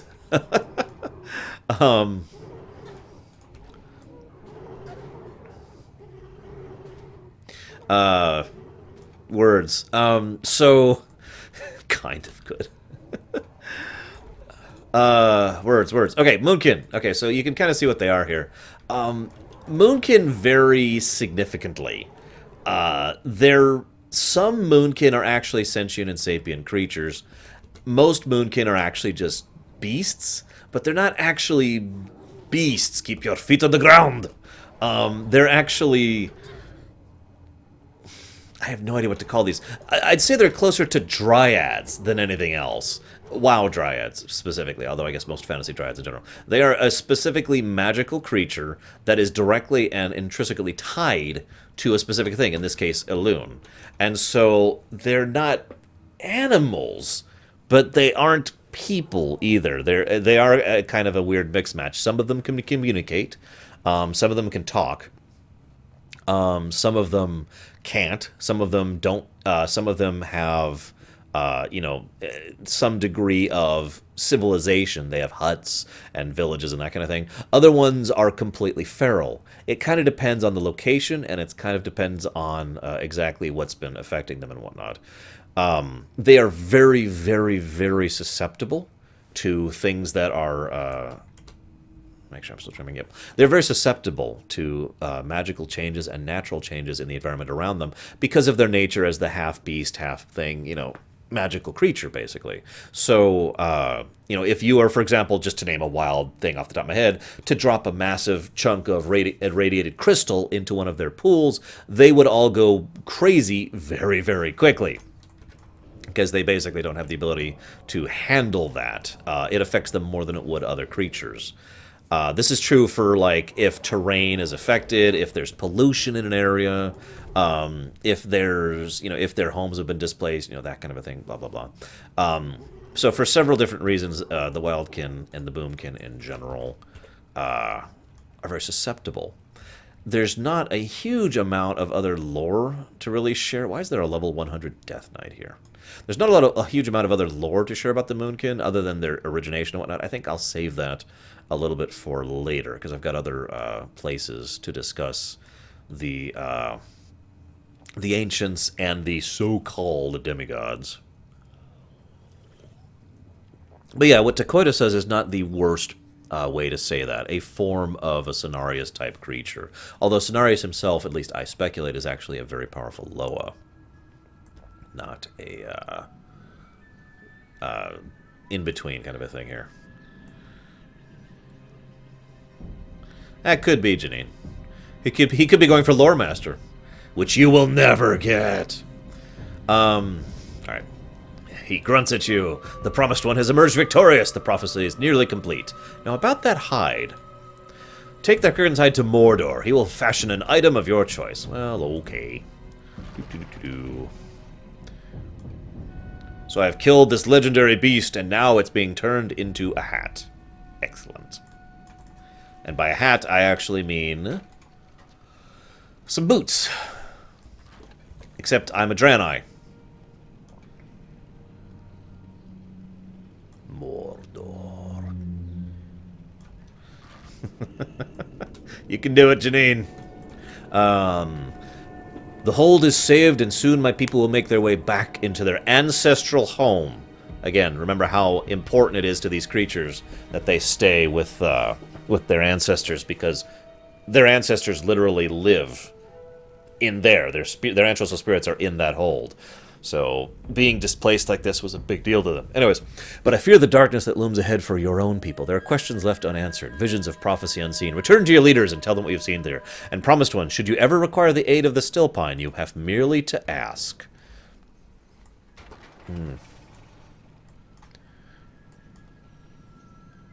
can do it today, Janine.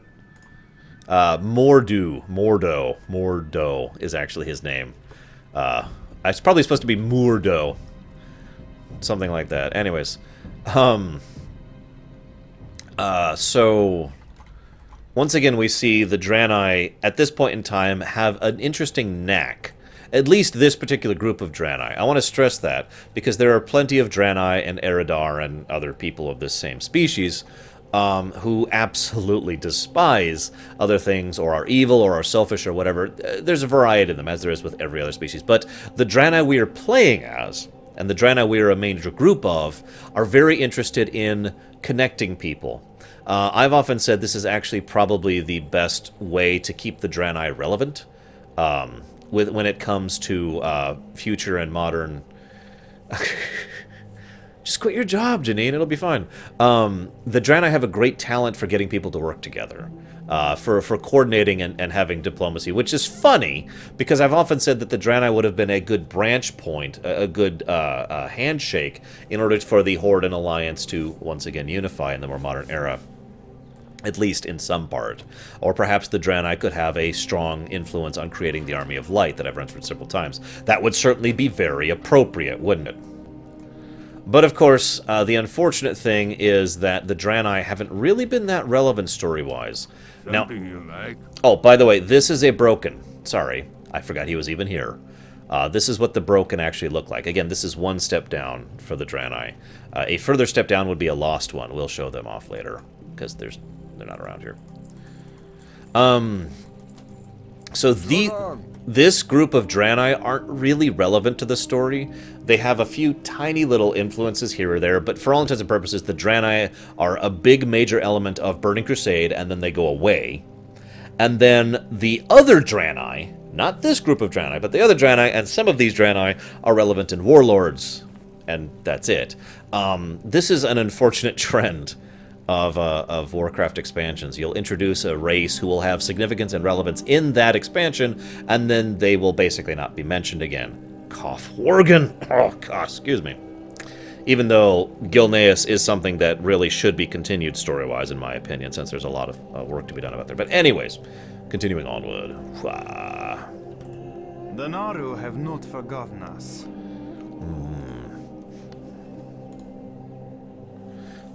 I'm not going to make any excuses for what you found. This is clearly our fault. We had gotten reports of crushed crystal fragments showing up in the river to the east, but chose to ignore the implications. Now we can either sit around this island and cry about the tragedy that has befallen this land, or we can do something about it and prevent it from spreading. If you've got the stomach for it, I want you to go back into the wild and kill as many of the infected as you can find. May your days be long, and I should have actually already done that quest. Few.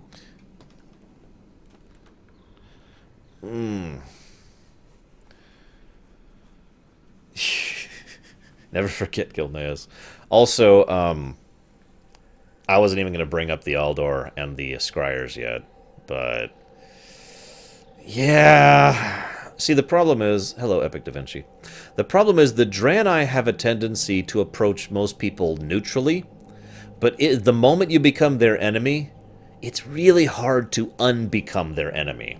They have almost a black and white perspective on things. You're either an ally or you're an enemy. And while at the one hand that's kind of, you know, terrible, and you think of that as a horde thing, try to remember what these people have been through. These people have been chased by the Legion for a period of time longer than we have any history of here on Earth.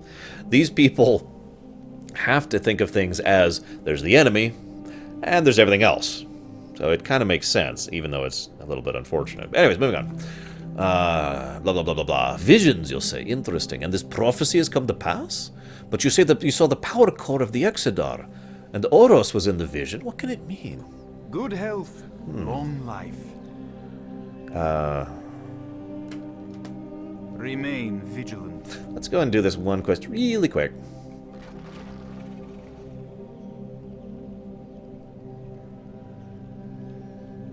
I don't think, I think at least some of it will be retconned. Blizzard has certainly never been shy about retconning, have they? But I don't think that much, really. And hey, Cool Ninja, you have missed everything. Just some Draenei stuff.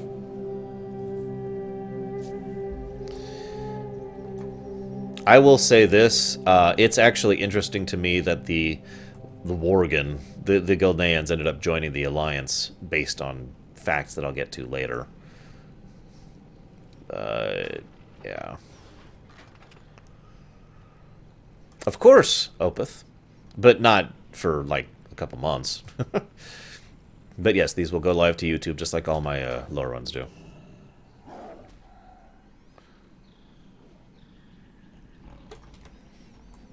I have never had a Lorerun not go to YouTube. The numbers at the bottom are which transmog suit we will be wearing when we get to our actual main characters, which we are obviously not at yet.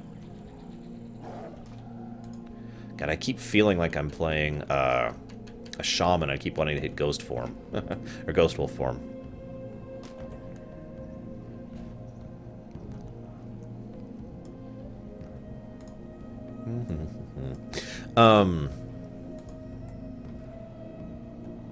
The next step while I was going to space, you mean again? I mean, for God's sakes. Subspace Emissary wasn't a lore run, but yes, that was lost forever.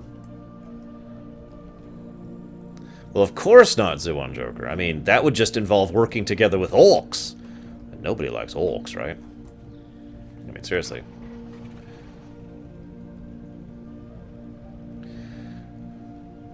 Where is... I need one more. Oh, there's one. Okay. I'm trying to think if I want to talk about that yet or not. We're going to be pausing pretty soon here for lunch. We're almost done with Azuremyst. We're inches from being done with Azuremyst. And then we'll move on to Bloodmist. Dun, dun, dun. I hope you guys have enjoyed the visual aesthetic of Azuremyst. You know, it's got this kind of greenish, bluish thing going on. Lots of crystals from the debris all over the place. It's kind of nice. Azuremyst will be a little bit harsher on the eyes. And by Azuremyst, I mean Bloodmist, because I'm a moron. Don't worry, I won't be pausing long. I've actually got some pizza I can reheat. So I will be doing that and then munching on it and then be back. I'll go resting my throat, too, while I do it. Still recovering from that sore throat. Natbot's like, never! I will never obey.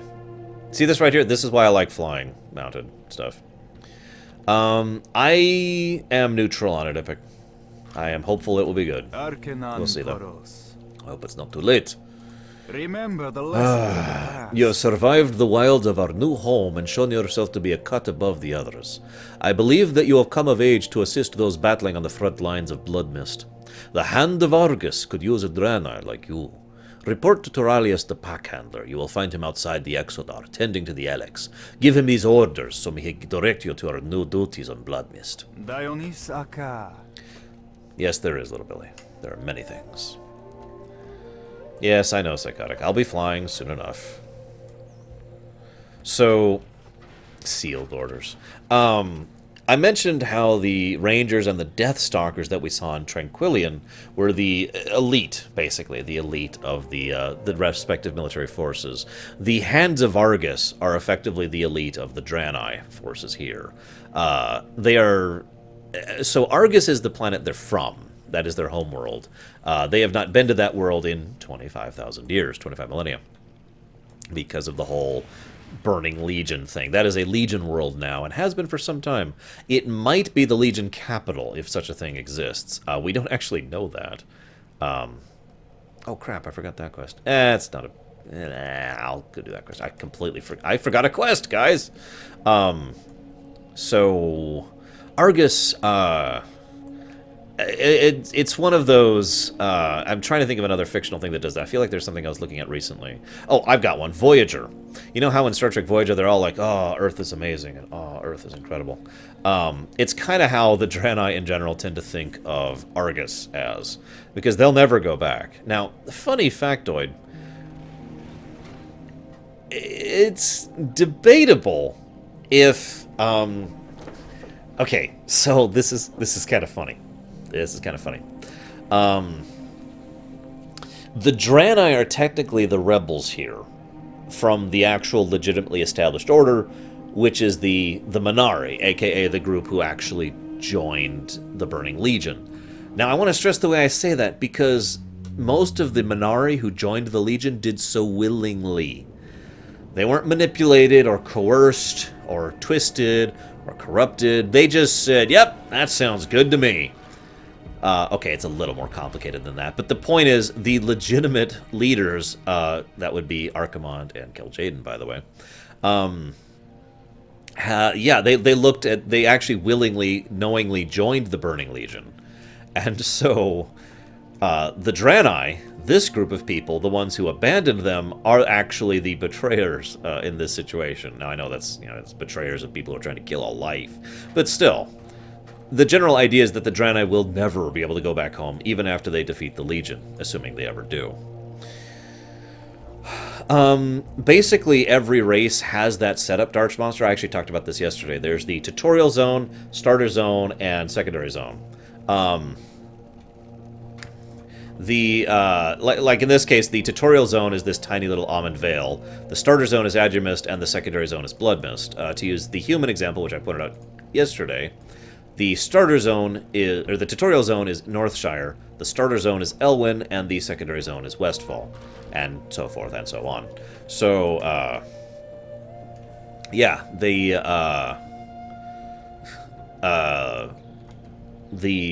most of the races have that setup. So yeah, like I said, even though it's kind of weird to call the Draenei betrayers, they actually are, because again, the majority of the people and the majority of the leaders actually did choose to join the Burning Legion. You might be like, well, why would you ever agree to do that? Well, see, Sargeras is a Titan, and Titans may not be that strong personally compared to other creatures, but Titans are really, really good crafters. And if there's one thing a Titan do, it is the ability to rebuild and change someone to be something else. So Sargeras' bargain was simple. Sargeras offered them to be rebuilt, effectively remade, into this incredibly powerful form, and basically infusing them properly with Fel. Now, I know that sounds weird, but remember, most creatures that are Fel-infused die out quickly, right? That's because they're just running so much of that raw power through them, and it's burning them up. It's burning them out. If you were to somehow theoretically make a perfect demon, a demon that is in sync with the Fel power that they're channeling, it wouldn't have that deleterious effect on them. They would simply have access to all this power with none of the detriments. That is the bargain Sargeras made with Kil'jaeden, Archimonde, and Valen. All three of them were offered that bargain. A tremendous, ridiculous amount of power, effectively an immortal lifespan. I'll talk about that later.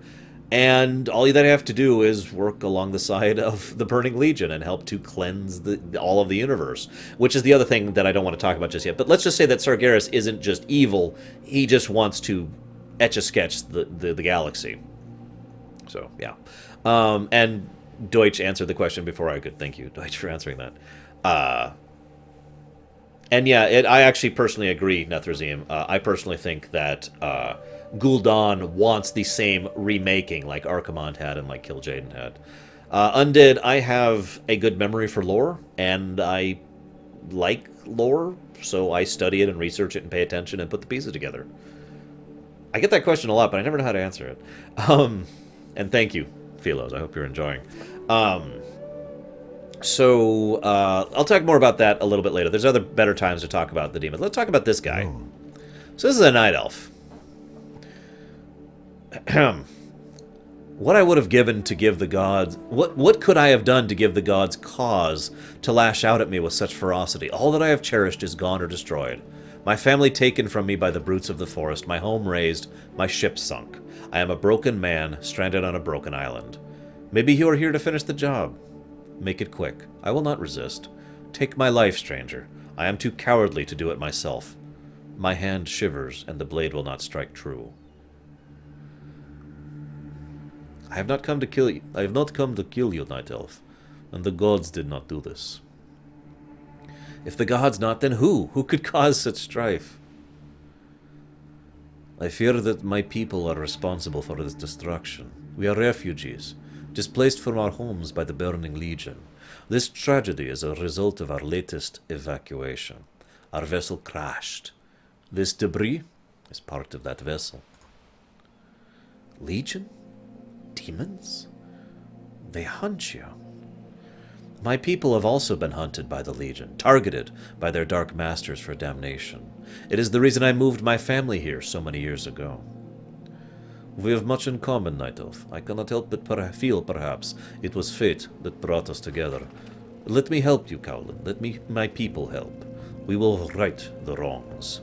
This I vow. Goddess, watch over you. How may I help? So, you might be wondering what he's crying about and why he's so sad.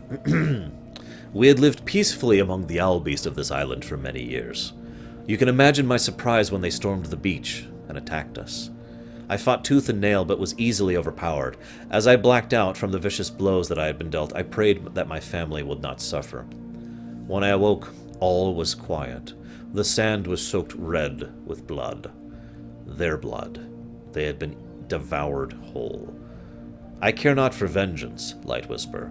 I only ask that their remains be returned to me for a proper burial.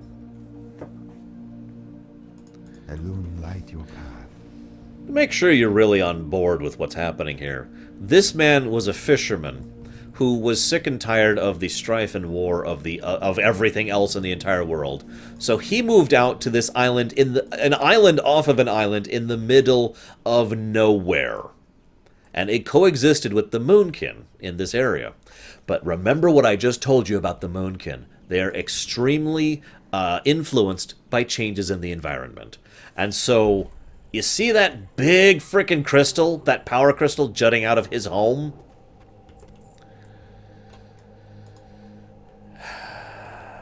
So, the moon can go raging, feral wild beasts, as I've already described before, right? And this man and his wife, and I believe his daughter, were beaten and nearly killed, and they actually literally ate the rest of his family.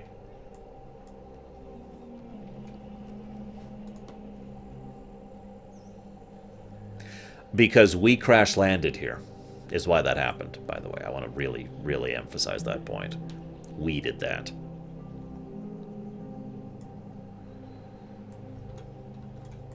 Can I assist you?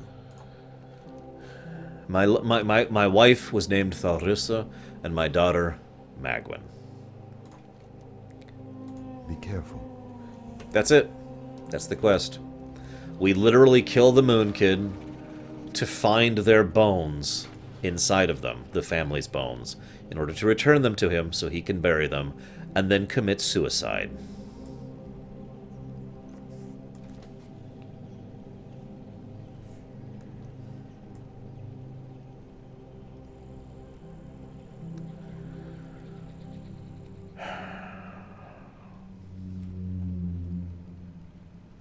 There are a couple quests like that in this game.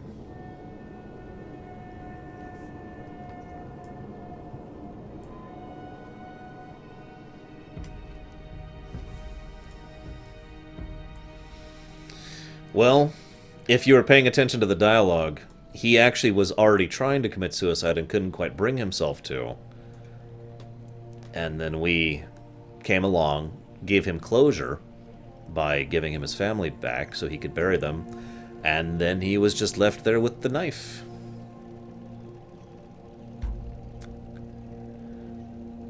So, yeah.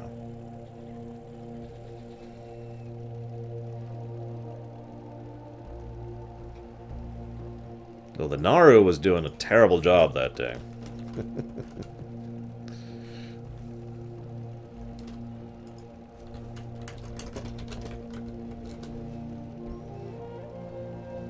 Neither, Deutsch. They don't show it on camera. So I suppose you could interpret it your own way. All we did was leave a guy who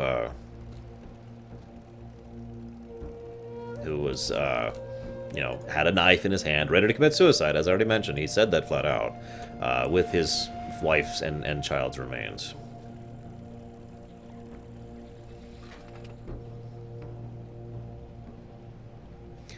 And yeah, there is a bit of a running gag that the Draenei are terrible navigators, basically.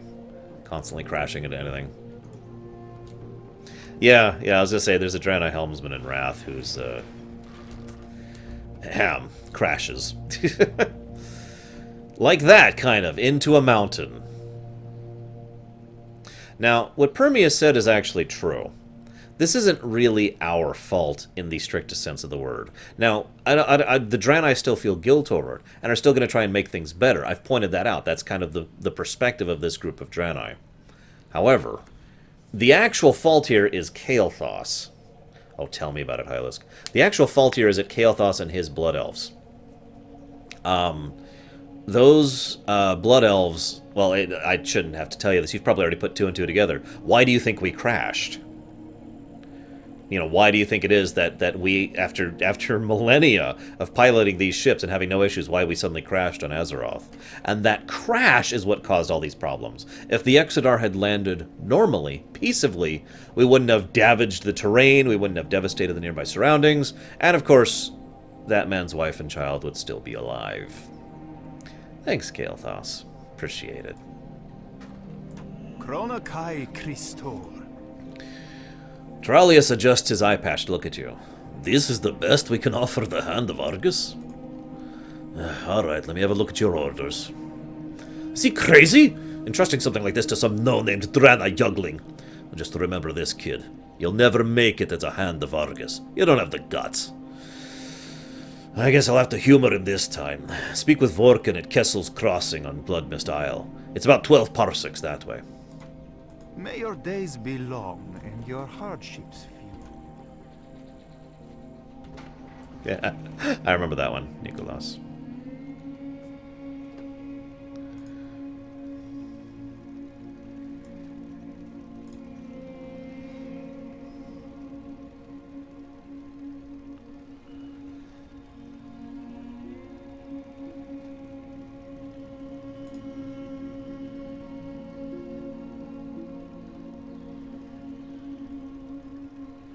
Hang on a second. I just want to make sure I'm going to the right location, because I'd like to make sure that I'm doing that. Is it up here? It should be right about here. I'm pretty sure I'm going the right way. Pretty sure.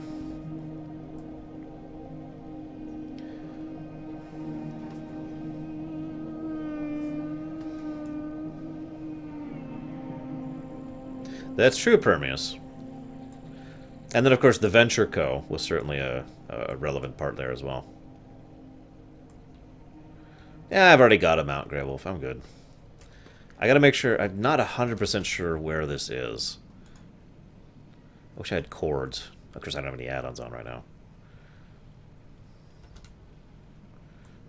Well, here's the shore. Is she up here? Shoot. Hang on, hang on.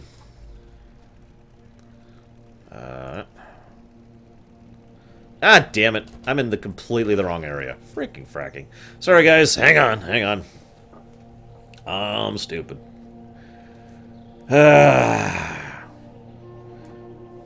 Do.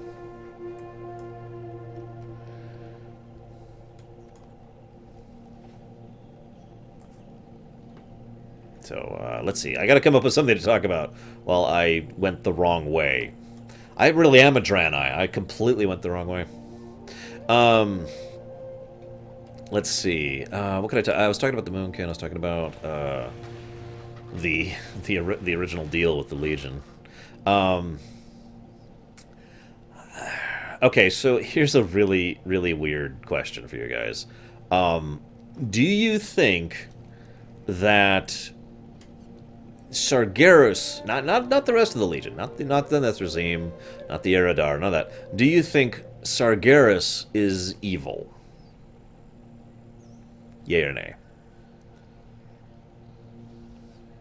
Yeah, I have that, of course, Godric.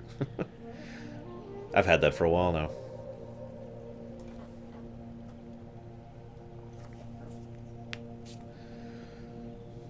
Sorry, Shadow, but we're already Shadow.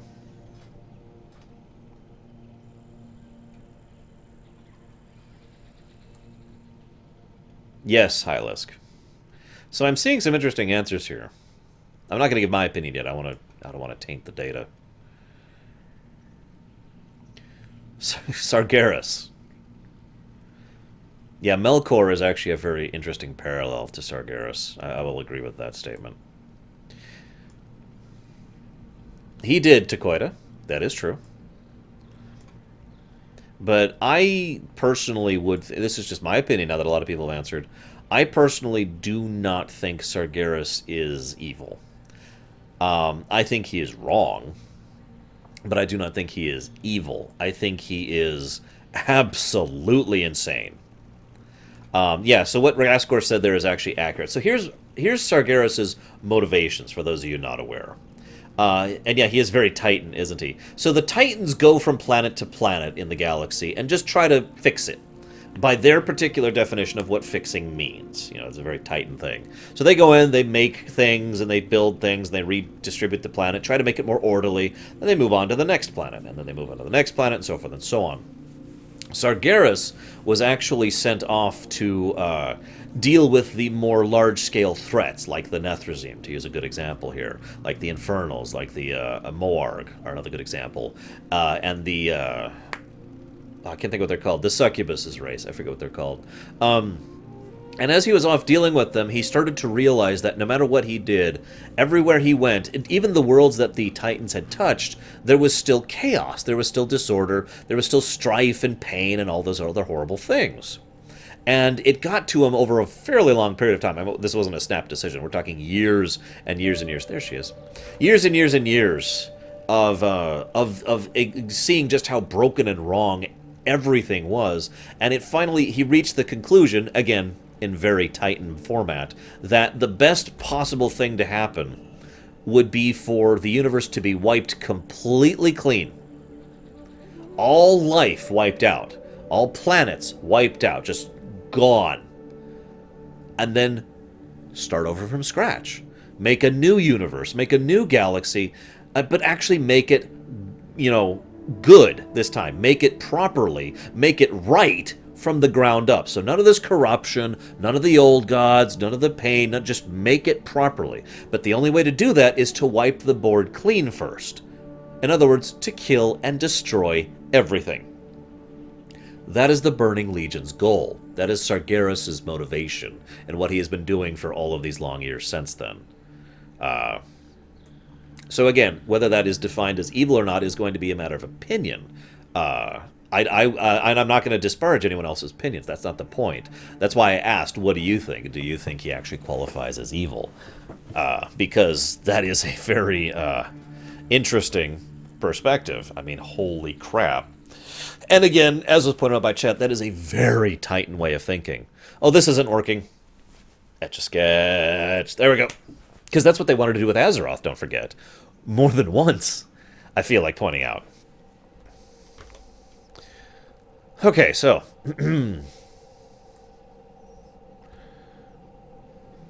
Also, hi, DC Stoner. So this is Magwyn, the guy's daughter from earlier. I thought she was further north. I'm an idiot. My family was attacked by the Murlocs and Alkin of this island several weeks ago. I managed to escape, but I think both my mother and father have been slain. I don't know what to do now, but I must try to get back my home. Will you help me through the forest? Of course I will. Let's do it. The Siad, that's the name of them.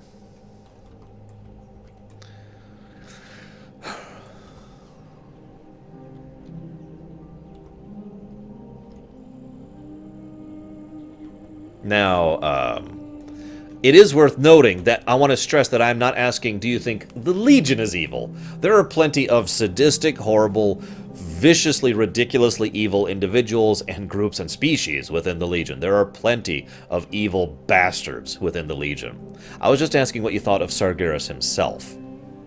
You know, the Legion Lord, so to speak. Although his status is still kind of in the air. We don't actually 100% know who and where and why and what Sargeras is as of this point in time. It is extremely likely that he has been interacting with his servants still because of the battle for the Undercity, which I'm not going to talk about right now.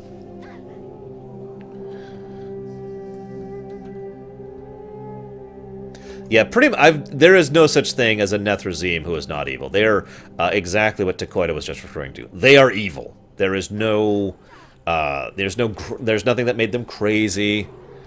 There's nothing that made them horrible. There's nothing that's just like, oh, they're victims of... No, they're evil bastards, the end. The Nethrazim are a very clear example of black in this setting. And arguably so are a couple of other races. The Pit Lords, the Nihilin, are not necessarily that. I mentioned that because the Nihilin were offered the same choice a lot of other species were. You know, join us and become part of the Legion and become demon-infused and whatnot. So it is actually entirely possible that there are Nihilins still out there which did not actually accept the offer of the Legion, just like there are Draenei who did not accept the offer of the Legion. You know, the Draenei, the guy we're playing right now, for God's sakes. It's okay, Catatonic. I was going the wrong way anyways, so people probably would have figured it out. But yeah, I was always going to do this. Yeah. So, I would actually personally really love to see a Nihilin who is not demon-infused, who is a good guy, basically. That would be so cool. Like, have, like, one Nihilin who is a part of the Army of Light. That would be awesome. Anyways, and yeah, I agree with what Jedamu said. Sargeras is still very much a Titan. He is still doing exactly what the Titans in general are doing and have been doing for some time. Oh, I know, Hylisk, I know. Once again, money is the problem. I know for a fact that at least a couple of developers, because I've seen interviews, would like to bring Battle for the Undercity back, probably in scenario format, and it's just, it hasn't been in the cards, which is such a damn shame. If I ever complete Operation Bellhammer, I am totally going to go to Blizzard and say, look, here's infinite money, do whatever. Stop making excuses and just make it happen, you know. You know, that's an interesting question, Draculus, and a good one. I actually wouldn't be surprised if we have a plot line where the Legion leaders either do a enemy of my enemy situation, or basically end up being betrayed by Sargeras, and that's how they get destroyed, kind of a situation. See you around, Shadow. Because either the Legion leaders don't care that they're going to be, you know, wiped out as a result of Sargeras' plans, or they do care and they consider it a betrayal. What's the name of the character John Delancey plays in Legacy of the Void? Because I could see that kind of a situation happening. A generally evil, you know, selfish bastard who ends up joining the good guys because of the fact that, you know, he's going to die as a result of his master's plan.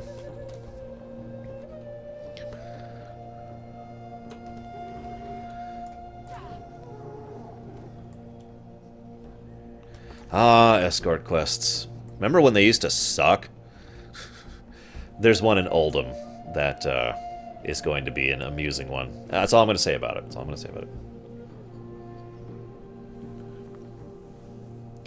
Well, OJ, this is a Lorerun I've kind of been prepped to do. In fact, I was going to do this Lorerun back in, like, November, and a few things didn't line up. Or, excuse me, back in December. A few things didn't line up quite right. So for scheduling reasons, I couldn't. And Legion isn't coming out till, like, frickin' September. The expansion was pushed back, and so I wasn't willing to wait effectively an entire year in order to... oh, God, yeah, Serpent. Anyways, I wasn't willing to wait an entire year for Legion to come out. I do plan on streaming Legion, as an aside. But, yeah.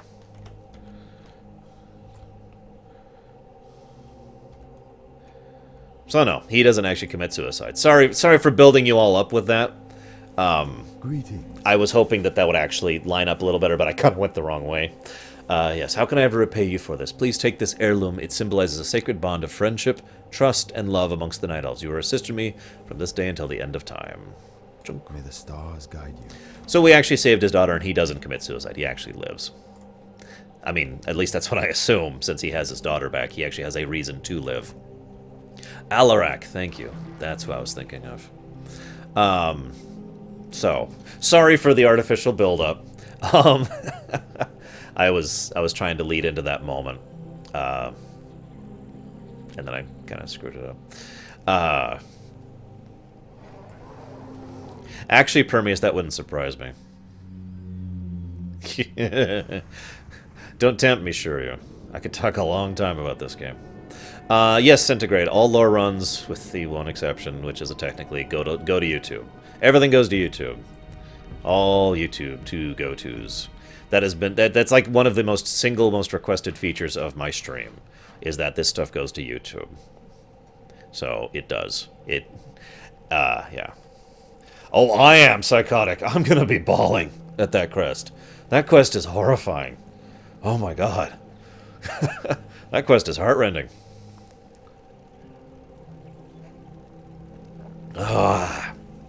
Or how about the quest in the Badlands? Psychotic.